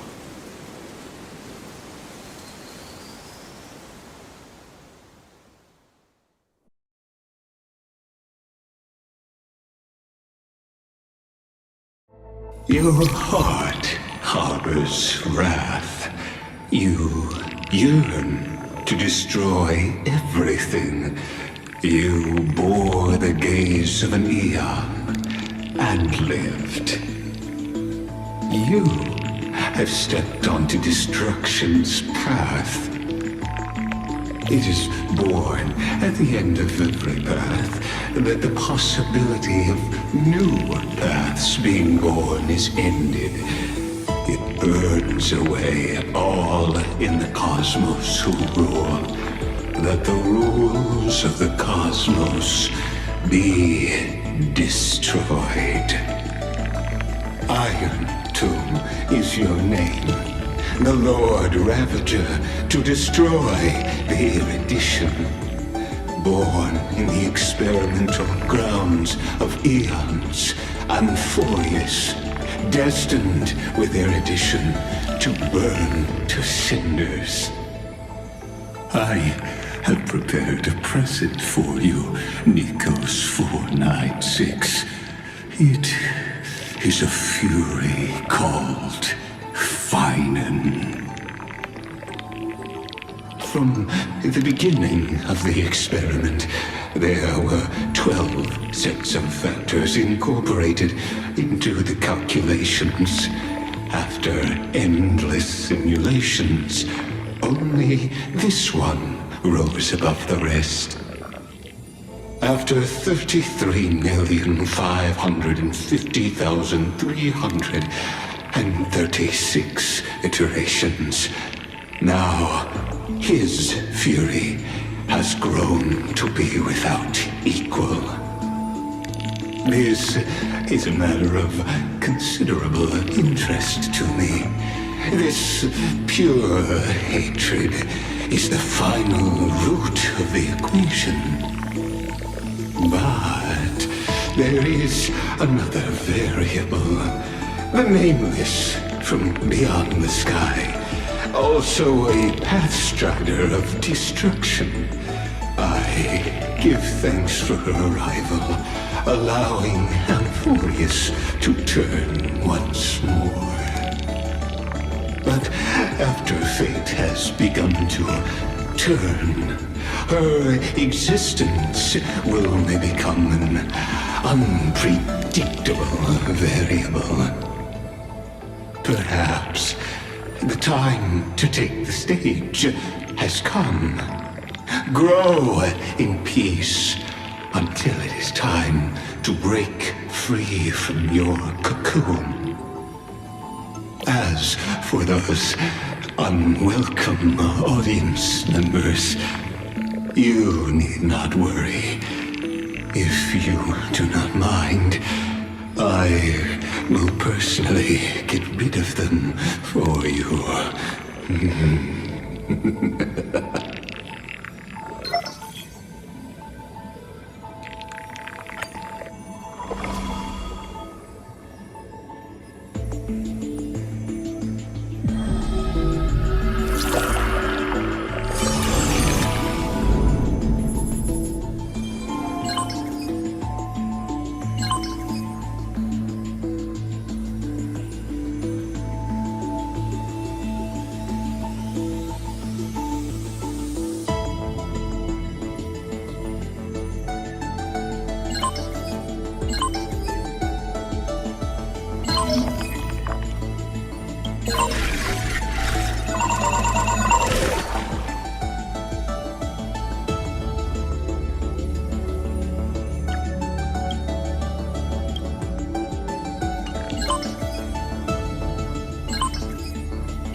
Wake up!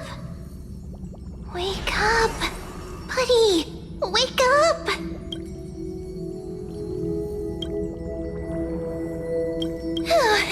You're finally awake! That's a relief. We were so close to being swept away by the reverse flow of time. It's lucky we found a safe place.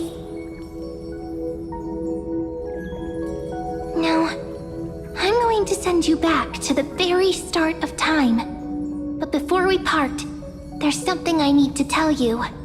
Something very, very important. That's right! At this very moment, my memories are finally whole. After watching so many fragments, my past is finally coming into focus, little by little. You're smart. You must have a clue now. Or maybe... You knew the answer long ago, didn't you? Not surprised at all, huh? That's because I'm simple at heart. No matter what form I take, I've always been true to myself. But I'm glad that I remembered in the end. This way, I'll have no regrets. Don't worry. We're not truly parting, because I'm going to become a part of you. I'll turn into the memory of this cycle. The 33,550,336th Flame Chase journey, and forever reside in the heart of the Time Demigod. This way, you'll carry all that has come before, crossing time itself to reach the next cycle. My mission ends here, but looking back, I still feel lucky. After all, across 30 million Sirenes, I was the first, and the only one who got to finally meet you. So, believe me, in the next cycle, there will be another Sirene waiting for you. And in the one after that, and the one after that, I will always be waiting.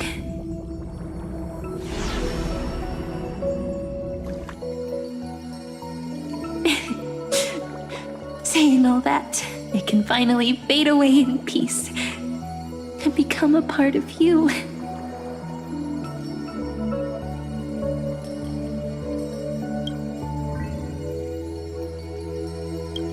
Without even realizing it, we'd already taken a wonderful journey together, all the way to the world's end. Now take my hand, say a brief farewell, and step forward into tomorrow. Go, find the future Cyrene, and set out on another journey with her. Promise me you won't keep me waiting too long, okay? No need to say it out loud. This is enough for me. It's time to go, my dear friend. May your trailblazing journey always be accompanied by a cool breeze and rippling waves. And may the days ahead embrace you like the softest fluff, forever warm, forever gentle. Now, let's turn to the next page. A page that exists because of you.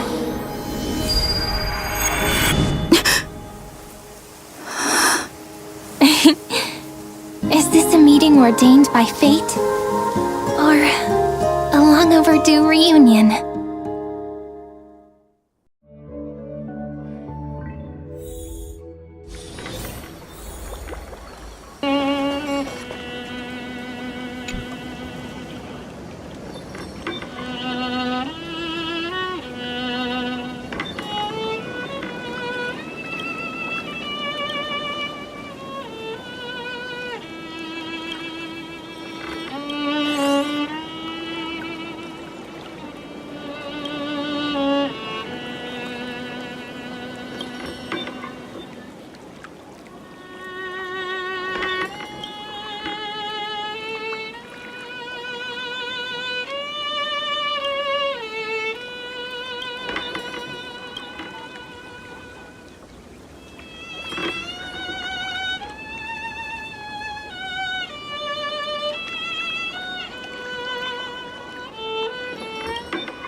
Check it out! Doesn't this scarecrow look just like you? I spent ages observing just to get it right.